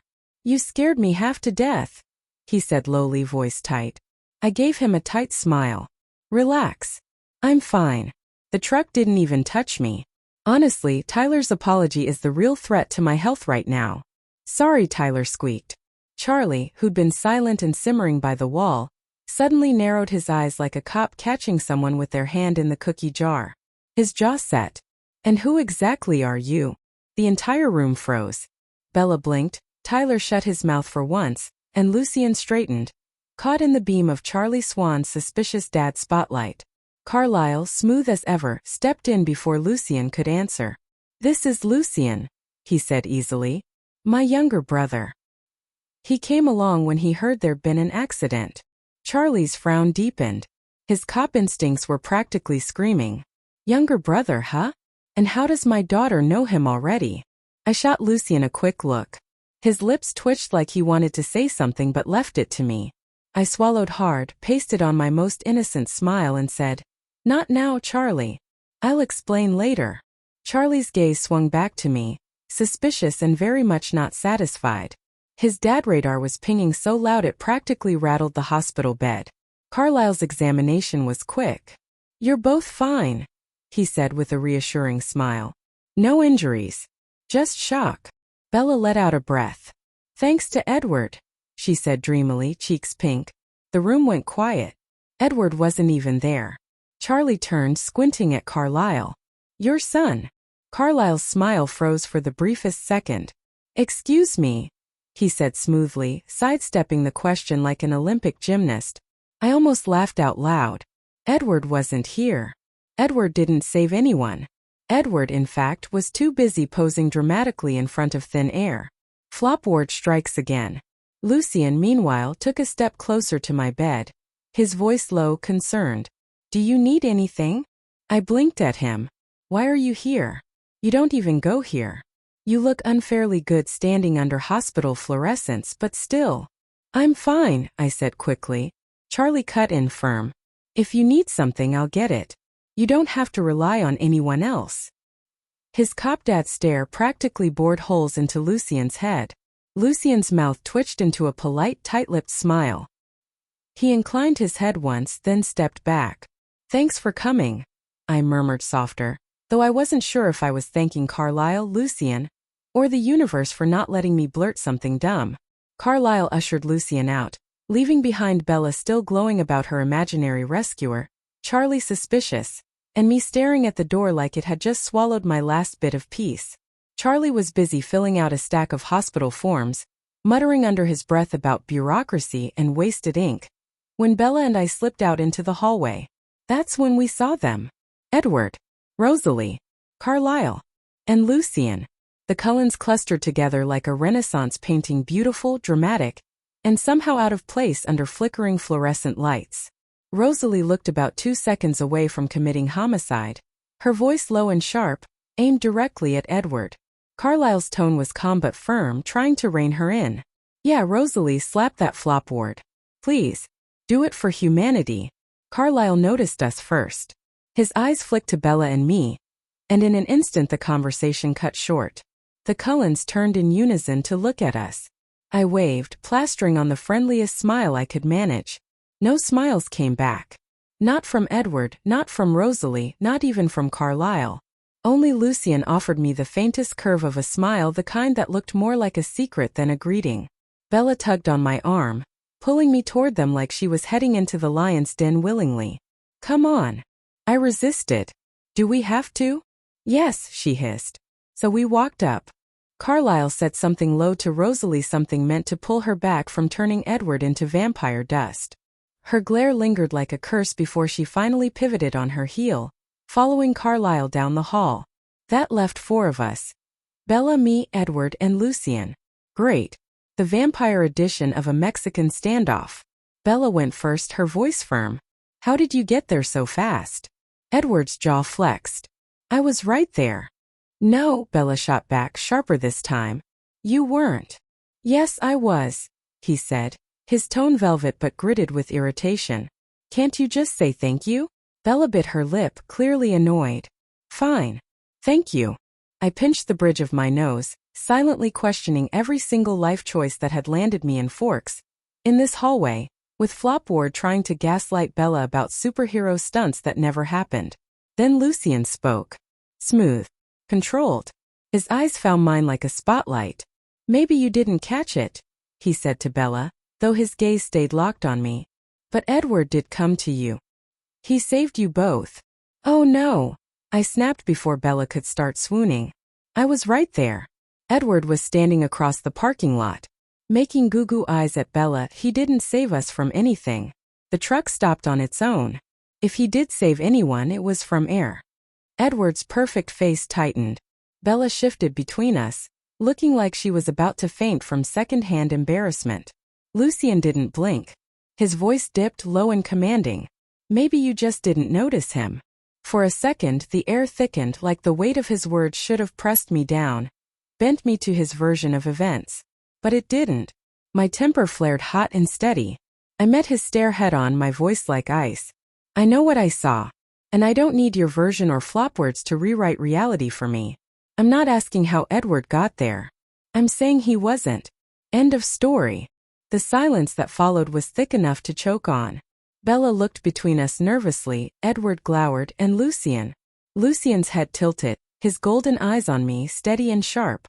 The weight of his presence pressed against the air itself, something cold, commanding, like a predator reminding everyone exactly where they stood in the food chain. Edward stiffened beside him, shoulders bowing slightly under a pressure I couldn't feel. But me? Nothing. Lucien's smile flickered, gone almost before it appeared. His eyes lingered on me, sharp and assessing, as if realizing for the first time that whatever power he usually held over people bounced off me completely. I met Lucien's stare head-on, my chin lifting, my voice clear. I know what I saw, and I don't need your tricks or his excuses to change it. For the first time, Lucien's smile slipped. His dominance, whatever invisible string he'd tugged, had failed to reach me. The moment stretched, taut and humming. Edward shifted uncomfortably under the weight that wasn't even directed at him anymore. Then Lucien's lips pressed into a thin line, his jaw ticking once. He turned his gaze on Edward, sharp as a blade, fury barely leashed. I turned on my heel and stalked off down the hall, the squeak of my shoes echoing far louder than I wanted in the sterile quiet. Bella muttered a rushed apology to Edward, her voice soft and guilt-ridden, before hurrying after me like a loyal shadow who hadn't yet figured out she was chasing the wrong star. Behind us, Edward stood there, brooding harder than I thought was humanly or inhumanly possible. His arms stiff at his sides, jaw clenched, every ounce of him trying to project tortured mystery when all I saw was a constipated statue. And Lucien? Who cares? Really? Who cares if his eyes were burning holes into my back like he just discovered a puzzle piece that didn't fit, or if his perfect jaw ticked like he was swallowing down words he didn't want Edward to hear? Who cares if his presence still clung to the hallway, heavy and suffocating, like I just walked out of a cage I hadn't realized I was in? I didn't care. At least, that's what I kept telling myself with every step I put between us. By the time Bella and I got home, the house felt unusually quiet, the kind of quiet that made the hum of the refrigerator sound like a thunderstorm. Charlie had been called back to the station for some late paperwork or police duty, whatever mysterious tasks kept small-town crime and Forks running smoothly. Honestly, I pictured him sitting at his desk, drinking lukewarm coffee, and filling out a report about a raccoon knocking over someone's trash. The living room was dim, the kind of soft, gray light that seeped in from the cloudy afternoon and made everything feel muted. Even the old clock on the wall ticked louder than usual, counting the seconds in judgment. We pushed through the door, and I immediately kicked off my shoes with the grace of someone shedding armor after a long day of battle. Bella set her bag down gently, because Bella is the kind of person who doesn't like her stuff looking like it survived a hurricane. For one blissful second, I thought maybe she was too tired to talk about anything. Maybe she'd just flop on the couch, grab a book, and pretend the hospital never happened. No such luck. Bella rounded on me almost instantly, her eyes sharp despite the dark circles under them. She crossed her arms, clearly ready for an interrogation. Great. We'd barely been home 2 minutes, and she already had her talking to a stubborn toddler stance loaded. I braced myself. So, she said, arms crossing. What exactly was that back at the hospital? With you, Anne? She hesitated, her voice dipping conspiratorially. Lucien. I flopped onto the couch like a dramatic Victorian maiden. That, I said, pointing at the ceiling, was me not liking someone telling me I'm lying. Or worse, that I'm delusional. Which, for the record, I am not. Bella tilted her head, studying me. You kind of snapped at him. Which is weird because you never snap at anyone. I did not snap. I flailed a hand. I raised my voice politely. Okay, maybe not politely. Fine, I snapped. But who wouldn't? He basically looked at me like I was some fragile little idiot who couldn't tell the difference between what I saw and what he wanted me to believe. Newsflash, I know what I saw. Bella frowned, still puzzled. He's intense. I mean, I barely know him, but wow. He's the kind of guy you don't pick a fight with, you know? Yeah, tell me about it. My brain immediately supplied the horrifying truth. A vampire who could literally snap me in half like a Kit Kat bar. Yeah, I know. Don't remind me. Believe me, I'm already having an existential crisis about it. Who yells at a vampire?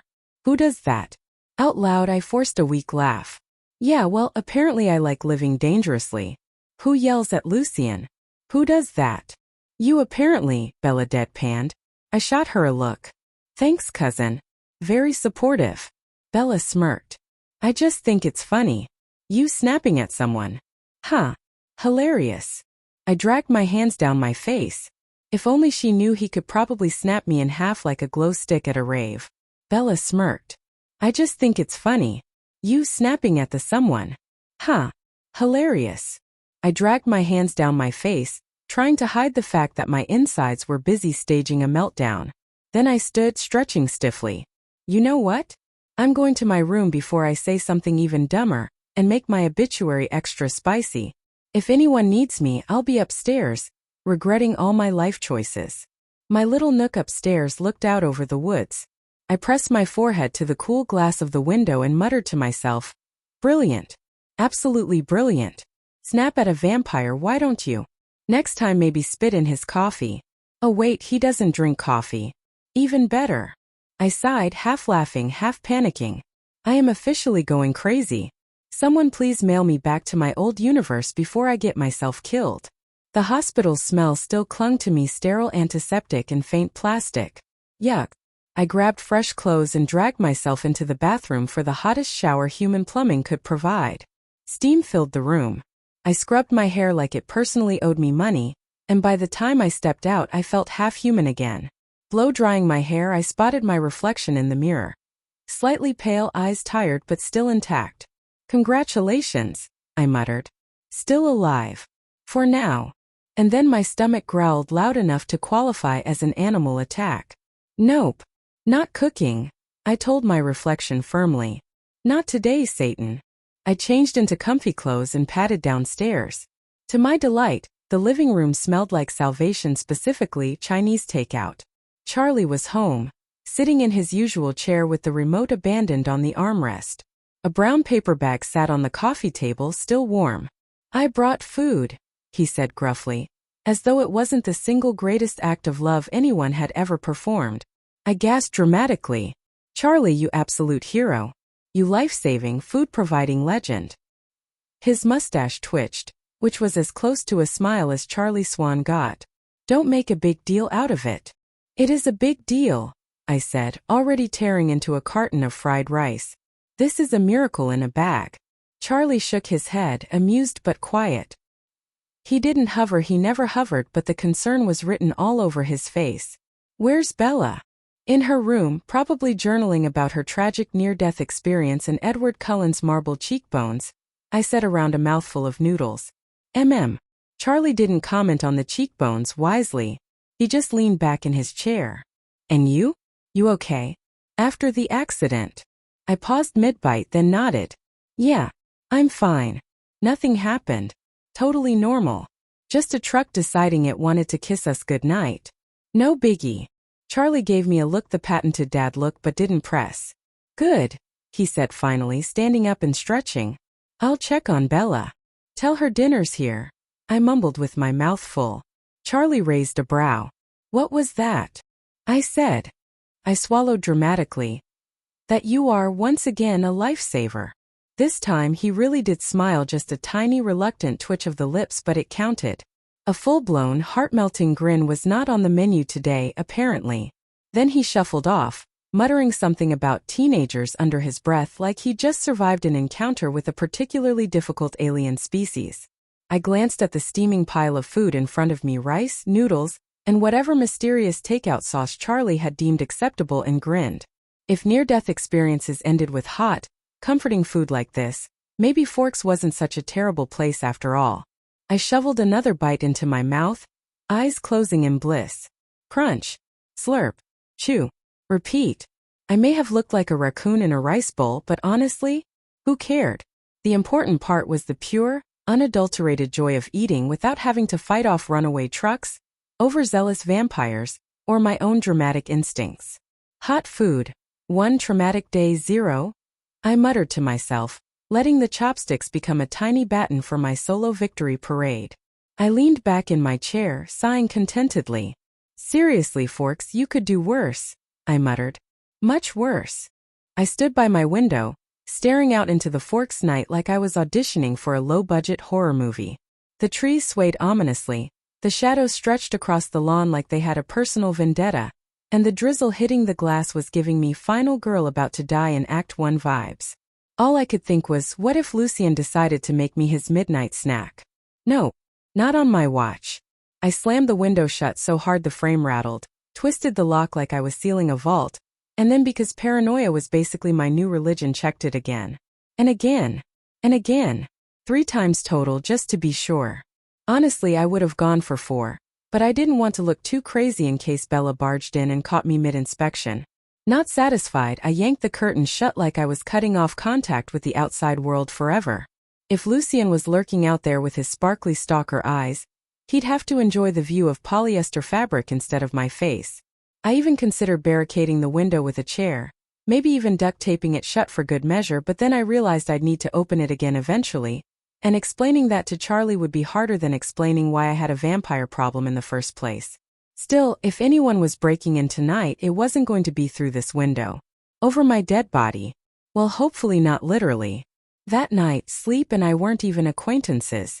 Forget counting sheep. Every time I shut my eyes, I replayed the whole truck that stopped on its own disaster, Lucien's stare like he was trying to scan my soul, and the very public spat we'd had afterward. Not exactly lullaby material. My brain had one setting: chaotic rerun mode. I flopped onto my back, groaning into the ceiling. Great. Wonderful. Exactly how I wanted to spend my evening, reliving my near-death experience, while fighting with Fork's resident broody vampire wannabe in my head. Perfect. Buzz. Buzz. My phone lit up on the nightstand. The name glared at me like a neon sign. Lucien. I sat up, grabbed the phone, and smacked decline like it owed me money. Nope. Not tonight, Dracula Jr. This sitcom doesn't need another episode. Blanket burrito mode. Engaged. I rolled myself up and was about to force my brain into fake sleep when... Knock. Knock. It's open. I called, muffled through the blanket. Bella peeked in, already in flannel pajamas, hair loose, looking like a nervous raccoon. Hey, you okay? I peeled back the blanket just enough to breathe. Totally. Fine. Fantastic. Just tired. And definitely not thinking about how I almost got pancaked in the school parking lot. Thank you for asking. Bella frowned, stepping inside like she was entering enemy territory. Edward was. Stop. I shot upright and held out a hand like a traffic cop. Don't say. If his name comes out of your mouth one more time, I'm charging you $1 per mention. I'll be rich by Friday, Bella. Rich.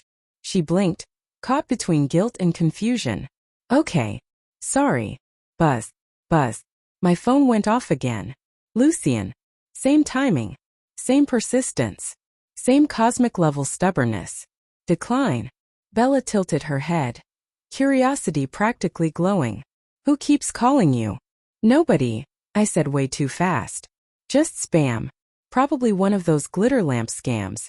You know, extend your sparkle warranty today. Press 1 for a lifetime supply of body glitter. Press 2 to shine like a disco-approved floor lamp. Bella snorted but gave me a side eye. You're terrible at lying. Thank you, I take pride in it, I muttered.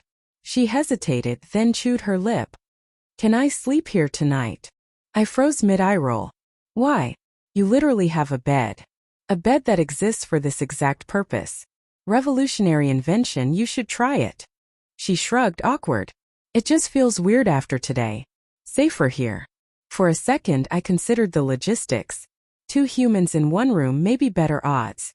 If Lucien or anyone with super speed and sharp teeth decided to bust in, at least Bella would be a witness. Useless, but still witnesses matter. I sighed, dramatic as possible. Fine. But only if you pinky promise not to mention Edward, Carlisle, Rosalie, Jasper, or anyone else with suspicious cheekbones. Bella's lips twitched. Deal. She climbed into my bed like it was her master plan all along, tugging half the blanket away. Your mattress is way more comfortable than mine. Don't get used to it, I muttered, glaring at her blanket theft. Buzz. Buzz. Phone again. Lucian. Bella glanced at the screen, eyebrows shooting up. That doesn't look like spam. I groaned so loud it could have been mistaken for a dying walrus.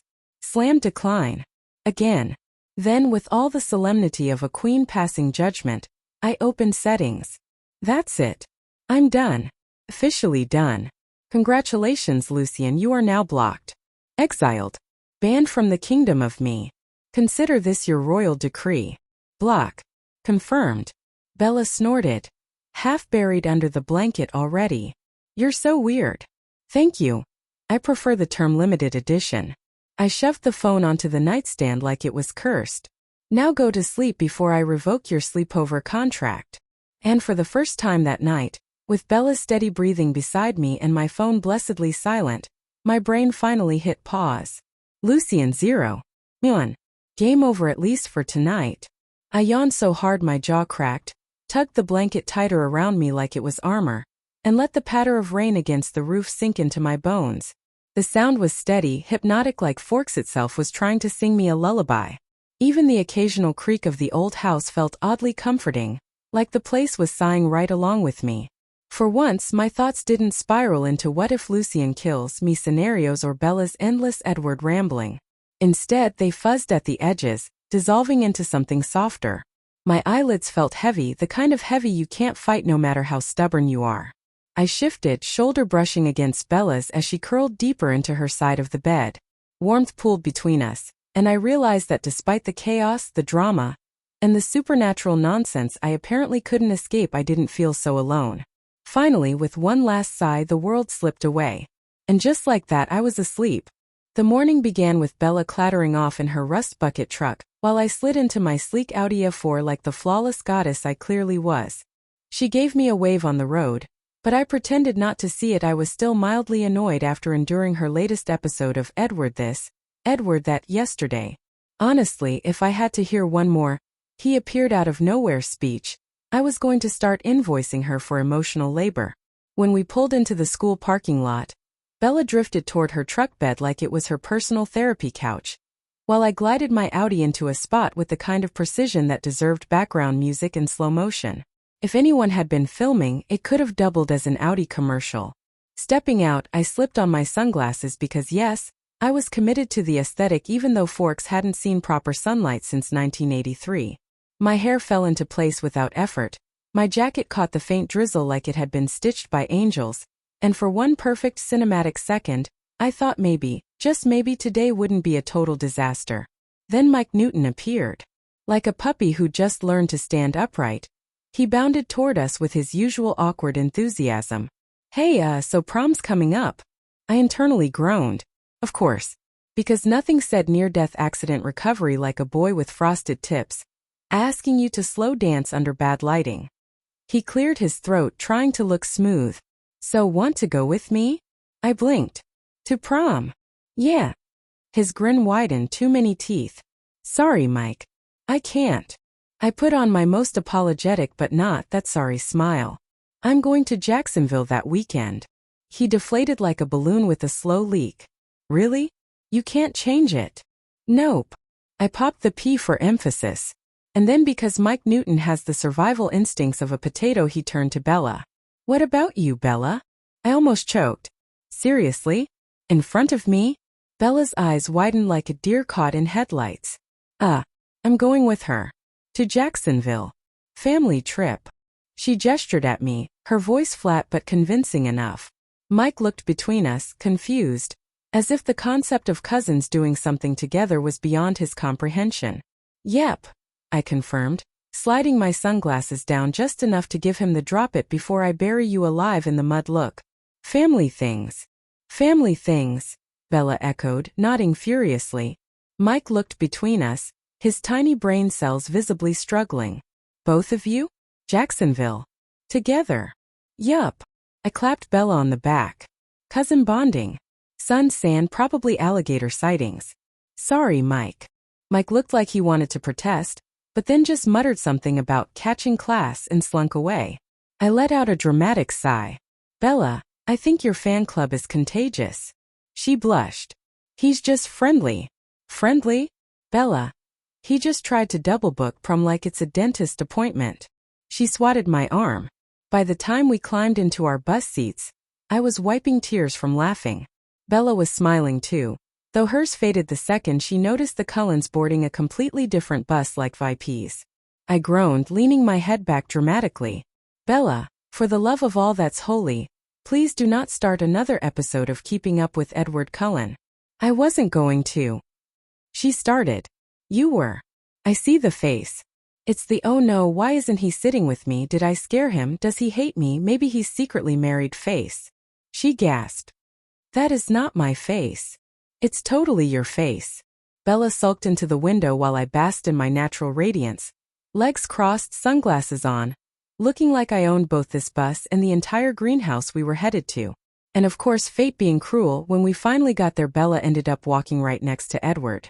Me? I tagged along just close enough to hear their nonsense because frankly it was free entertainment. So, Jacksonville? Edward asked Bella out of nowhere. His golden eyes way too intense for a simple geography question. I nearly choked on my water bottle. Wow, so we're just skipping small talk and going straight to FBI-level interrogation? Smooth Cullen. Bella flushed, stammering something about her mom. Edward leaned closer, all serious. I threw up my hands. Honestly, the way you two talk, I feel like I'm third-wheeling a soap opera. Should I get popcorn or a fire extinguisher? Bella kicked my ankle. Edward actually cracked the tiniest smile, which okay, annoying, but I counted it as a personal victory. Because if I had to endure another field trip listening to cryptic Cullen and his adoring fan, I was at least going to make it funny. But by the time they were staring at each other like they'd fallen into a Nicholas Sparks trailer, I was done. Absolutely not. I didn't survive near-death and hospital food to stand around and watch this. I'm going to go explore before I lose brain cells, I muttered, waving them off dramatically and peeling away from the Bella Edward twilight hour.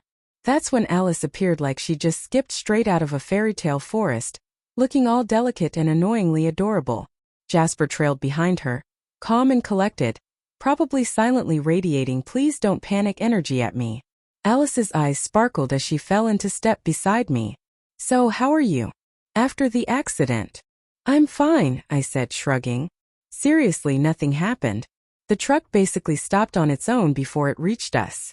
Alice tilted her head knowingly. You know, Lucien feels bad about what happened. At the hospital. Her tone had that subtle sing-song quality that screamed I'm meddling. And I'm enjoying it. My stomach flipped. Oh that. Yeah, the spat. I rubbed my neck awkwardly. Look, it's fine. Really. But if he's truly sorry, maybe he should have apologized to me himself. He tried, Alice chirped, her smile widening. He even called you last night. I blinked. Then blinked again. Oh. A memory surfaced me, furiously blocking his number the night before because hello self-preservation. Oh right? I mumbled, dragging a hand down my face. I might have blocked him yesterday. Oops. Alice gave me that all-knowing mischievous smile like she just solved a riddle I didn't even know I was part of. Jasper behind her was definitely smirking. Great. I'm officially ghosting a vampire. Just what I needed on my resume. Alice's grin was practically Cheshire Cat levels now. You should probably check your phone. Maybe fix that little block button problem. I groaned. Of course he tried to call. And of course I went full dramatic and blocked him. Classic me. Honestly, I should come with a warning label. May self-sabotage at random. Jasper actually chuckled, which for him felt like witnessing a lunar eclipse. Fine, fine. I yanked my phone out of my pocket like it was some medieval weapon. Happy now? I'll unblock your precious Lucien before he sends the FBI after me.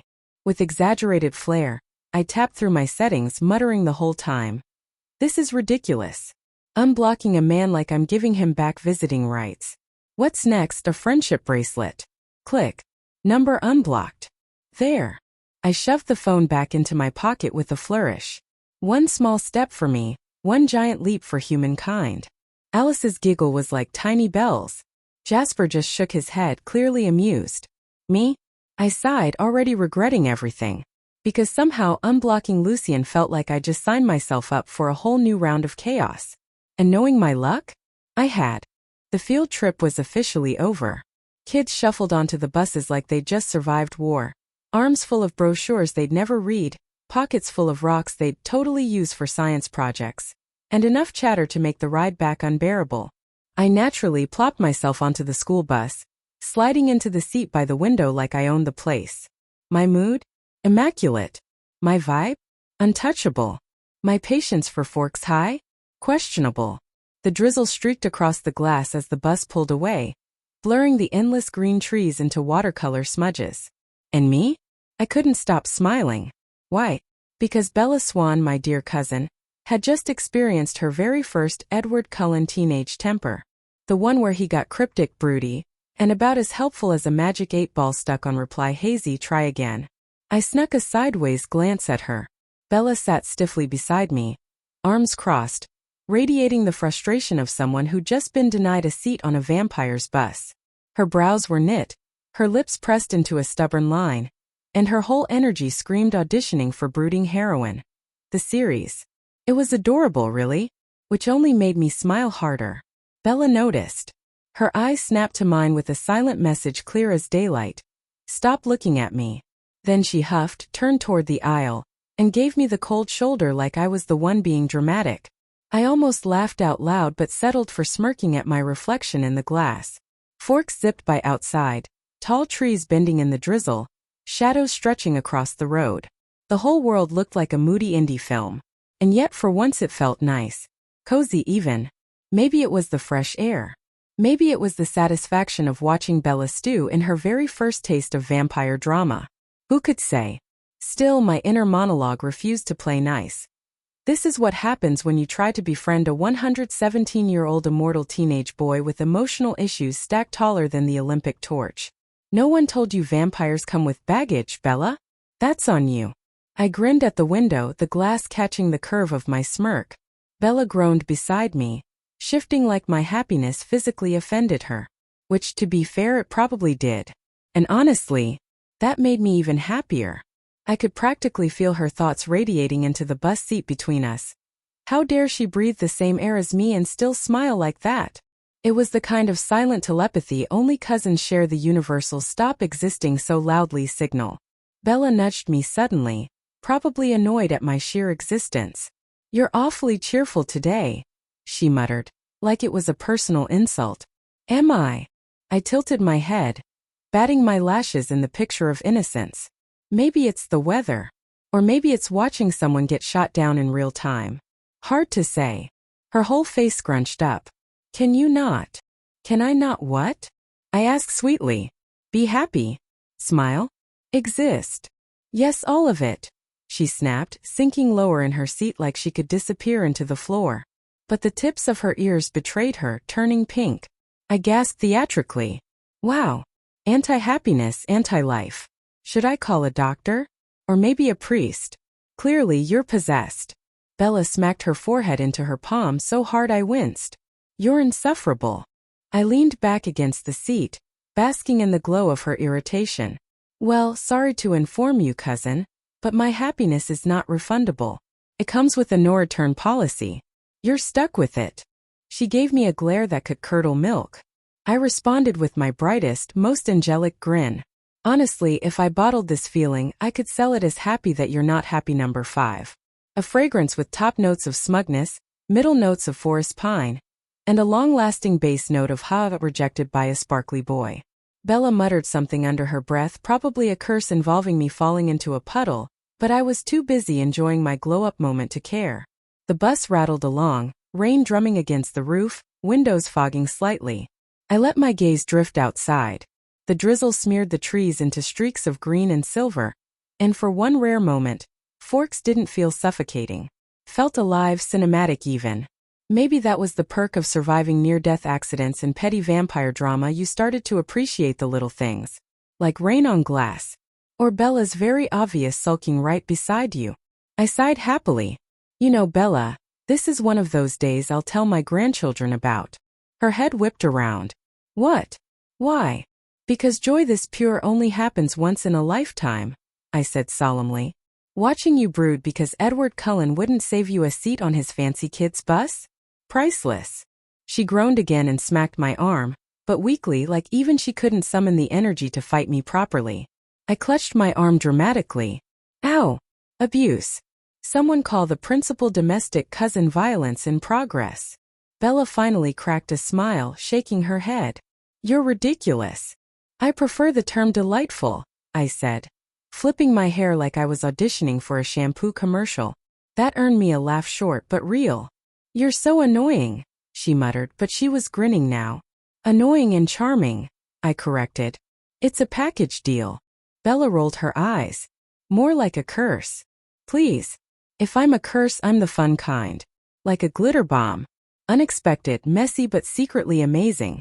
That finally made her snort. She tried to cover it with her hand, but it was too late. I caught it. Aha! I pointed at her triumphantly. Bella Swan laughed. Mark the date, history has been made. Tell the newspapers.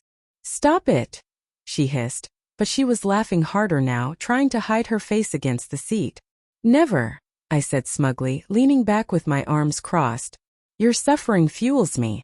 Your laughter validates me. It's the perfect balance. Bella shook her head, still chuckling. You're insane. Insanely lovable, I said with a wink. She groaned again, but the smile stayed this time. By the time we pulled into the school lot, I was practically humming with energy, radiating like a solar panel plugged straight into her misery. Bella, on the other hand, stomped down the aisle like the bus had personally wronged her. Honestly, if the asphalt cracked under her boots, I wouldn't have been surprised. Somewhere the bus sighed in relief the second she stepped off, like finally, the storm cloud has left the building. I trailed after her, biting my lips so hard to keep from laughing that I was in genuine danger of injuring myself. Every stomp of her foot was like music to my soul, the soundtrack of petty victory. Note to self. Happiness really is best enjoyed at someone else's expense. And if that someone happened to be my cousin with questionable taste in sparkly immortals? Well, even better. Honestly, it was the gift that kept on giving. Bella could mope, Edward could smolder, and I just sit here, reaping the entertainment like the universe had written this sitcom just for me. She shot me one last side-eye glare as we hit the pavement, like she could feel the laughter bubbling in my chest. I gave her my brightest, most innocent smile in return, the kind you'd expect from a saint, not a menace. Her eye roll was so violent I thought she'd strain a muscle, which only made me grin harder.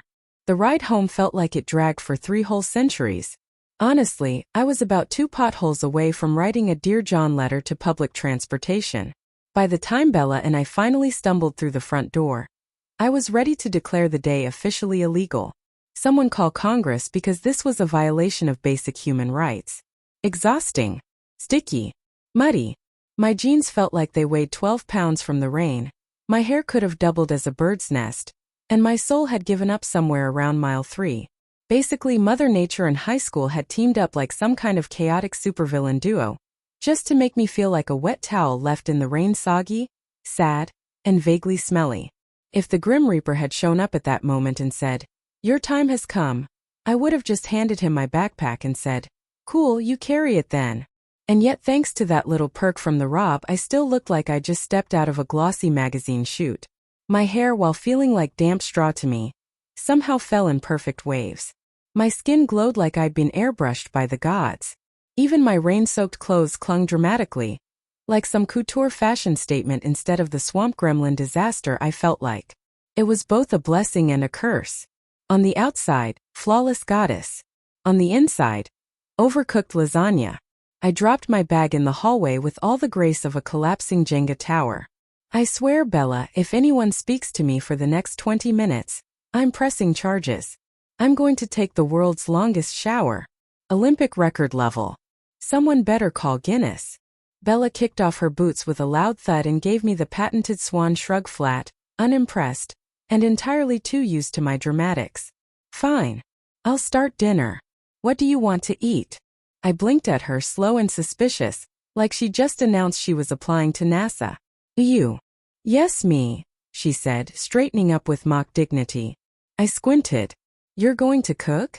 My tone was so drenched in doubt it could have been poured into bottles and sold at the supermarket as seasoning. Doubt now with 25% more sarcasm. Bella narrowed her eyes and crossed her arms like she was posing for a passive-aggressive family portrait. Of course I know how to cook. I tilted my head, scanning her from head to toe. Sure you do. You absolutely radiate culinary goddess energy. Martha Stewart, move aside. Bella Swan is about to make instant noodles, but more bland. Her nostrils flared so hard I thought she might actually take flight. Which was hilarious, because Bella being mad looked like a mildly frustrated goldfish.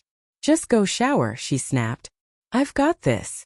Famous last words, I muttered, dragging myself toward the stairs like a weary Victorian child. If the fire alarm goes off, I'm not coming down. I'll just accept my fate and let the flames take me. Bella shouted something behind me, probably rude, but I was already halfway up the stairs, throwing a dramatic little hand wave over my shoulder. Because if I was going to perish thanks to her culinary skills, I wanted my last moments on earth to be spent in hot, soapy bliss, not chewing charred mystery food. Up in my attic room, I rummaged through my dresser until I found the holy grail. My silky, luxurious pajamas. Soft, fancy, and far too good for Fork's high nonsense. Honestly, these pajamas deserved their own red carpet and paparazzi. With clothes in hand, I padded into the bathroom and let the hot water pound over me like a baptism. Shampoo, conditioner, body scrub, the whole spa package. I scrubbed myself like I was erasing evidence of the entire day, right down to the trauma of soggy jeans and Bella's Edward monologues. By the time I stepped out, wrapped in towels, skin pink from the steam, I felt almost human again. A quick blast of the hair dryer, and I slid into my pajamas like a queen putting on her crown. Perfect. Regal. Reborn. Then came the true test. Bella's cooking. Descending the stairs, I braced myself for smoke, flames, or possibly the fire alarm serenading us. Instead, I found Bella setting the table, muttering under her breath like a chef in denial. I peered over her shoulder. Dinner was salad, leftovers reheated from yesterday, and Coke. That was it. I stared at the table, then at Bella, then back at the table. Bella noticed. Her lips pressed together. Stop it. Stop what? I asked innocently, sliding into a chair. Stop judging me. I widened my eyes, halo practically glowing. Oh no, Bella. I would never. I'm not judging you. I'm judging your cooking. She swatted at me with a napkin, cheeks pink. You're impossible.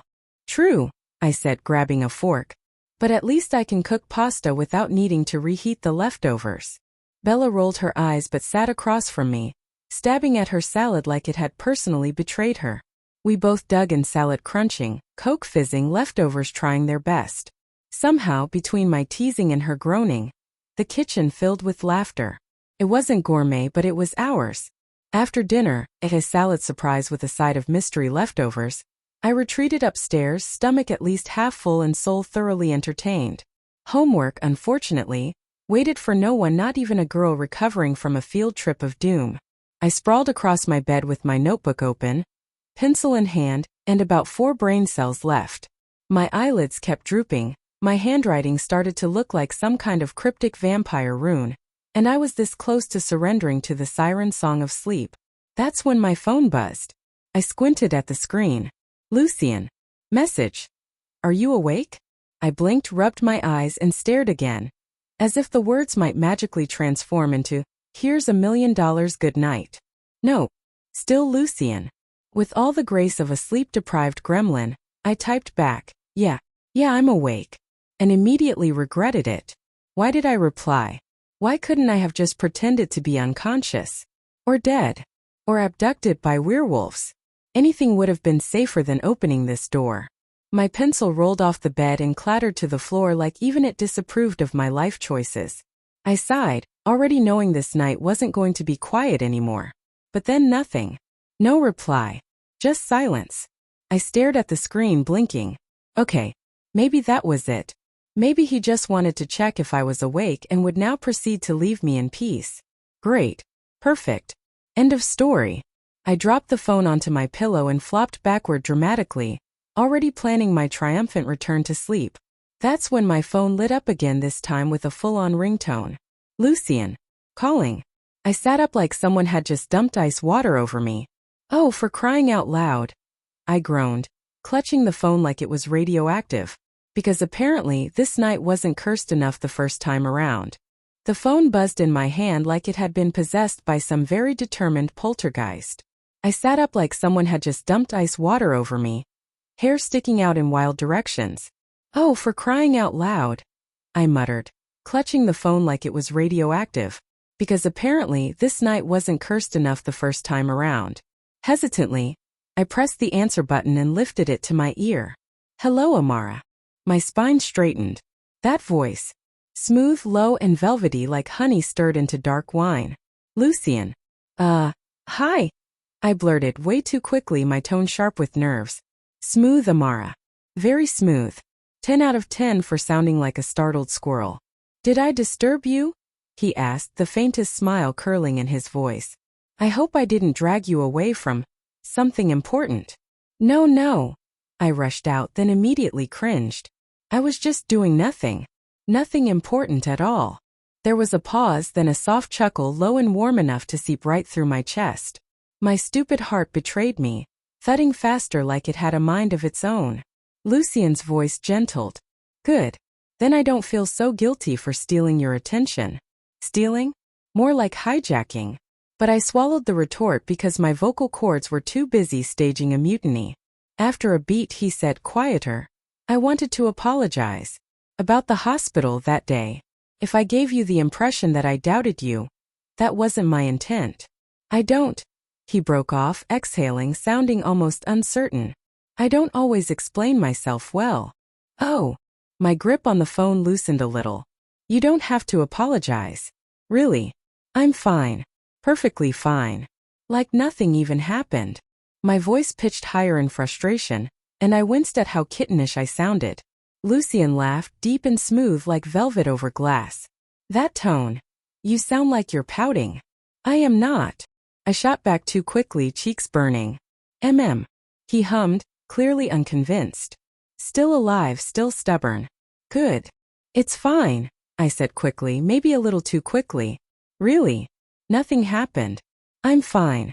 Perfectly fine. I sounded like a frustrated kitten swatting at shadows, and that realization only made me flush harder. Lucian's laugh rolled down the line, smooth and unhurried, the kind of laugh that could probably melt steel. You're adorable when you're trying to sound fierce, did you know that? I stiffened. I am not. Of course not. He interrupted silkily, obviously entertained. You're formidable. Terrifying even. I groaned softly, burying my face in the pillow even though he couldn't see me. You're impossible. That's been said about me once or twice, he admitted with mock gravity. I rolled my eyes at the ceiling though he couldn't see me. Why was I still on the line? I should have hung up the second his voice hit my ears. Instead, here I was, clutching the phone tighter like it was oxygen. Truly though, Lucian pressed. Are you certain you're all right? Yes, I said firmly. Literally nothing happened. I'm fine. Good. I'd hate to think I owe some grim reaper an apology for mishandling you. That startled a laugh out of me before I could stop it. Mishandling me? Wow. Do you talk to everyone like they're priceless porcelain? Only to those who are, he replied smoothly, not missing a beat. I froze, heat crawling up my neck. What was I supposed to do with that? My brain short-circuited, all my comebacks scattering like pigeons in a thunderstorm. He let the silence stretch. Long enough for me to squirm before dropping his voice, playful now. You know, you owe me something.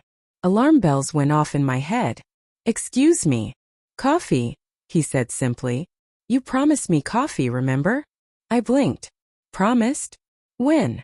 At the grocery store, he answered, smug as sin. You said. Maybe in the future.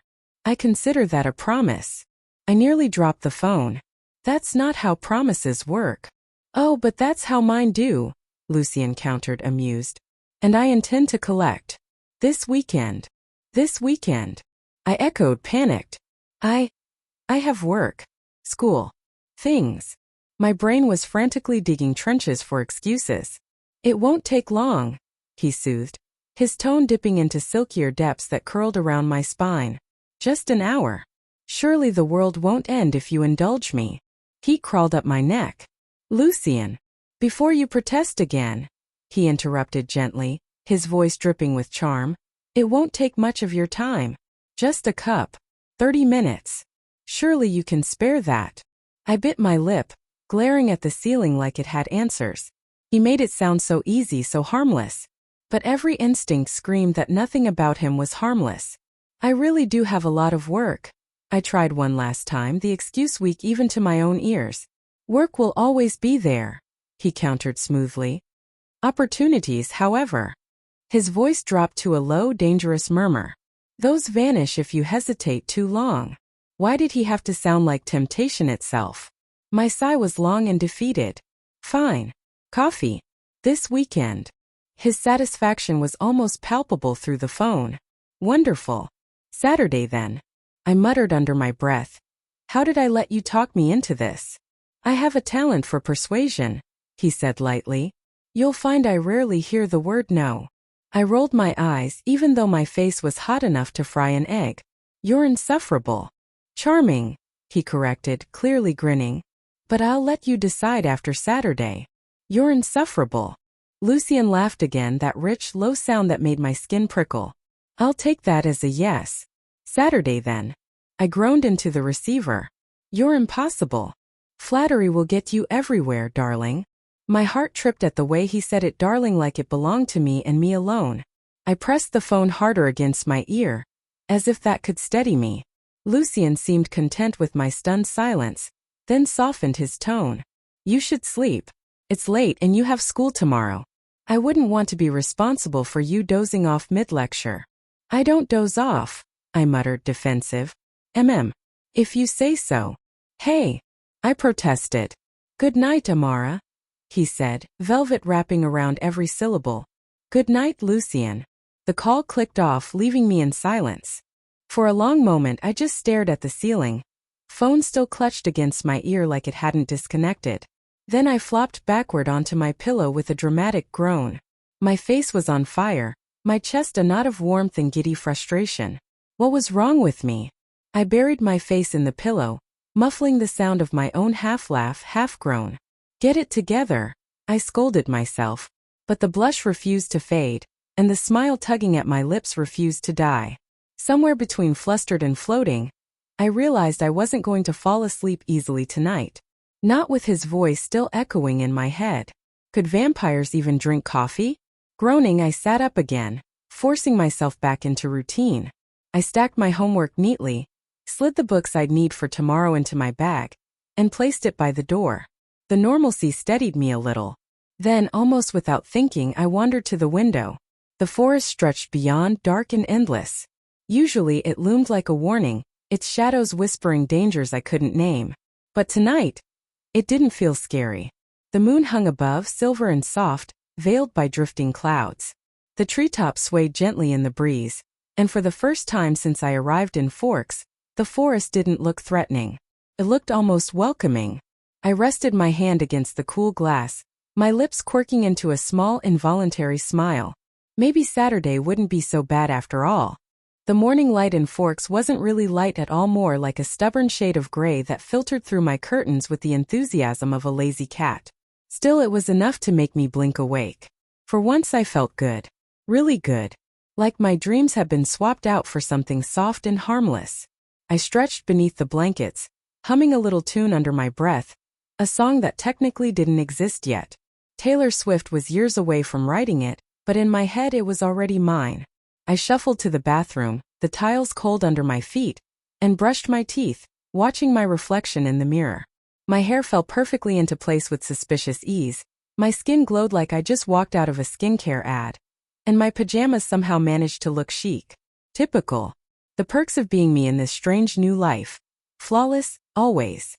Honestly, it was starting to feel like a running joke the universe never got tired of telling. By the time I tugged on my jeans and a soft sweater, slung my bag over my shoulder, and padded downstairs, I was already humming again. The house smelled faintly of coffee, rich and comforting, and I couldn't help but smile. Charlie sat at the kitchen table, his mug in hand, looking like he'd been carved straight out of the concept of Dad. His uniform shirt was a little wrinkled, his expression somewhere between serious and sleepy, Bella was already there too, pouring cereal into a bowl like it was an Olympic sport. "Morning," I greeted, sliding into the kitchen. Charlie gave a small nod, holding up the pot. "Coffee?" "Yes, please. You are a gift to mankind." I took the mug gratefully, inhaling the steam. Bella gave me a look over her cereal, the kind of look that said, of course, she looks like a walking fashion spread before 8 a.m. I winked at her, shameless. We ate quickly, cereal for us, coffee for Charlie. The silence was broken only by the occasional clink of spoon against bowl. It was the kind of quiet that felt safe, lived in. For a moment I let myself just exist in it. Then Charlie cleared his throat. "Girls," he said, tone shifting into sheriff mode. "Don't go wandering into the woods. Not alone. We've had more cases lately.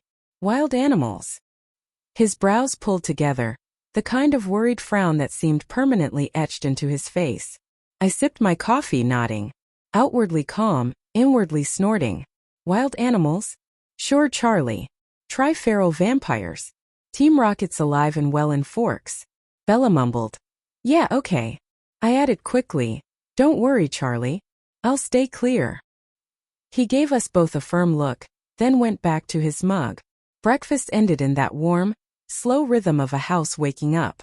Bella rinsed her bowl, I grabbed my bag, and soon we were both slipping on jackets by the door.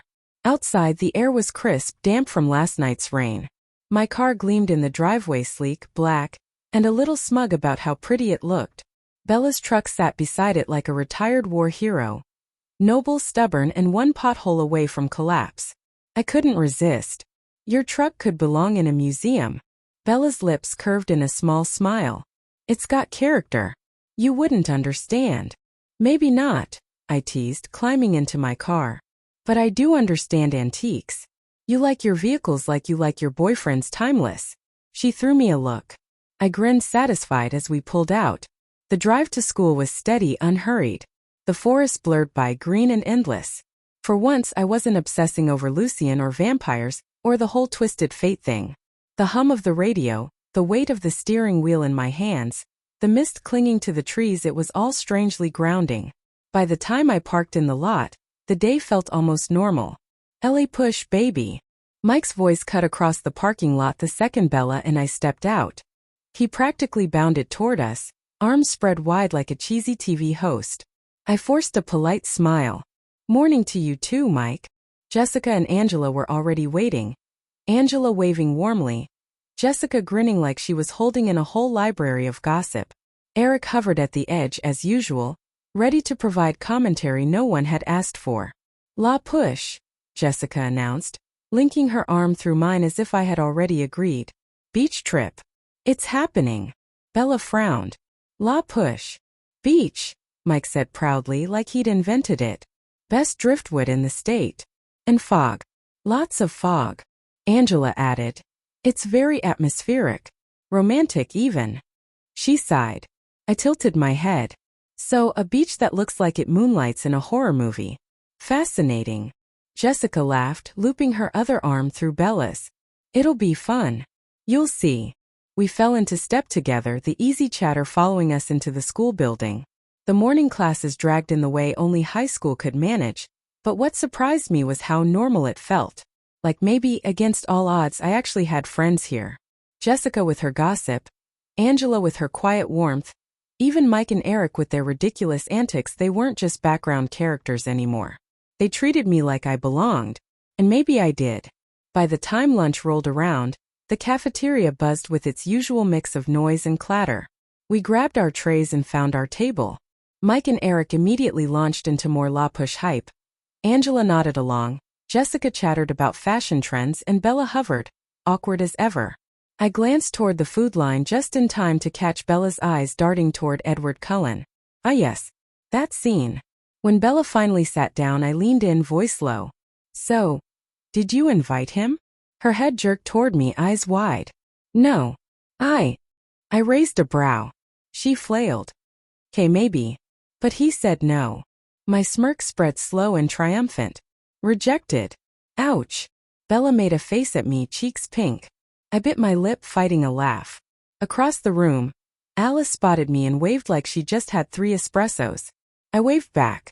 Jasper gave me one of his subtle grounding smiles. Emmett grinned openly. Rosalie, of course, looked like the concept of fun personally offended her. I made a silly face at Jasper. He cracked the faintest smile. Emmett laughed. Even Rosalie blinked at me like she couldn't decide whether to be annoyed or intrigued. I turned back to Jessica, who was already deep into describing the merits of low-rise jeans and bedazzled flip-flops. Angela chimed in with a more practical opinion about flats. I teased them both, pretending to be very serious about the ethics of glitter. And for a little while, sitting there in the cafeteria laughing and talking about trends from 2004, the supernatural weight pressing on my shoulders didn't feel so heavy. For once it almost felt like I was just a girl in high school. The evening light in Forks was the kind of golden that never lasted. It spilled through the curtains in Amara's room, brushing across the floorboards and making the stacks of books and loose notes look almost magical. The desk lamp added a steady warmth, cocooning the room in a soft glow. Amara sat cross-legged on her chair, pencil in hand, while Bella had claimed a corner of the bed, half leaning against the pillows with her notebook balanced on her knees. The sound of scratching pencils, page flips, and the occasional sigh filled the space. It was peaceful, the kind of peace MC had once only read about, but now lived in. Bella broke the quiet first, speaking casually while erasing a line of notes. You know, I was thinking, this Saturday, do you want to come with me for grocery shopping? Charlie says we're running low on just about everything. Amara's pencil stilled. Saturday? Oh no. The devil's coffee date. Lucian. Of all the days and all the weeks he had to pick Saturday? She leaned a little closer to Bella, whispering quickly, hoping to slip it past her. I can't got hat day have to go coffee with Lucian. Bella's head tilted.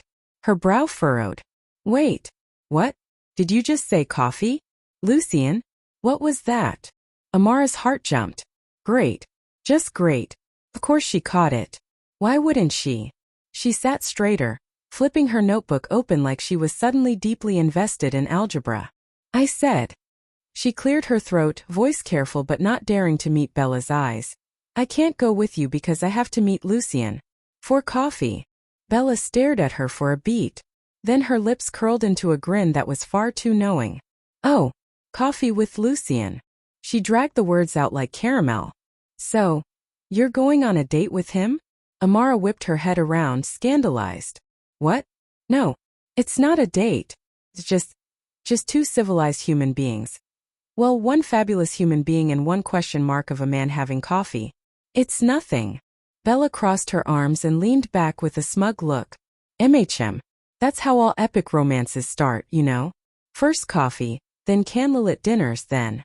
Bella. Amara groaned, tossing her pencil at her cousin. It's not like that. He's just. She paused, biting her lip. The most dangerous, infuriating, charming nightmare of a person I've ever met. She coughed lightly and finished lamely. A guy who likes caffeine. Bella chuckled, shaking her head. Yeah, sure.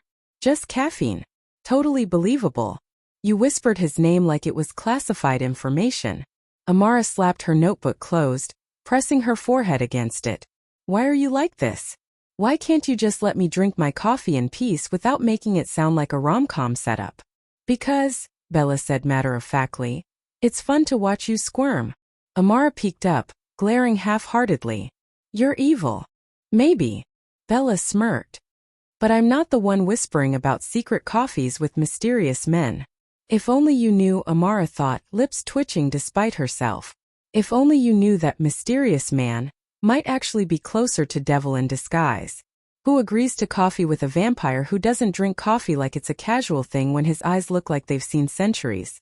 Who talks like the world's an inside joke only he gets? Who?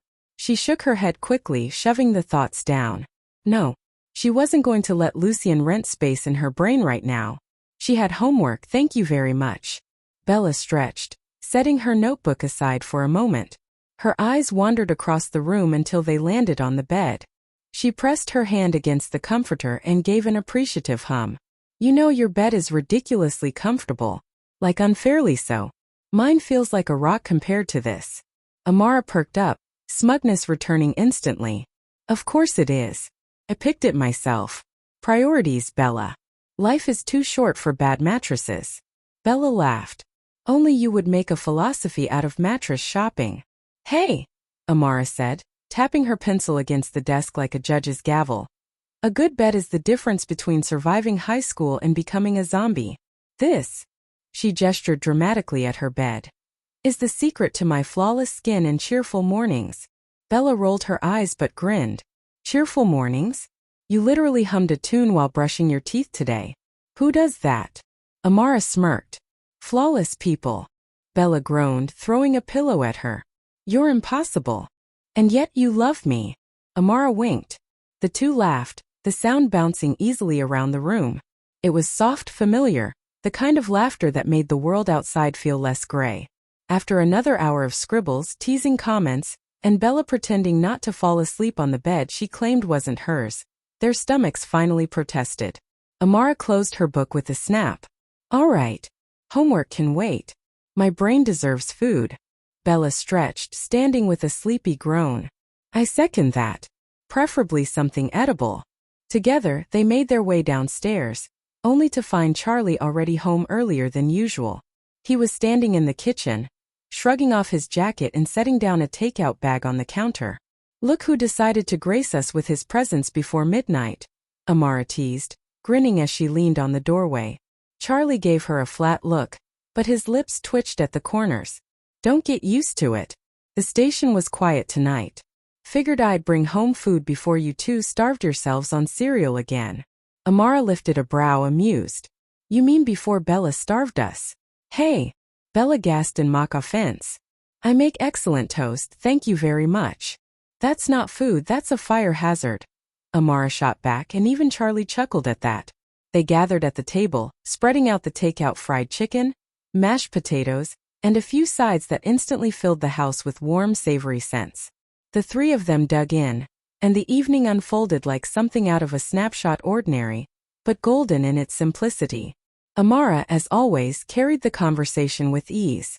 She recounted a funny moment from class, mimicked one of her teachers with dramatic hand gestures, and managed to get Bella to crack a real laugh. Charlie, who usually ate quietly, ended up chuckling more than once, shaking his head at Amara's antics. You talk more than both of us put together, Charlie said, trying to sound stern but failing when Amara raised her brow. Of course I do, Amara replied proudly. Someone has to keep this family from turning into a pair of broody statues. Bella snorted into her drink, and Charlie muttered something about backtalk but didn't hide his smile. For once, the kitchen wasn't silent. It was filled with warmth, laughter, teasing, and the kind of conversations that made a house feel like a home. As the plates emptied and the laughter softened into comfortable quiet, Amara leaned back, watching her cousin and uncle with a small, almost secret smile. Maybe life doesn't need to be extraordinary all the time, she thought. Sometimes it's enough to just be. Homework, teasing, food, a family. And yet, at the back of her mind, the thought lingered like a stubborn spark. Saturday. Coffee. With Lucien. The faint buzz of her phone dragged Amara out of a dream she couldn't quite remember. Something about endless hallways and a very persistent vending machine. The sound rattled against her nightstand like an impatient bee, vibrating just loud enough to worm its way into her half-conscious brain. She groaned dramatically, yanking the blanket over her head in protest. Saturday mornings were supposed to be sacred. Lazy. Quiet. Not invaded by buzzing electronics demanding attention. But the phone wouldn't stop.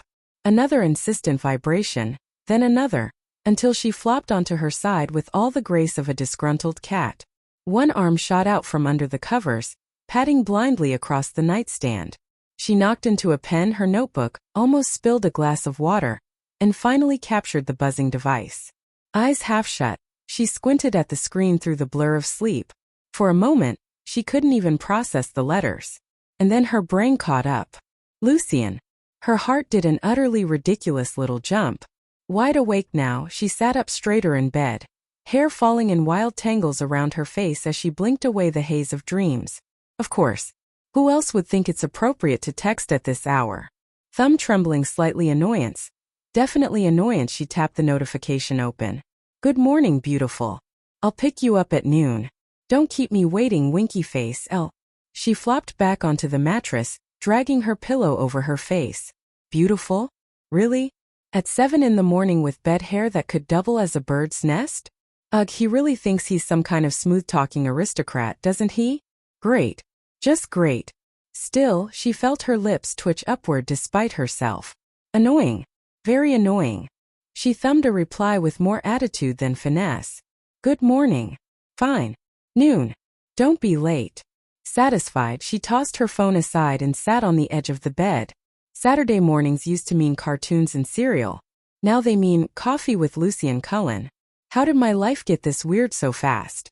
Her gaze drifted toward her closet, and dread pooled in her stomach. The biggest battle of the morning wasn't vampires, wasn't secrets. It was choosing an outfit. She stood in front of the open doors, arms folded. Not extravagant, not casual, she muttered. Basically impossible. Why don't they make clothes labeled appropriate for coffee with possibly dangerous guy who flirts too much?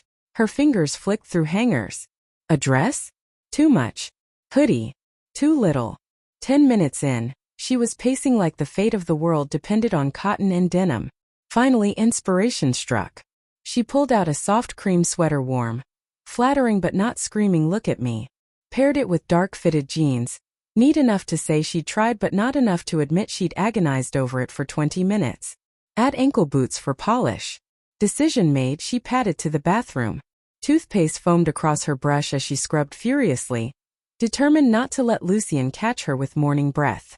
Then came the shower steam curling up in clouds, washing away the remnants of sleep. When she emerged wrapped in a towel, her reflection met her with a raised brow. Damp hair sticking to her shoulders, skin fresh, eyes brighter. A little gloss, a brush through her hair until it gleamed, and suddenly the girl in the mirror looked like she had her life together. She eyed herself in the mirror.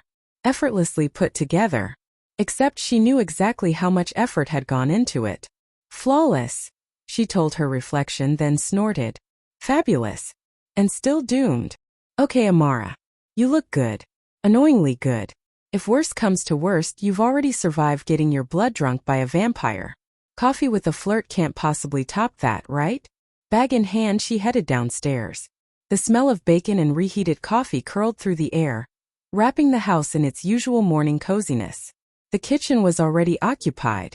Bella sat at the table, mug in hand, watching the steam curl up lazily.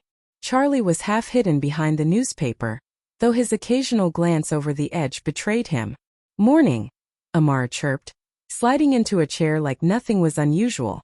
Charlie's eyes immediately narrowed at her outfit. He lowered the paper, gaze sweeping her from boots to sweater. Where are you headed looking all polished? Oh. Bella's lips twitched. She knew. Oh, she definitely knew.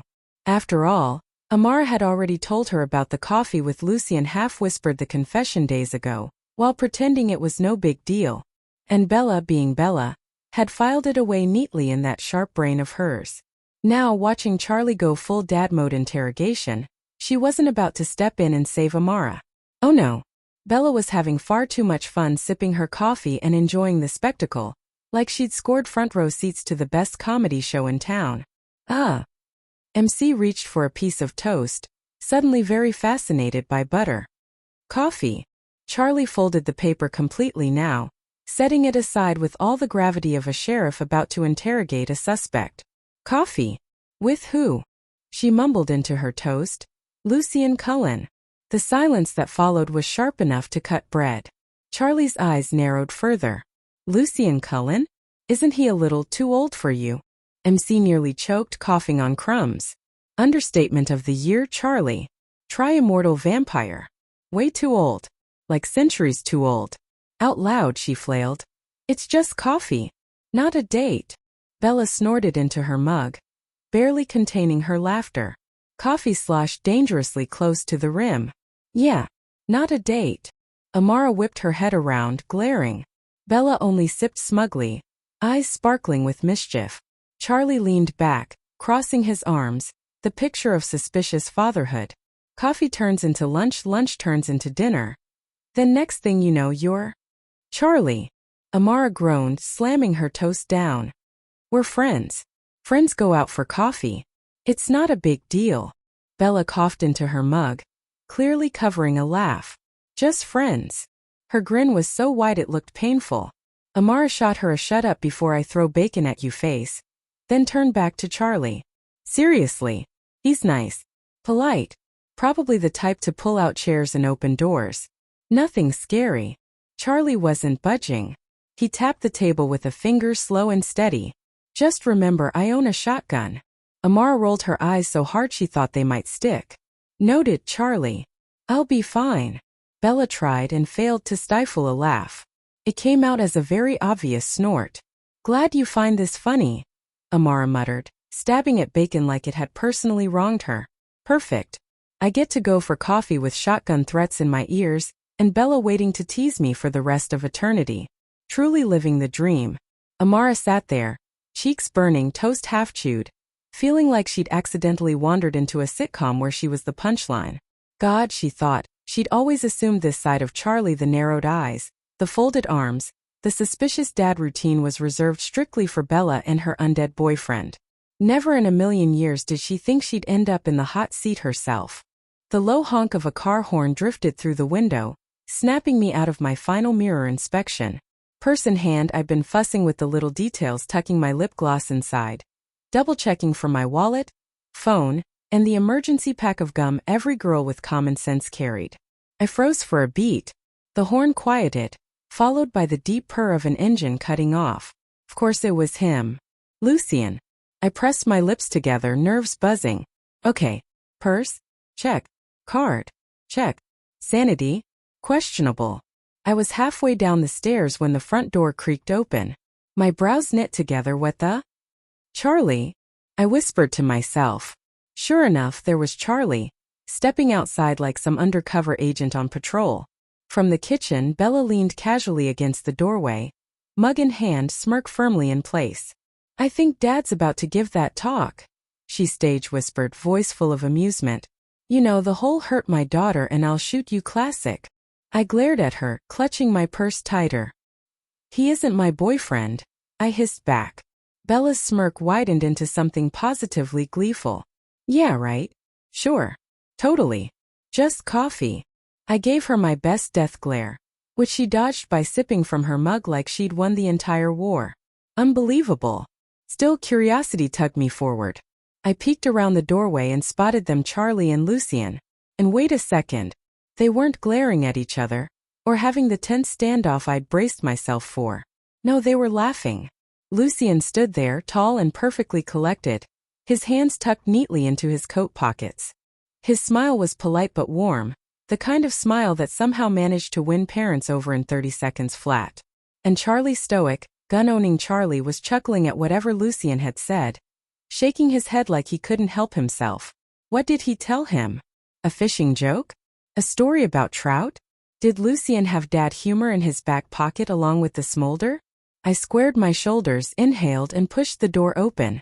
Time to face the music. Both of their gazes lifted as I stepped outside, the cool air brushing against my cheeks.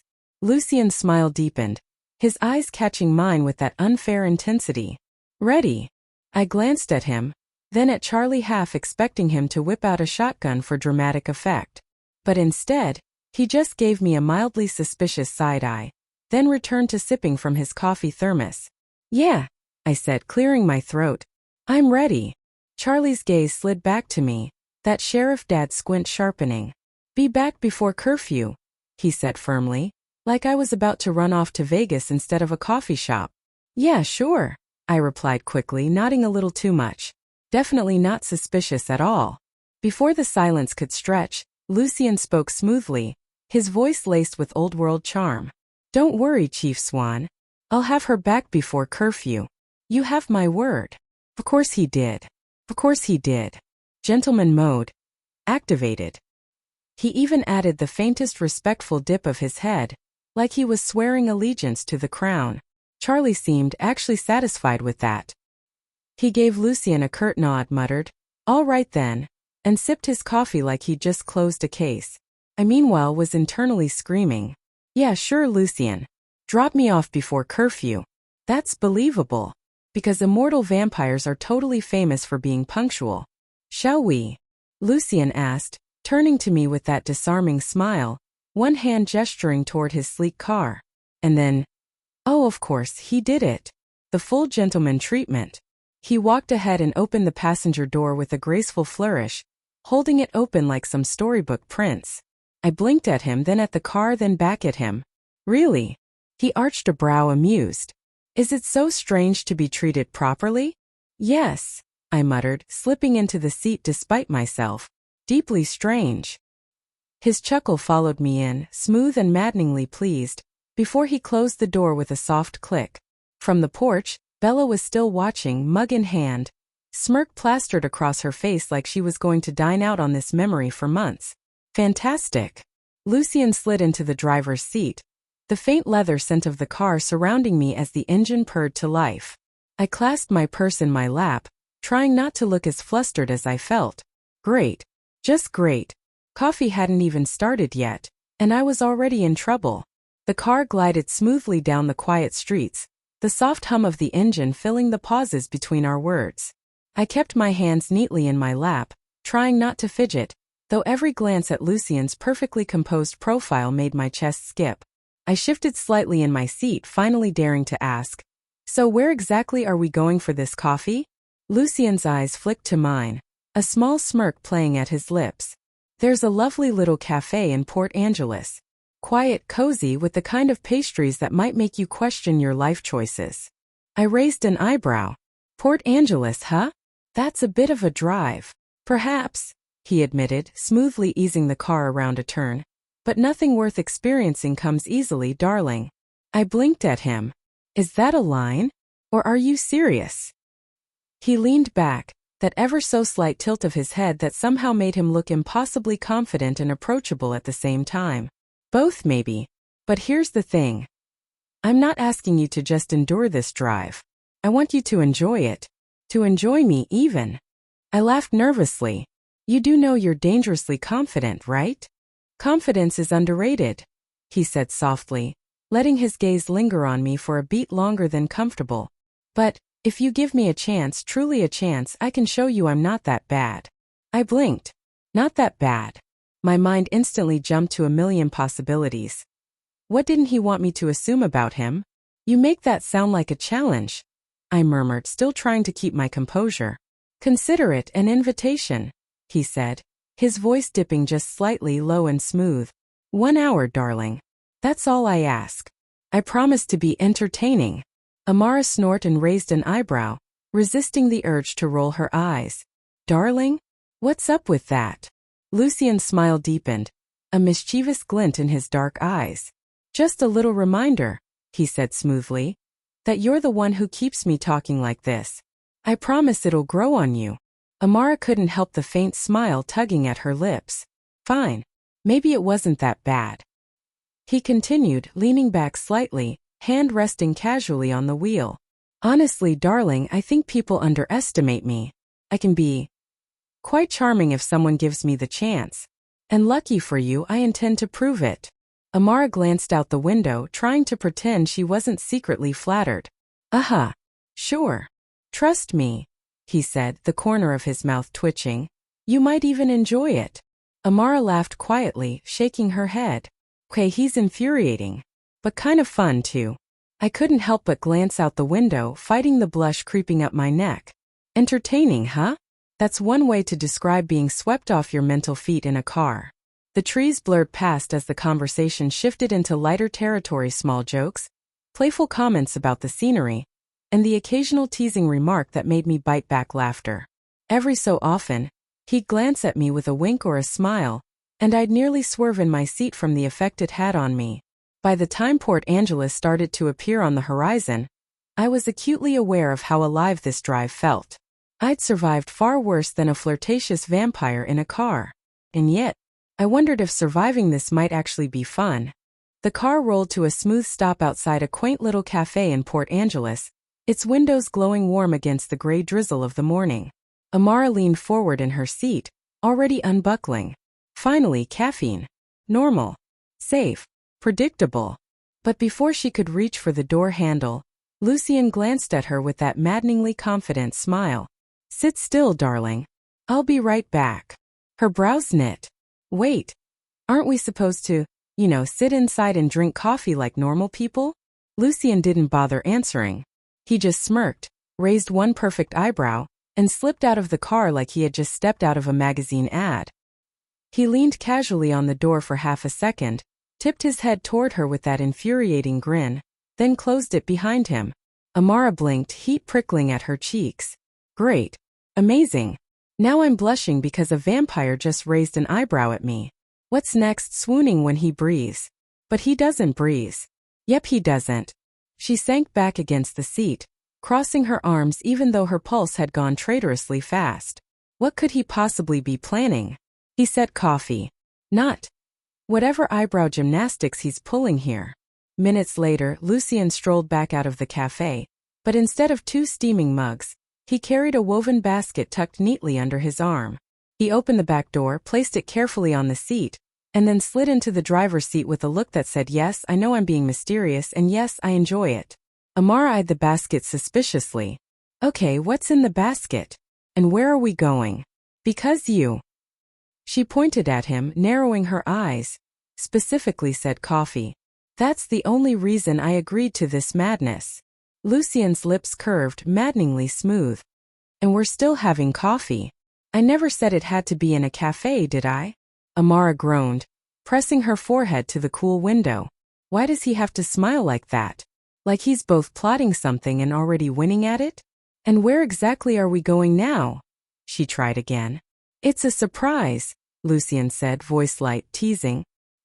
He flicked her a sidelong glance, as if daring her to push further. I know what surprise means, she muttered. That only made him chuckle, low and amused. Do you? Because most people hear surprise and instantly ask questions you're asking right now, which in turn ruins the very definition of the word. Quite tragic, really. Amara dragged a hand down her face. I didn't ask you to give me the literal dictionary meaning, Lucien. Ah, he said smoothly, turning the wheel with one hand. But you listened, darling. That's enough for me. She clamped her lips shut, staring out the window with cheeks warm again, refusing to give him the satisfaction of seeing her flustered. It's coffee, Amara. Just coffee. Except apparently it's also a basket and a surprise, and maybe a heart attack courtesy of him. The car hummed along the winding road, the basket sitting like a secret in the back seat, Lucien's smile lingering in the air between them. And for the first time she wondered if this so-called coffee was about to change a lot more than just her caffeine levels. The car wound through narrow turns, trees growing denser, shadows shifting like a living curtain around them. Amara pressed her forehead lightly against the cool window, realizing with a start that she had no idea where they were anymore. Forks Road she knew well enough. Even Port Angeles wasn't that confusing. But here, with the forest swallowing the road and Lucien humming softly beside her like this was a casual Sunday drive, that she was officially lost. You're awfully quiet, darling, Lucien teased, flicking her a sideways glance. Have I finally managed to steal your words? More like you've kidnapped them, Amara muttered. I have no clue where we even are. That's the point. His smirk deepened. She narrowed her eyes. Mysterious. Playful. Smug. You do realize this is exactly how villains in crime shows lure girls to their doom, right? Remote location, no witnesses. Lucien chuckled under his breath, clearly entertained. If I intended to kill you, darling, I would hardly bring a picnic basket, would I?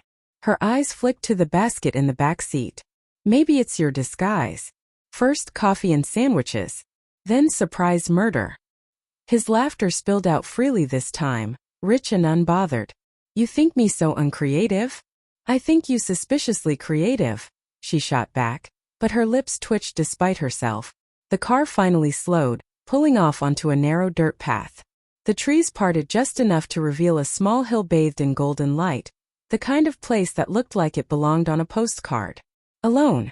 Quiet. Beautiful. Lucien cut the engine, then slipped out with easy grace. Before Amara could reach for the door handle, it swung open. Lucien stood there, framed by sunlight and leaves, one hand extended with old-world elegance. She laughed softly. Still being a gentleman, I see. His smile softened just a little. I plan to be one forever. For you. Amara blinked, warmth crawling up her neck. Forever. Did he mean that literally? He probably did. Oh God. She ducked her head quickly, Hoping the blush didn't give her away, Lucian retrieved the basket from the back seat, then tilted his head toward the trail leading upward. "Come along, darling. It's worth the walk." With a resigned sigh and a muttered, "This better not end in axe murder," Amara followed. They began their little hike, the forest alive with the crunch of leaves underfoot and birdsong overhead. Amara, of course, couldn't resist filling the silence. "So," she started, waving a hand at the endless trees, "do you bring all your victims here? Nice and secluded. No one to hear me scream. Textbook serial killer location." Lucian's chuckle echoed through the trees. "Darling, the only crime I plan today is stealing your breath. And perhaps your smile. If you'll let me." Her steps faltered just a bit, cheeks heating again. "That's so cheesy. And yet," he murmured, his voice like velvet, "you're smiling." She was. She hated that he was right. They continued upward, her babbling filling the air, his smooth laughter chasing after it. Somehow, despite the teasing, despite the secrecy, Amara realized something strange. Her heart wasn't just racing from nerves. It was excitement. And maybe, just maybe, Lucian knew it. They walked for a while, Amara still tossing out dramatic theories like confetti. "So this is the part where you push me off a cliff, right? Very poetic. The basket goes tumbling after me. Tragic music plays in the background. Beautiful." Lucian's amused sigh cut through her ramble. "You do have a flair for the dramatic. I'd almost be offended if you weren't so delightfully entertaining." "Delightfully entertaining?" she scoffed, brushing a stray branch out of her way. "That's code for annoying but tolerable." He glanced over his shoulder, eyes gleaming with mischief. "On the contrary, I could listen to you all day." She almost tripped over a root at that, muttering under her breath, "Flirt. Shameless flirt." Lucian's laugh rolled through the trees, low and rich, curling around her like warm smoke. Finally, they broke through the line of trees and came to a stop. The hill sloped down before them, opening to a breathtaking view. Patches of sunlight scattered across the valley below, shifting between drifting clouds. The forest stretched endlessly, painted in shades of green and gold, with the sky yawning wide above it all. Amara stopped beside Lucian, her breath caught in her chest. "Okay, wow. I'll admit this is something." Lucian set the basket down and glanced at her with a knowing smile, as though he'd been waiting for that exact reaction. "Worth the walk." She shrugged, trying to hide the way her pulse quickened. "I mean, maybe. I'll let you know after I see what's in the basket." He chuckled softly, shaking his head, but her eyes weren't on him anymore. Because down there, in the pockets of sunlight, something flickered strangely against the green. She knew what it would do to him, what it meant. He hadn't stepped into it, carefully choosing their spot in the shade. But she saw it, and for just a moment, the thought pressed against her mind like a secret no one else could hear. Sunlight. And him. I wonder. She swallowed, forcing her gaze back to the scenery, lips tugging at a small smile. It was ridiculous, dangerous, unbelievable. But standing there with him, with clouds drifting lazily and the valley glowing under the sun, Amara realized the forest didn't feel frightening anymore. Not with him. Hello, everyone. As we wrap up this video, I want to share a quick note. I have a Patreon account. If you'd like to support me and enjoy on-demand audiobooks, you can become a Patreon member. Alternatively, you can check out my Google Drive link, which has 500+ novel audiobooks available through my Ko-fi or Patreon shop. I appreciate your support.